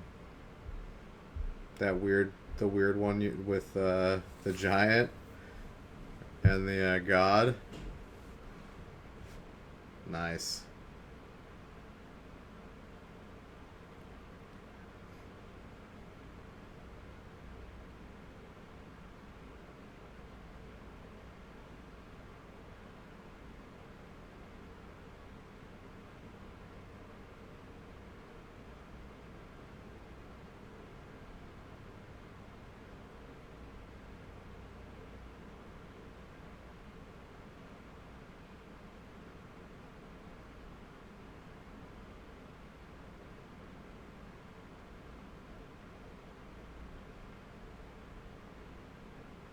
Alright, did he draw a burn spell? Oh, he drew a mountain. No. No.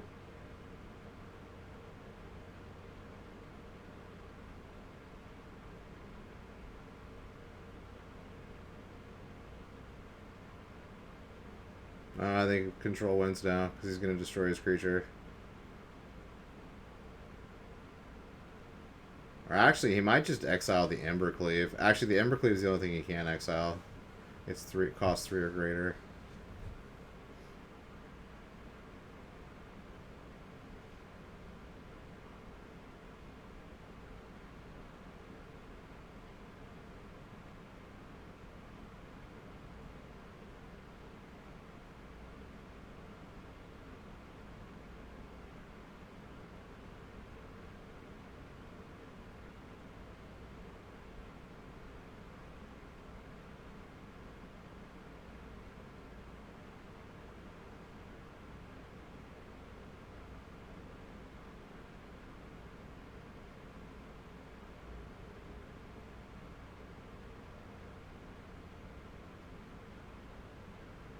Oh yeah, he's got it all now. He's gonna kill Embercleave, exile the Steamkin. Probably just attack with the Trawler. He doesn't need to block. His life total is gonna be way high enough.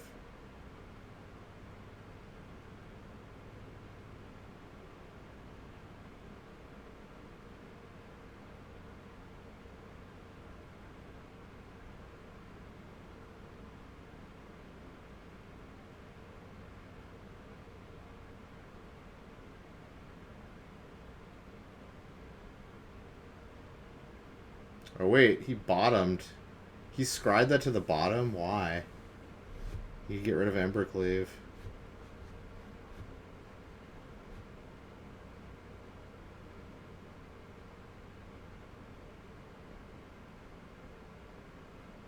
Wait, now he's tapping out? What is he doing? Oh, he's drawing a bunch of cards so he can get more life. Okay, I get it. I get it. Yeah, this thing gets +1 power each card you draw. So he drew 3 cards. He gains 7 life here, yeah.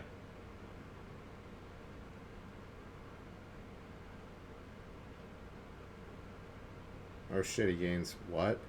11 life? What?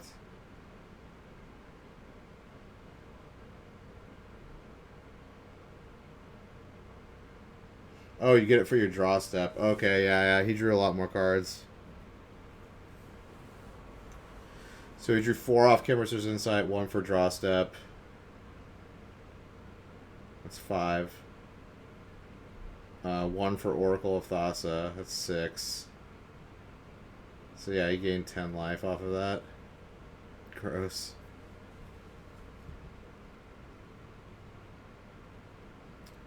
Seems good.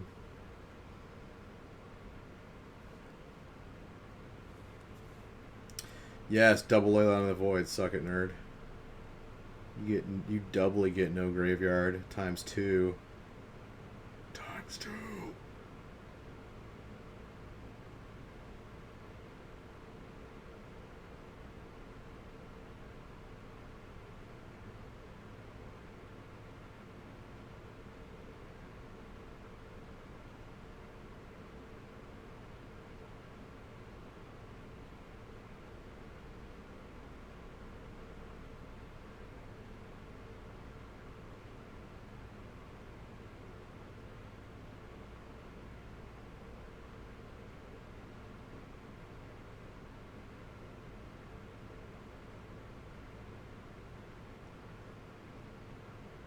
You will never have delirium.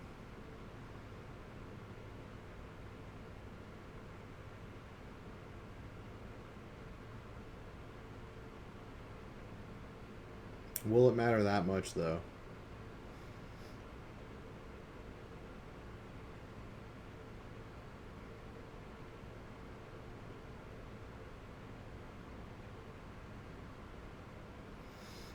You flicker cards are like a bad. Once you start doing it, you can't go back. Yeah, it's like an oral fixation. Like, you have to, like, it's like a habitual, like, fixation.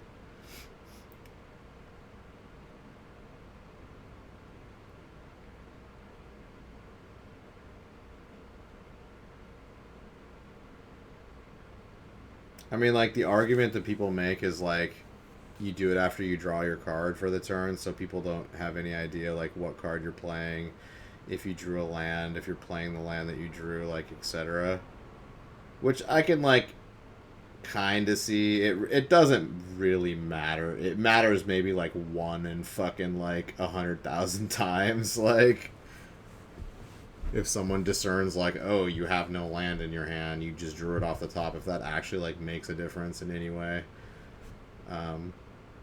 Like, some of the best players in the world don't shuffle their cards around after they draw a card. Like Shodi Asaoka.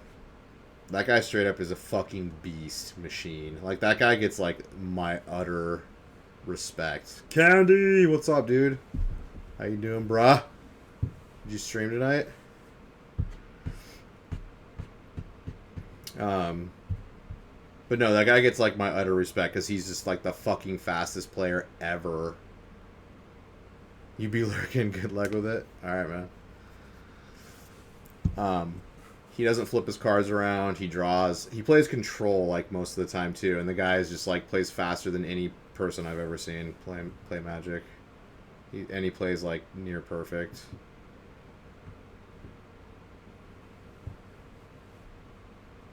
Like, he's definitely one of the, like, top 5, like, best players in the world. Top 10.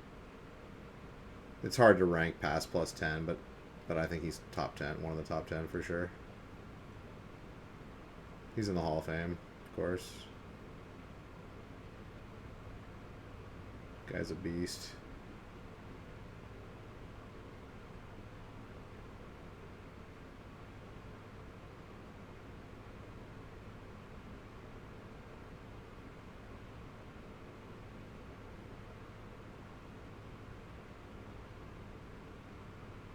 Alright, well, Tireless Tracker is very good until it gets Murderous Ridered.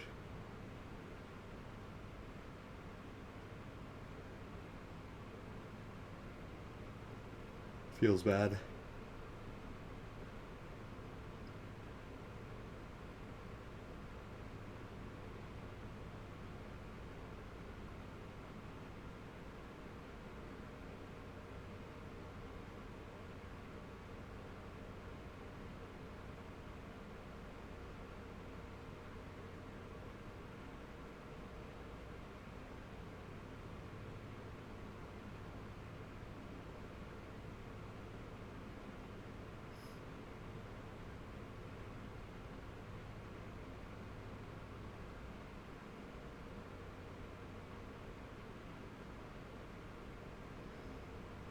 Just happy, luckily you don't play slow. Yeah.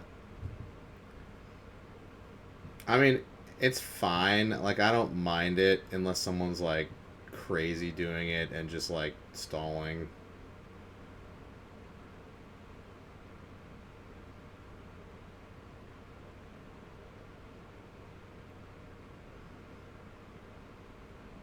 Alright, Scoos. Scoos is a good draw. No more recurring creatures.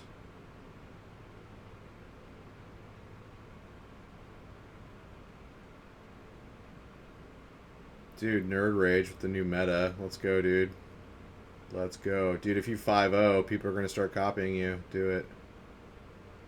5-0.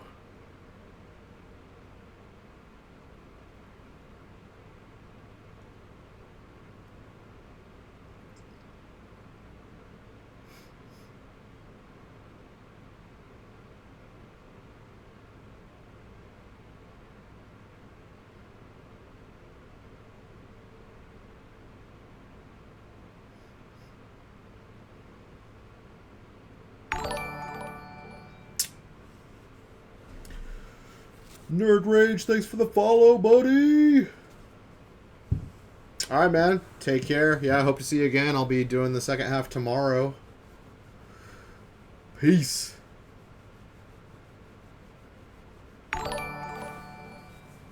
Zoltan. Thanks for the follow, man. I appreciate it.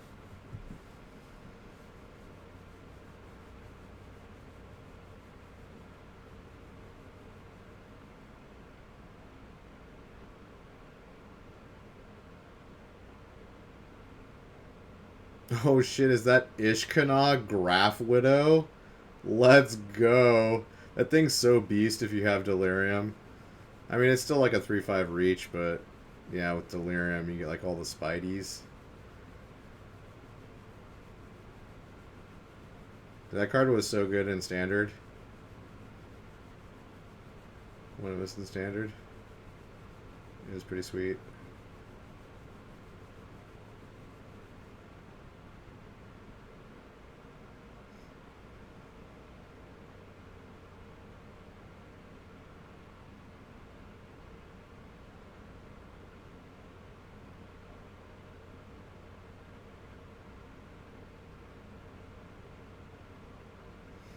Alright, can't attack into that 3-5 monstrosity. Is he actually like rounding the corner here? He's got a clue still too. Like one more good card and he could like just take this game over right here. Oh, he's got 3 lands in hand. Gross. Unlucky. He's still sitting pretty though. He's got a 4-4 and a 3-5 and a Scoos in play. Do I do this often? Just watch events in chat? Yes. Commentate. I commentate every major tournament that I can. I might even do the Mythic Championship that's going on, like, in tandem with this. But I don't do the limited portion of it. I'll do the constructed portion, which is Pioneer, for the Mythic Championship, maybe, this week. But yeah, typically on the weekends, if there's a major tournament, I'll commentate it. And I have a YouTube too, which is lock_daddy, which has all my videos on it. I have probably like 60 of them now. Close to 60. This might be my 60th one actually. And they're on my Twitch channel too. You can watch them, but it's better to watch them on YouTube because it's higher quality. It's HD. Well, it's 1080 instead of 720.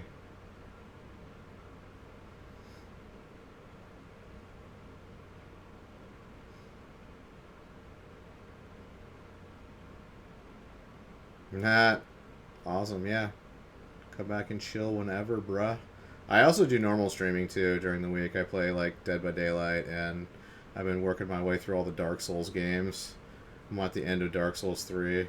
Took a little break from it because the fucking DLC bosses are a pain in my ass. It's lock_daddy, same as my Twitch channel.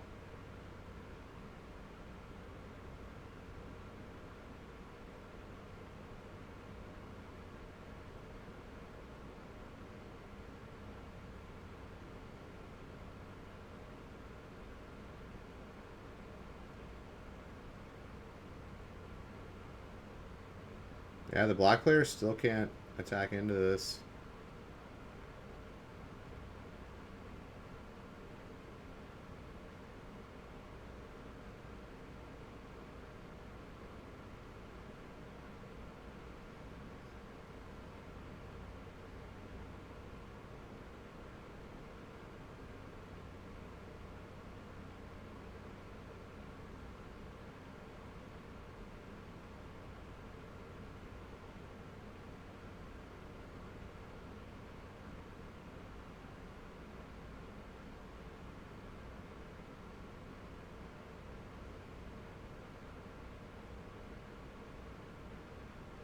Oh, abrupt to pay. Gross. You can grow that Scoos to a 5/5 now.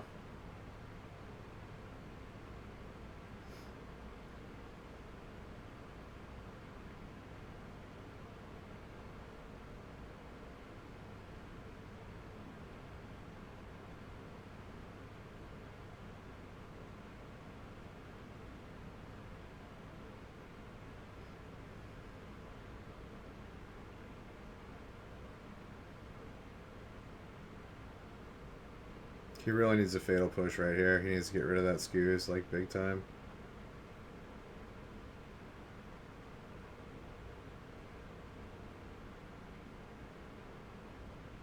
You don't use these Strowman trips, but you got an account to come back and watch yourself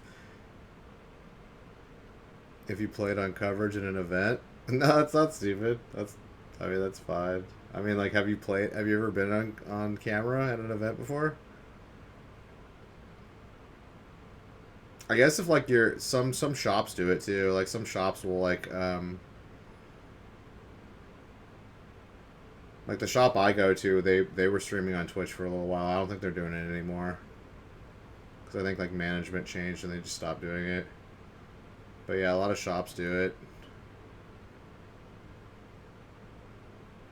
I've never been on coverage at a Grand Prix before. I've played like I don't know, like 7 or 8 Grand Prix.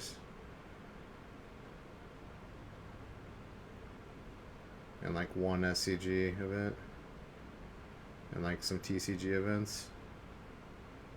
Although TCG never streamed any of their stuff. I don't think they're even doing stuff anymore, any tournaments anymore.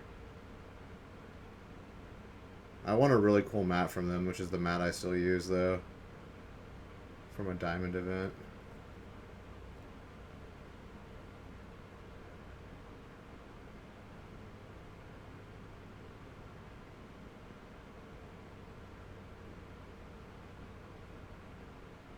Damn, I can't believe that Delirium deck came back. That was pretty sweet.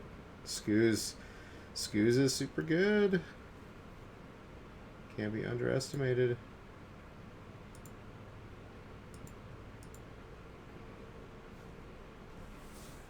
Alright, game number 3.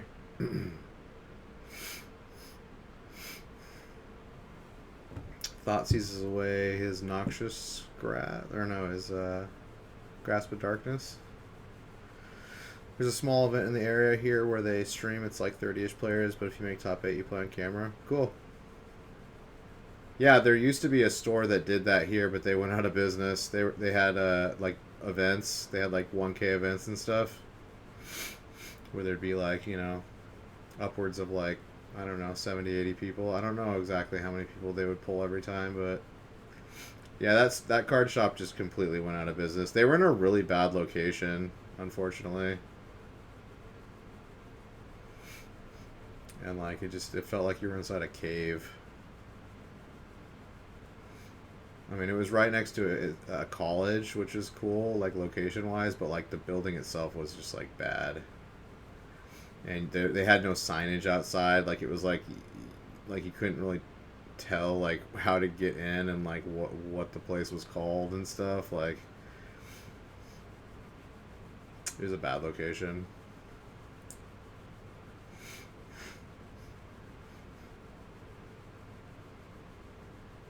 And they were like known for like all the Legacy events too. Like people played Legacy there more than any other shop in the city.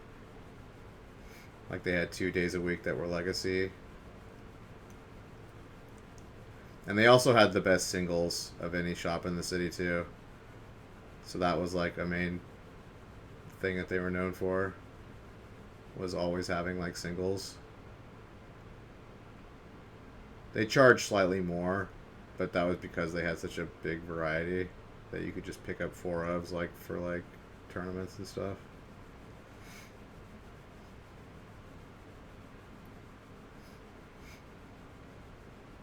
Yeah, I think it's really just the location that screwed them. If they had like a better building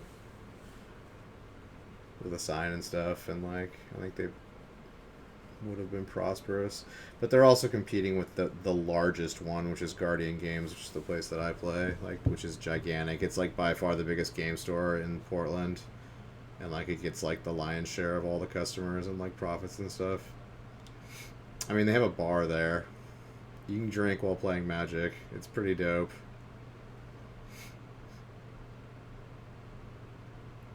And then they have a food truck that always like parks there, and you can get food if you want, like right outside.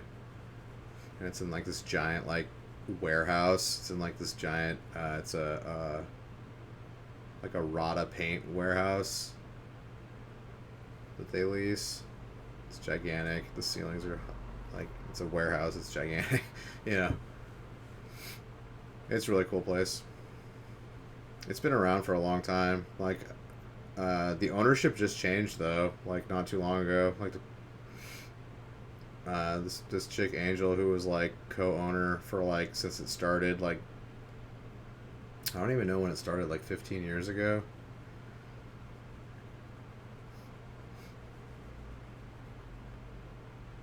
$15 to $20 ago, somewhere in there. And it was in a different location when it first started, but then it moved to this like better location, and it just got bigger and better.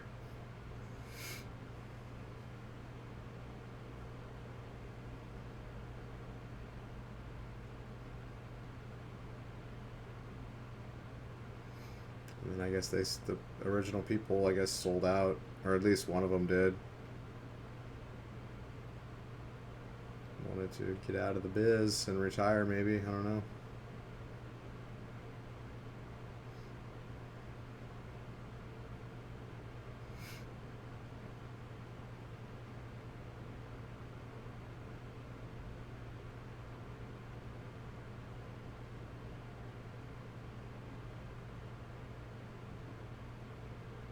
That Jace Prince Prodigy seems kind of bad when Leyline's out. Seems kind of really bad. I mean, he can still loot with it every turn, but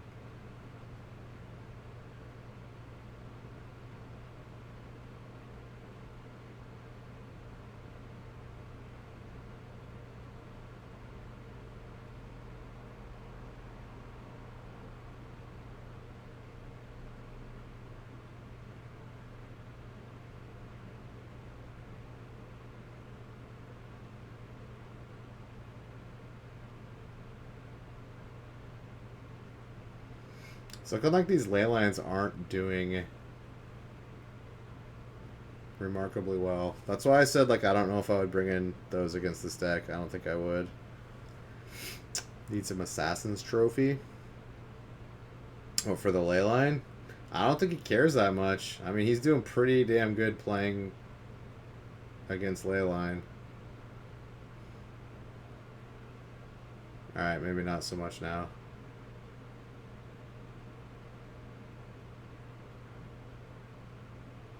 So, well, he had Fatal Push and Go for the Throat.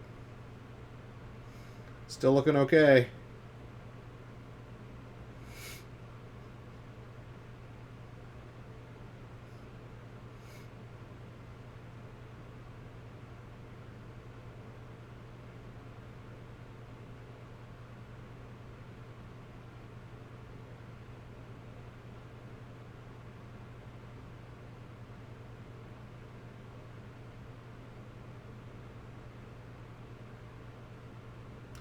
Walking Ballista seems strong here.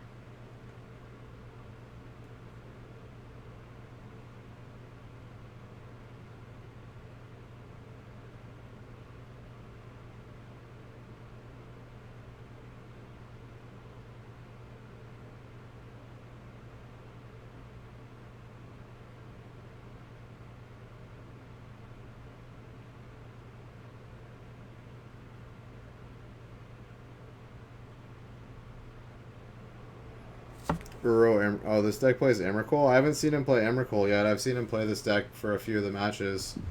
I haven't seen Emrakul though. Seems like it's good in this deck though. Yeah, it's very much like the standard version, but souped up. Like a lot of the Pioneer decks are like standard decks that are just better because they have more cards. Ballista, yeah, Ballista is fucking great. I remember when that card came out and people were like, "This card's not very good. Like, it sucks." I'm like, "Are you kidding me right now? This card is fucking insane."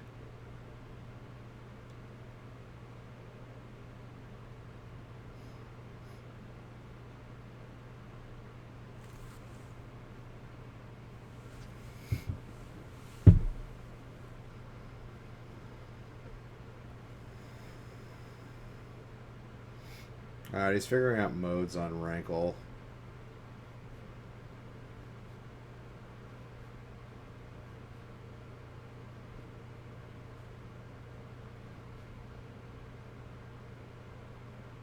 Does he play Azcanta in this deck? I haven't seen him play Azcanta yet.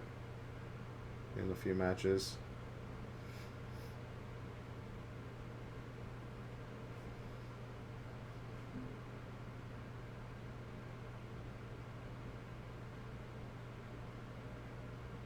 Alright, yeah, he made him both sacrifice a creature too. He wants to get that Ballista off the board.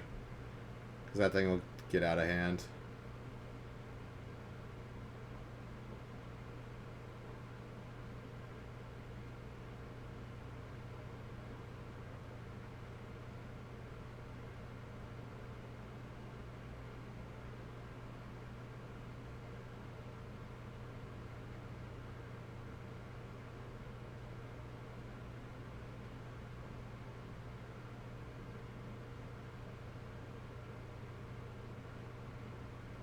You should have been enough cards to make it playable, yeah.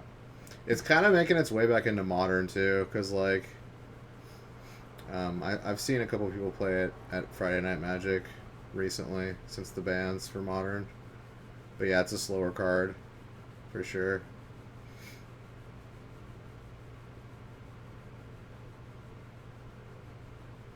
Oh, the links you can't post, it'll delete them. It'll auto-delete them. I can allow you to post something after we're done, though. But yeah, I don't click on links during commentary. I can do it when I'm streaming like a game or something like that. But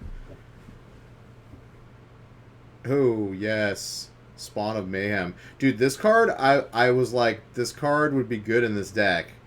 Like just straight up like putting in a couple Spawn of Mayhems instead of two of the Smuggler's Copters. Boom.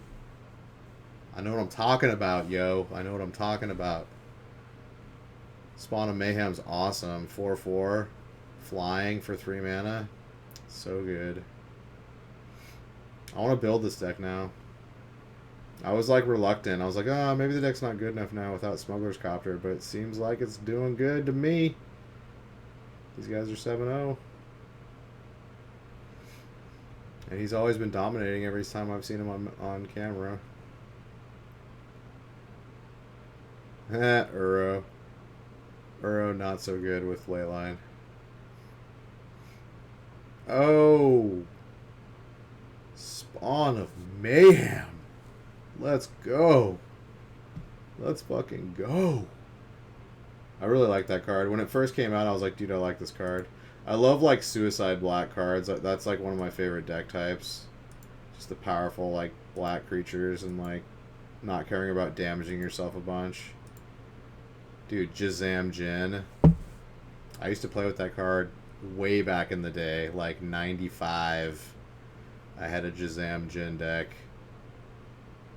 that played like Dark Rituals and like 4 Jazams and like it was sick. And it played the 3/3 Flying Jin too, the black one that costed 2 black, and he did a damage to you during your upkeep. The Junin Afreet. I think it's Junin Afreet. And I played Juggernauts and Sedge Troll. It was black-red. And I played like 4 Badlands, and the deck was dope. Hymn to Torak. It had Hymn to Thorax in it, and Dark Ritual, and Hypnotic Spectre. Dude, that deck was so dope. That's probably my favorite deck, like, of all time for, like, the time I played it.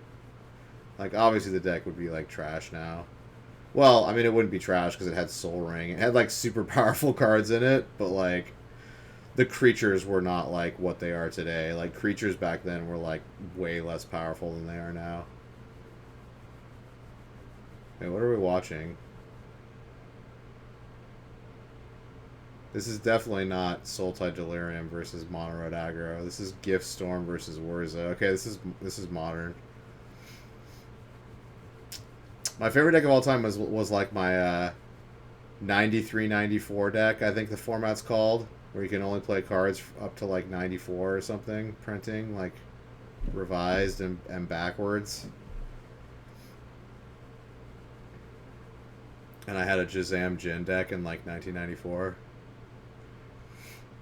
It was either 94 or 90, like into 94, early 95. It was a black-red, like, suicide deck, basically. With 4 Jazam Jins and 4 Dark Rituals and, like, a Soul Ring and 4 Lightning Bolts, 4 Terrors, 4 Hypnotic Spectre, 4 Juggernaut, 4 Sedge Troll. And those were, like, some of the best creatures of the time. 4 Juna Nefrit, or like maybe it didn't have 4 Juna Nefrit, but it had some number of them. It was just basically like the most powerful creatures of the time, with like some removal. It'd basically be like a Jun deck today kind of thing.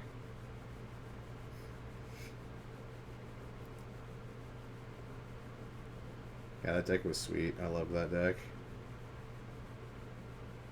And it wasn't like the best deck. It was competitive, like it was top tier, but like it kind of all-in a little bit on creatures. Like you could like turn 1 Jazam, you could like Dark Ritual Soul Ring Jazam, or like Dark Ritual Jazam like first turn, but it could get Swords to Plowshare. Like removal was still great back then. Like I mean, you still had the best removal spell in the game was in the base printing of the set. Yeah, 5/5 for 4 mana with downside. Yeah. Yeah, creatures were horrible back then. They were like the worst thing ever. Spells were like super powerful, and creatures were horrible comparatively.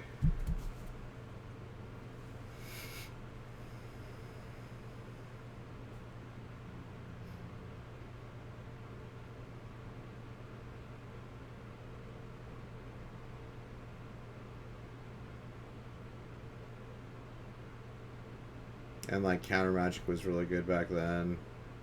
So like blue decks were really, really strong back then.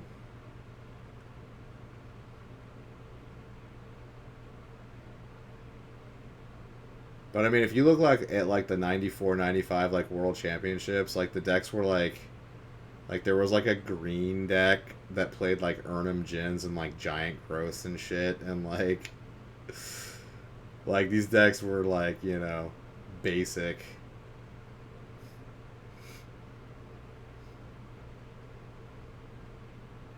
But you giant growth and Urnum Jin, that's like a 7/8. That kills anything basically that blocks it.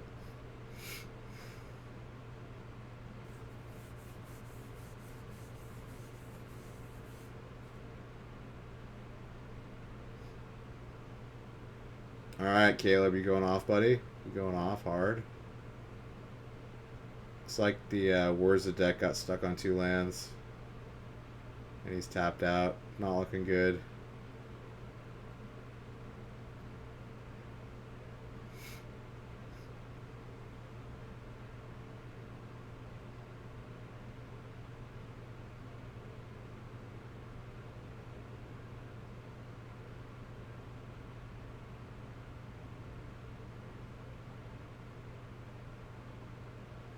Caleb's a pretty fast player. I respect Caleb.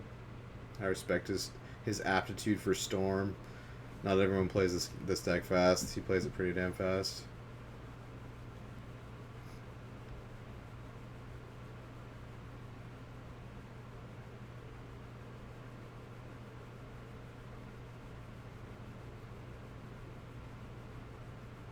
You're only 27. We started playing when you were 12, so around Odyssey and Torment. Creatures are already way better. Yeah, for sure.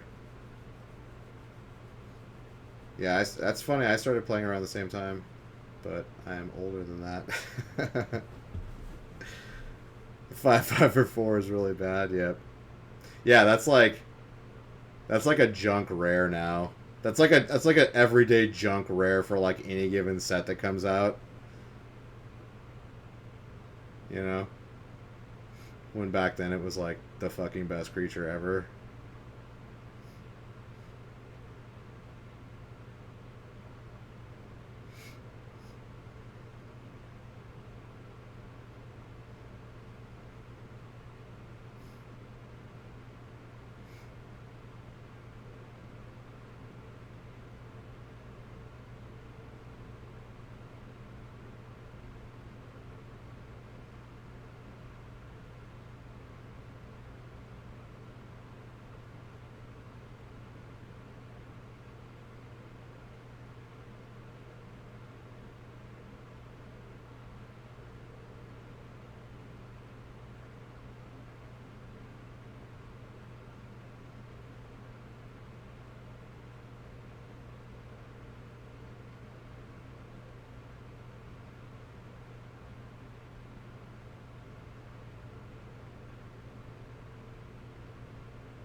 Yeah, he's got it here.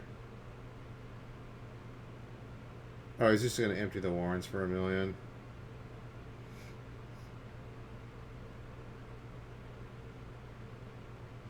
A Jin without flying. Yeah, Jazam Jin's not flying. He's just a 5/5 ground creature. You're thinking Mahomani Jin. He's the 5/6 flyer from the base set, which actually is one of the best creatures too. Like that, I remember like one of the first tournament, like the first tournament I ever played in Magic, at a shop. The deck that won was a mono blue deck with like 4 Mahomati Jins, 4 Vesuvan Doppelgangers, and like all the rest of the cards were counterspells, like various counterspells, and that deck won. And that was back when like they were cash tournaments. They were like you did your $5 entry, and they just took everyone's money, and they were like first, second, third. You get cash payouts. It was something like $50 for first place, like $25 or like $30 for second place, and like 10-15 for third place, something like that. So you'd win cash. Like the first like I want to say like 2 or 3 years of Magic, it was all like cash tournaments. Maybe like 2 years of Magic. First 2 years, and then they stopped doing that. Shops stopped doing that, and they just made it credit. They're like, oh well, we'll just make more of a profit for ourselves. Because then it became like, oh well, Magic, this game's here to stay. Like they thought it was just like a fad, right? They thought it was, and then all these card games came out. Like all these card games came out after Magic, because like Magic was like the first card game. It was the first collectible card game, and like all these companies were trying to like make card games. Like so many came out in like the next like 5 to 10 years, like so many. All right, let's look at sideboard. All right, Wurz is going to bring in what? Ashiok Dreamrender seems good.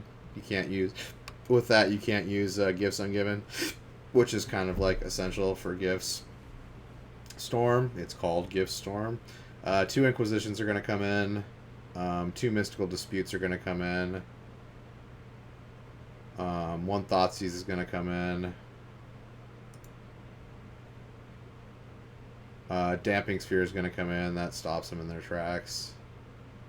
Graph Diggers you can bring in too. And then Gift Storm is probably going to bring in Aria Flame because of all this stuff that's going to be like fucking with what he's doing. 3 Veil of Summer is probably going to come in.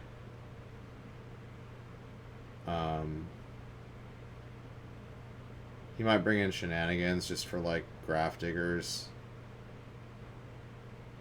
I don't know if he's actually going to bring it in just for 1 Graph Diggers. He might actually, because there's a lot of artifacts he's playing with. Yeah. And I don't know if he brings in Factor Fictions or Dismembers. Maybe the Dismembers for Urza, but maybe he doesn't care. We'll see.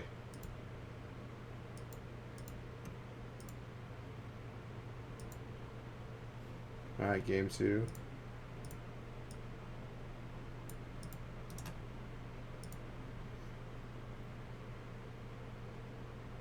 If Ashiok comes in against Storm, it's almost game over. Yeah, Ashiok's very good right now in the meta. I mean, even though Amulet Titan can just beat you before you even play it, if they're on the play, they can win turn 3. But yeah, it's a very good card. It stops Amulet Titan. It stops Storm. It stops Urza to some degree. They can't War of Invention, which is like their main way of getting the combo out. And it exiles their graveyard, so they can't like do tricks with Emery and stuff too. Although I don't think a lot of the versions play Emery anymore. I've seen some of them that haven't. It seems like they don't play Emery at all. They're playing a lot less artifacts than they used to. They traded it out for like hand destruction and removal. An Archmage Charm I see in his hand.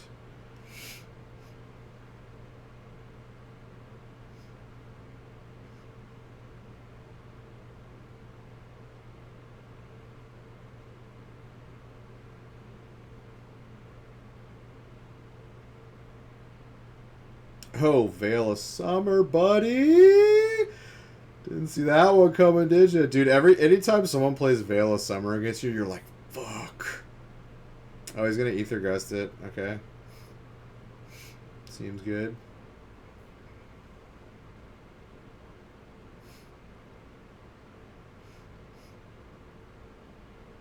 Oh, his hand's pretty bad.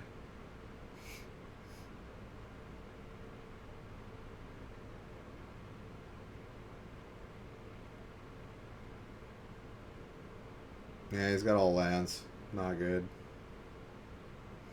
Stack War, the magic you love, yeah.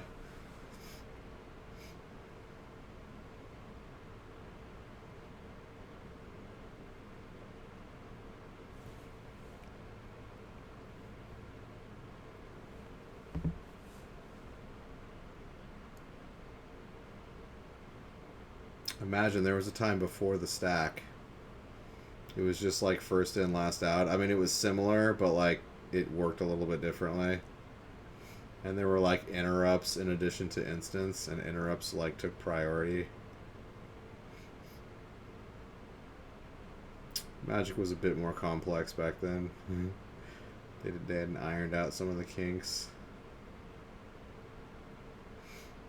There were like 4 different kinds of artifacts too.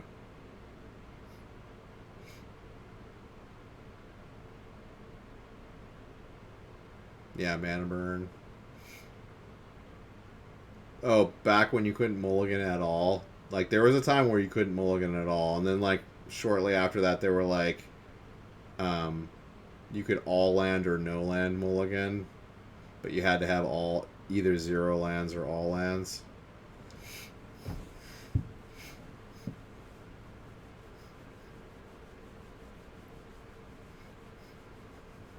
Damage didn't stack before? What do you mean?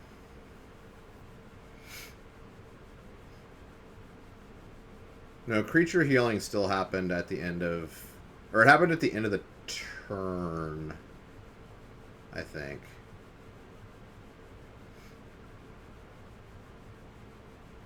I wish I still had some of my Magic rule books. I used to have a bunch of them, but I lost a bunch of stuff in a house fire when I was a teenager. Like I lost a lot of my collection and like stuff like that. My rule books and stuff. But I would like to point out there was an example of play. So any of those people that like to put their lands in front of their creatures and shit, those people are wrong. Okay, they're just straight up wrong. Like it showed example of play in the rule book, and it always had the lands behind everything else. So those people that try to be cute and like put their lands in front of their shit, like I want to bitch slap those people. Like seriously, like who the fuck do they think they are? Making a mockery out of this shit. No. Not on my watch. Not on my watch.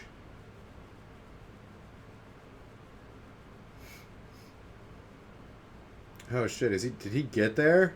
He's casting Past in Flames.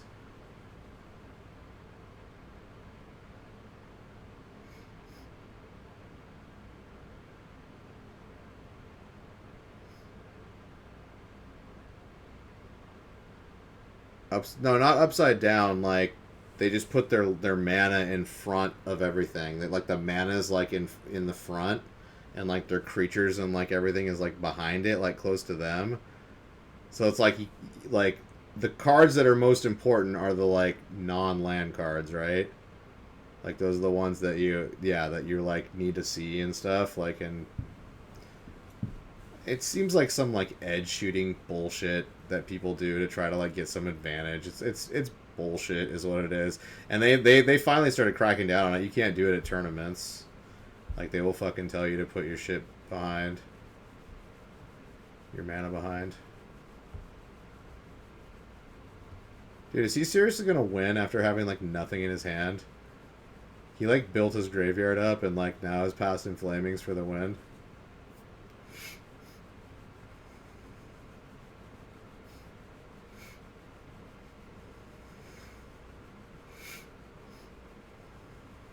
Ooh, he's got a Dismember there. It's like, do I take this Dismember and kill the Urza?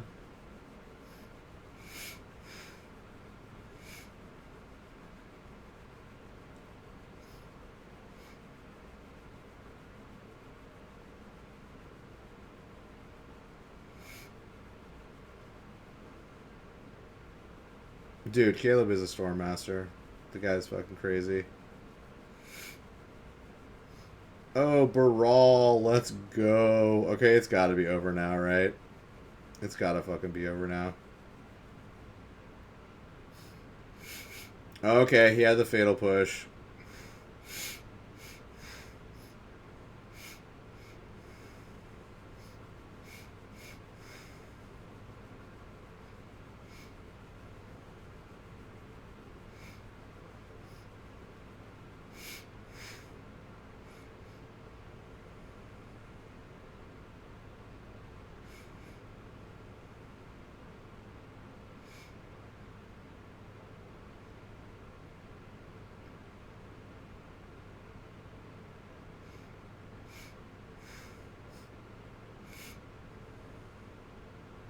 Okay, he brought the Factor Fictions in too. I didn't know if he was going to. That's a dope Factor Fiction picture too, the reprint. I really like it. The one with the like hooded figure, his face is like cloaked and he's got like the like glowing orbs and he's like dropping two of them and keeping these three. It's pretty badass. I like it.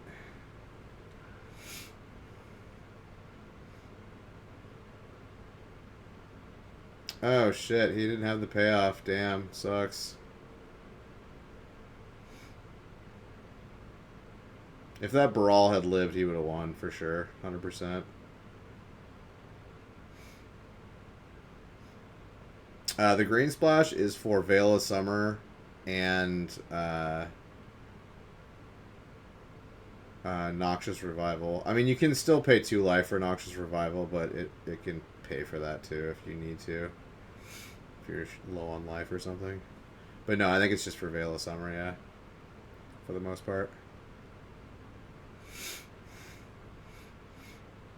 Because that card's busted. Wow, he's got like no pressure. He has to like cast another Urza to get like another fucking token.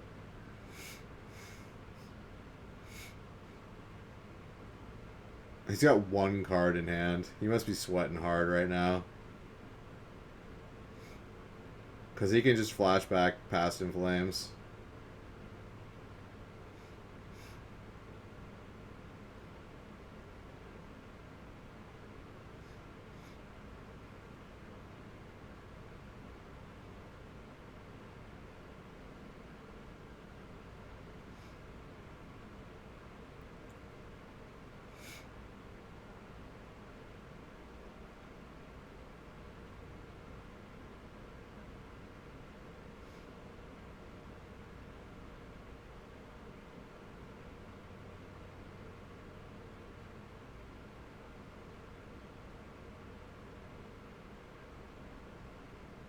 Oh, he found Baral. I think this is GG. It's got to be right. I know he's going to wait.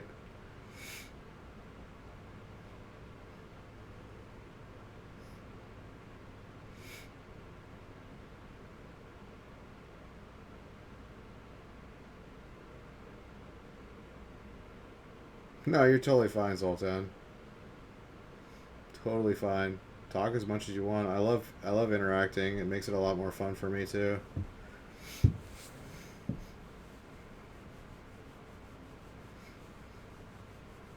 Now, some people just like to watch. They don't like to chat. You know what I mean?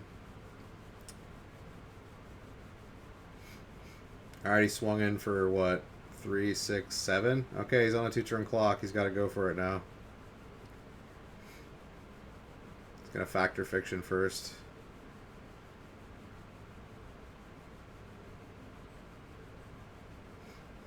Dude, Factor Fiction is such a cool card. That card was so strong in Standard. Like, it was, like, so powerful.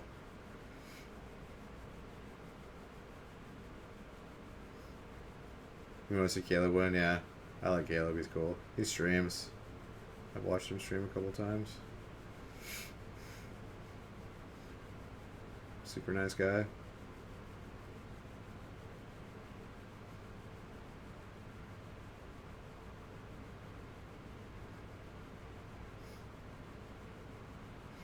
Dude, this is tough. That's like 5 good cards. There's like no lands in there.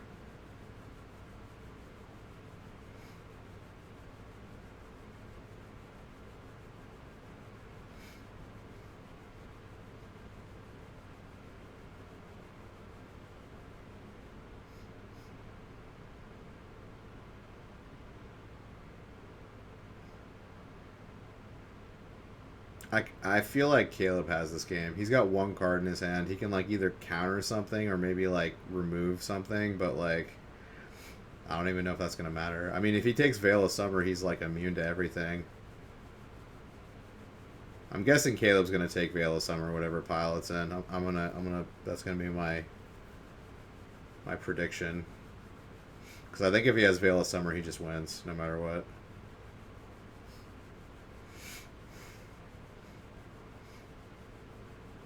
Because he's got Baral in hand, so he doesn't know he has a Baral, but that's actually a really good split. I like the way he's splitting them, but he's gonna take the Veil, like no matter what. Veil Aria. Oh, he's not. Holy shit. Okay, I was completely wrong. Completely wrong. He's the expert. He would know best.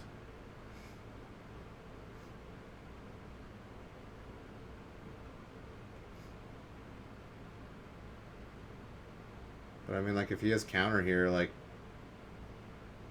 what does he do?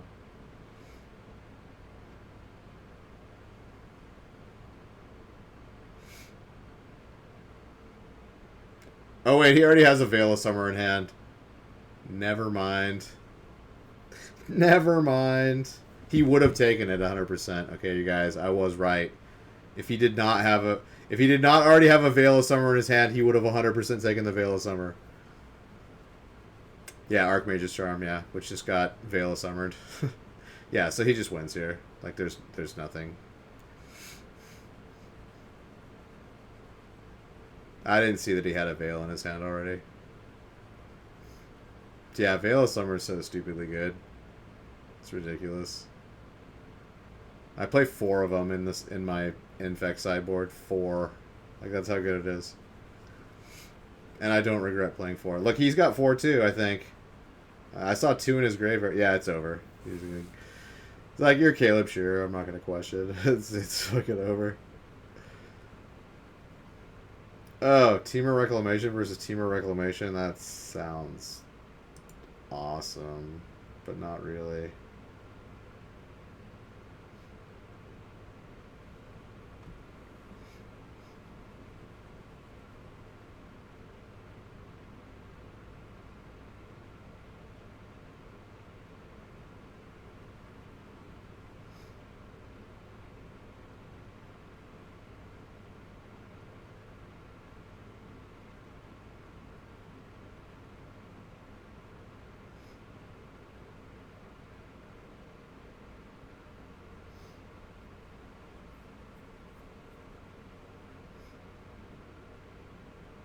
Wow.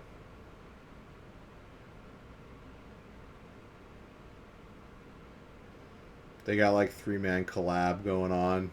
This is when the game starts getting really slow. Although they only have 18 minutes. I bet this game's going to go to time. I guarantee this game's going to go to time. Guarantee it. Guarantee. Because both teams are going to be helping out their player. So it's going to be like just like 3 people talking during their turn. Using up a lot of time.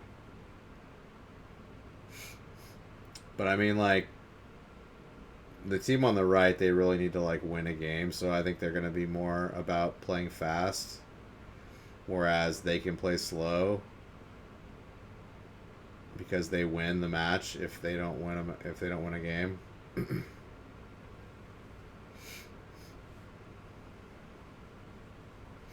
Standard hasn't appealed to you since Khans of Tarkir? Standard was pretty good back then, yeah. I think it was good up through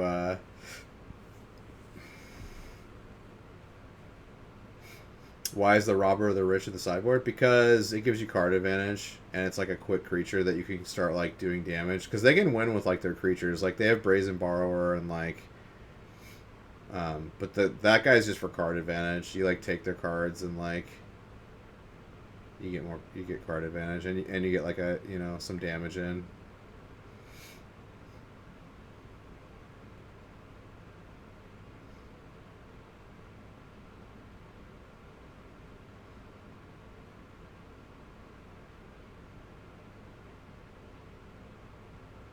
The Mono Black Zombies deck. Yeah, that deck was sweet.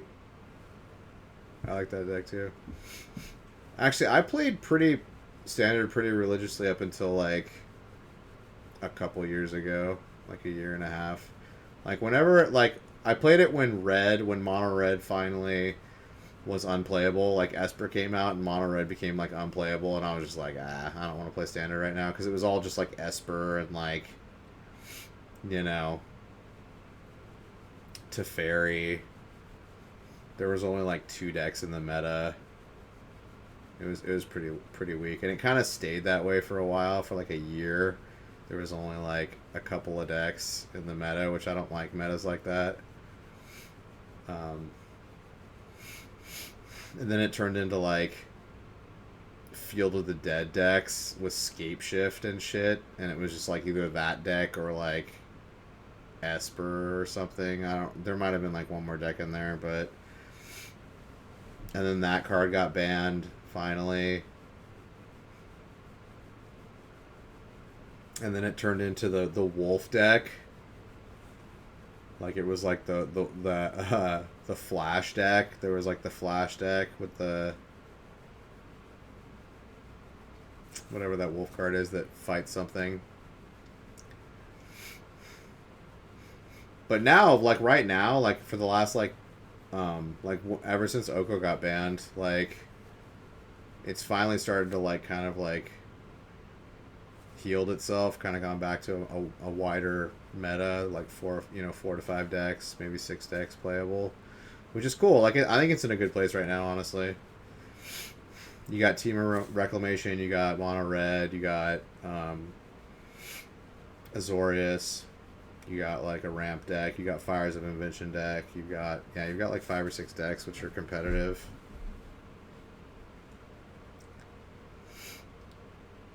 So yeah.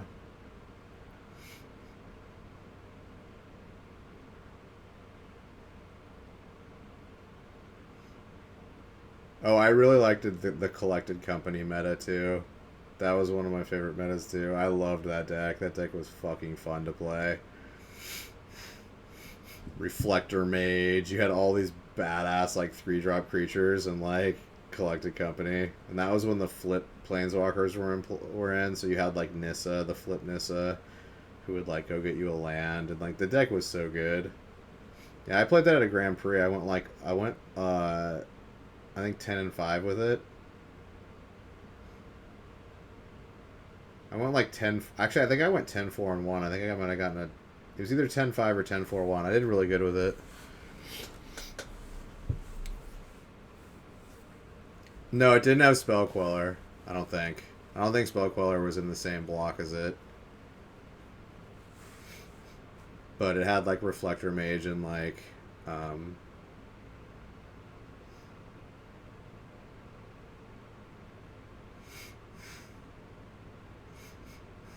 it had like. Fuck, I'm like drawing a blank. It had 3-drop Nissa. It had.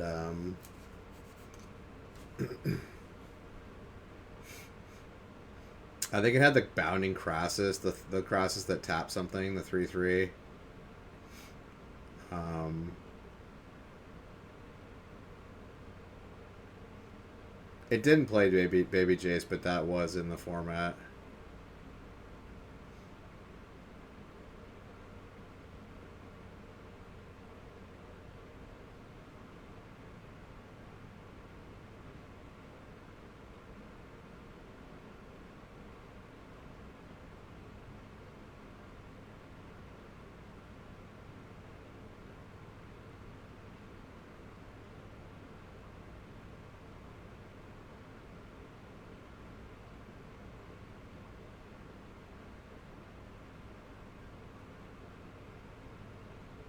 Or maybe it did have Spell Queller. Maybe it did. It was a dope deck. It was super powerful.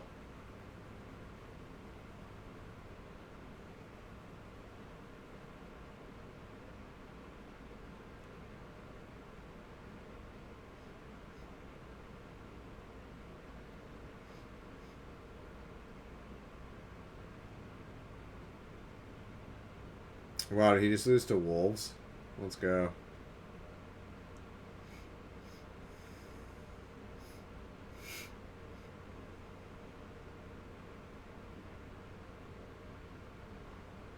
I'll have to check the list after this. I don't remember all the cards that were in it, but I played that deck for like a year straight. It was so fun.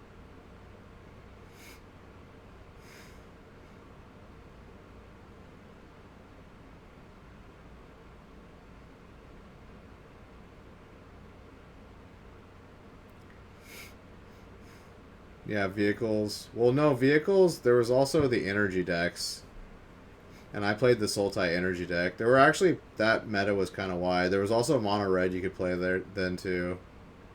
It was like the mono red big red with like the 5-cost dragons. What are they called?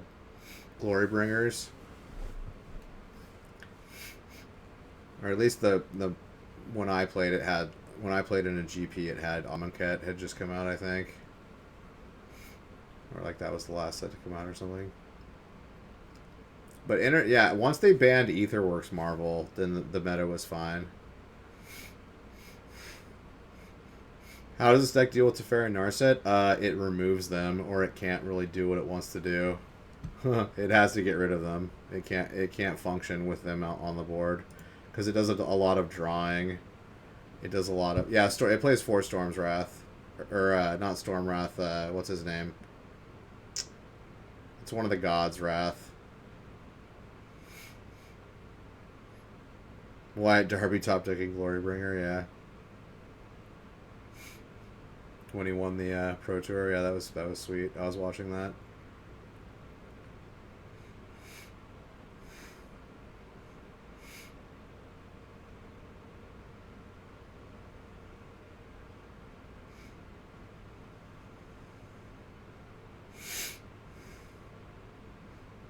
Alright, this is for all the marbles.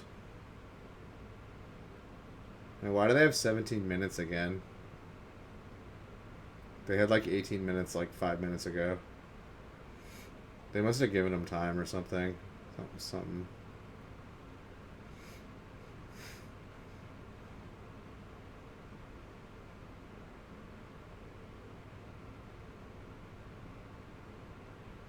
They also have Brazen Borrower, John Stee, or John Sticks.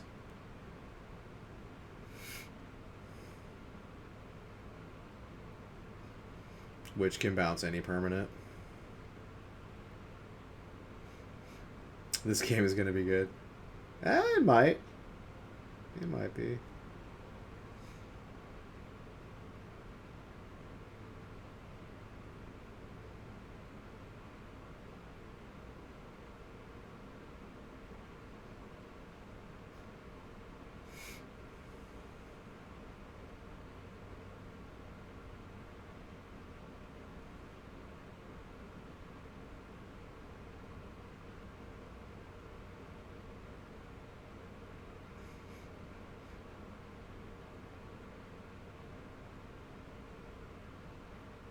You can cast Brazen during your main phase. You don't have to cast it like as an instant. You can cast it like a sorcery.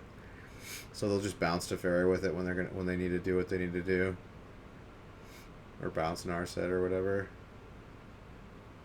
Because they can just win on the spot. Like if they have Expansion Explosion and like a couple Teamer Reclamations out, they can be like bounce and just like win. I like this card, Thassa's Intervention. I think it's a well-made card. Instant speed is a counterspell, and you can look at the top X and put 2 of them in your hand. I really like this card design. It's good card design.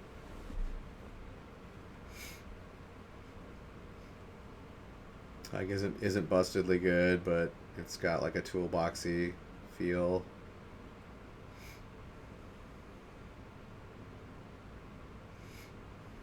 Oh, get countered. Mystical Dispute.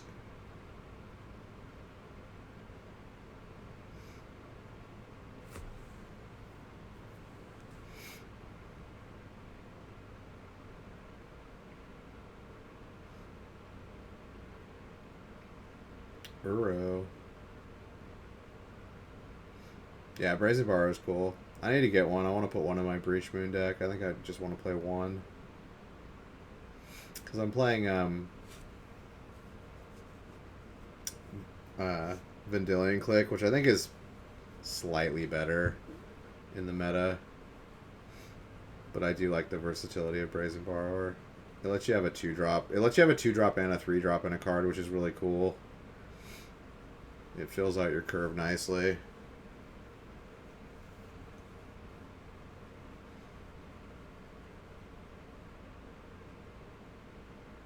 And it's a 2-for-1.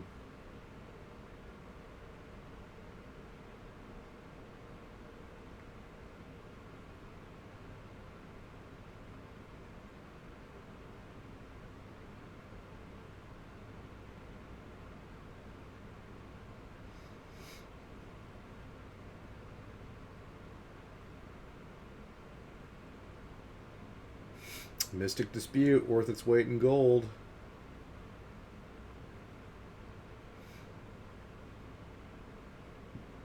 Which I guess isn't very much since it's a card. You played Blue-Black Fairies in Modern for 7 years? Nice. Next to Push is the best new card you ever got. Word. Are you a big fan of Yuta Takahashi?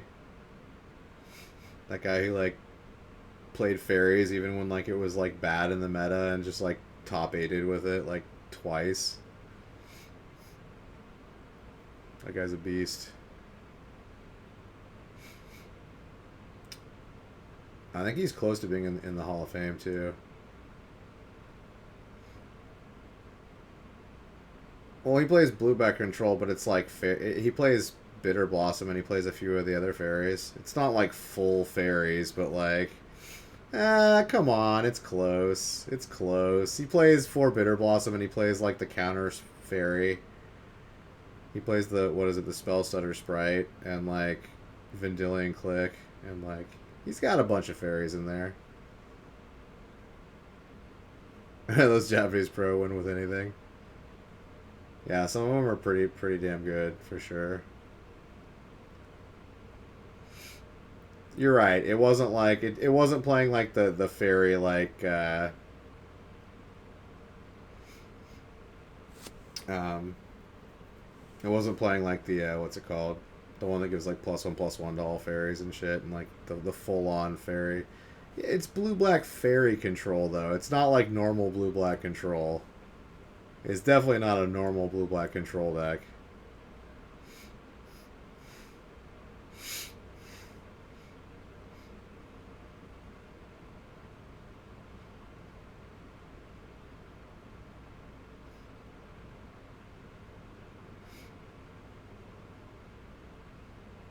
Negate.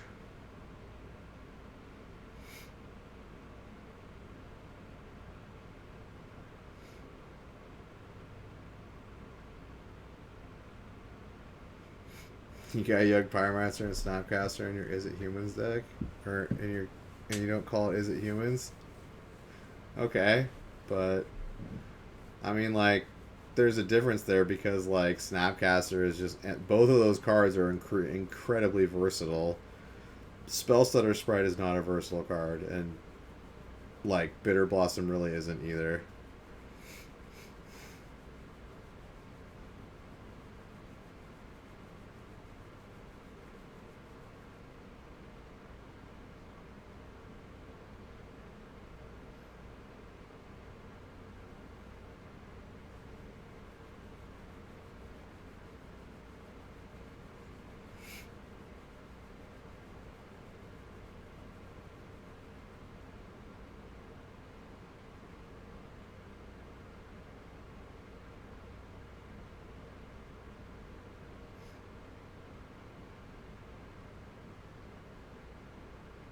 Whatever happened to that wizard deck? That wizard deck, the Is It Wizard deck? That deck was kind of cool.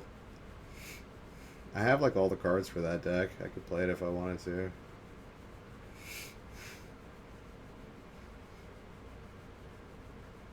With like the bird wizard.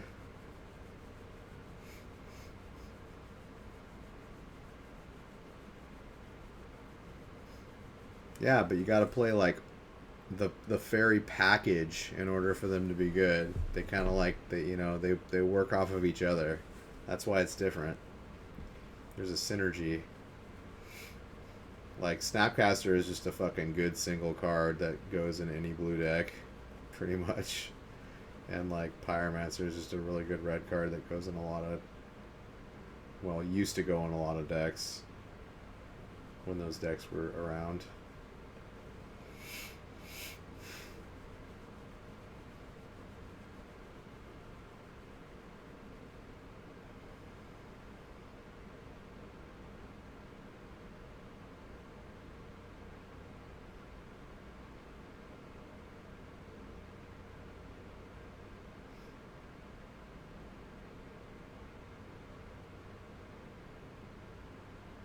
Yeah, you occasionally will see like a tokens deck use Bitter Blossom, but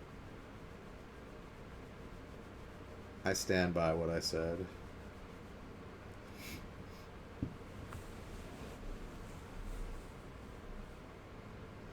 I think you can get away with calling it Blue Black Fairies.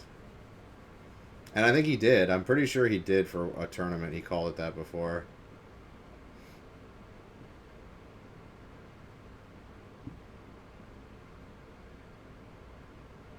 Oh, he played the full fairies deck? Yeah, I'm sure he did. I mean, obviously he likes the cards.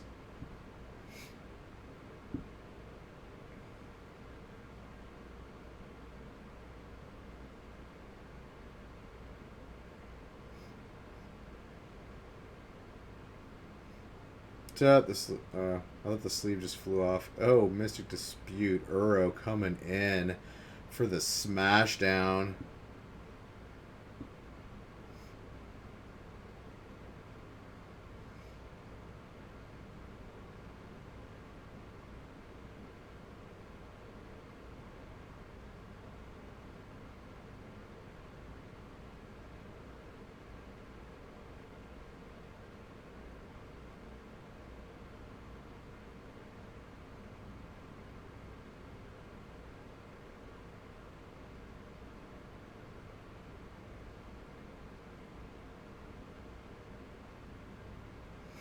You don't play snappies anymore, just borrowers and fairy seers.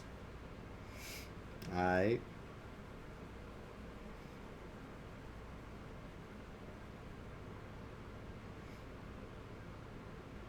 I don't know, Bitter Blossom just doesn't seem very good right now in the meta. It hasn't seemed good for a little while. Because it's still like a slow victory condition where like you'll just get comboed on.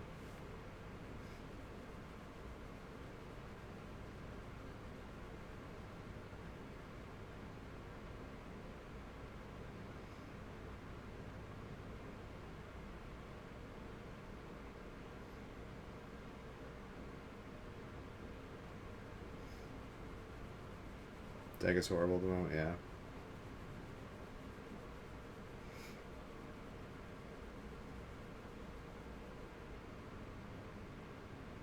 Dude, is Uro just gonna win this game with his 6/6 body? The Titan beatdown? Let's go.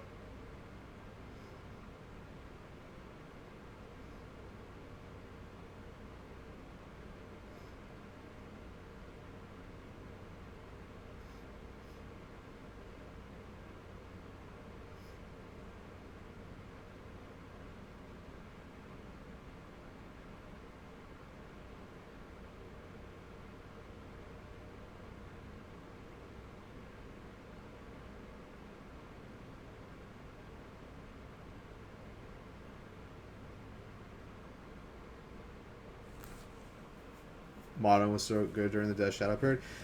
Death Shadow's still a good deck. Death Shadow's been a good deck since it like came around. It's been playable in like almost every meta. Like it was playable through Oko. It was playable against Hogak. It wasn't the greatest, but like it was playable in Oko. It's playable now. Dude, Uro is getting the fucking job done. Gaining him 3 life, drawing him a card every attack. Gross. 6/6 beast. I think he's just gonna win off of this. Like, Uro strong. Uro smash. Uro smash. I feel like he's the kind of person that would refer to himself in the third person.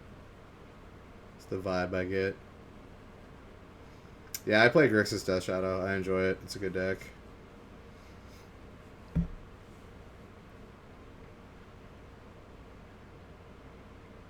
Alright. Can he... he's got a land in hand. Can he top deck? Okay, he's going to scry before his turn, I think. During his upkeep.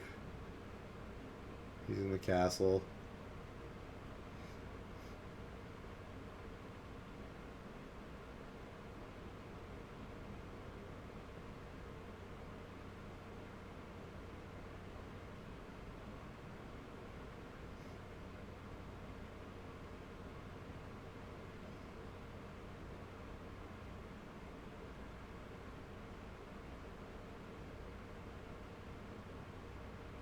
Or he's just going to draw. Oh, here he must already know what card he was going to get. Okay, he's going to draw a bunch of cards here. See what he gets. You're just getting into Magic. You have a green and white deck, and my friend said it looked great on paper. Then proceeded to beat my ass with a red-black dragon deck. What format are you talking about, Living Death Guy? Are you talking about, like, Standard? Or, like, just, yeah, just is it just super casual? Is it Commander? Alright, he's going to draw 4, get 2. Does he find an answer?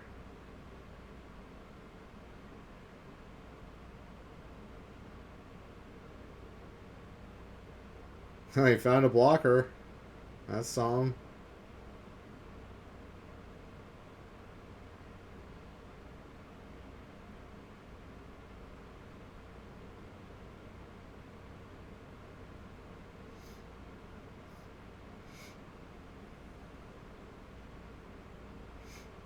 Just casual at the local game store. I don't know. Maybe your friend just like purposely like made his deck to counter yours. I don't know, man. I'd have to see the decks.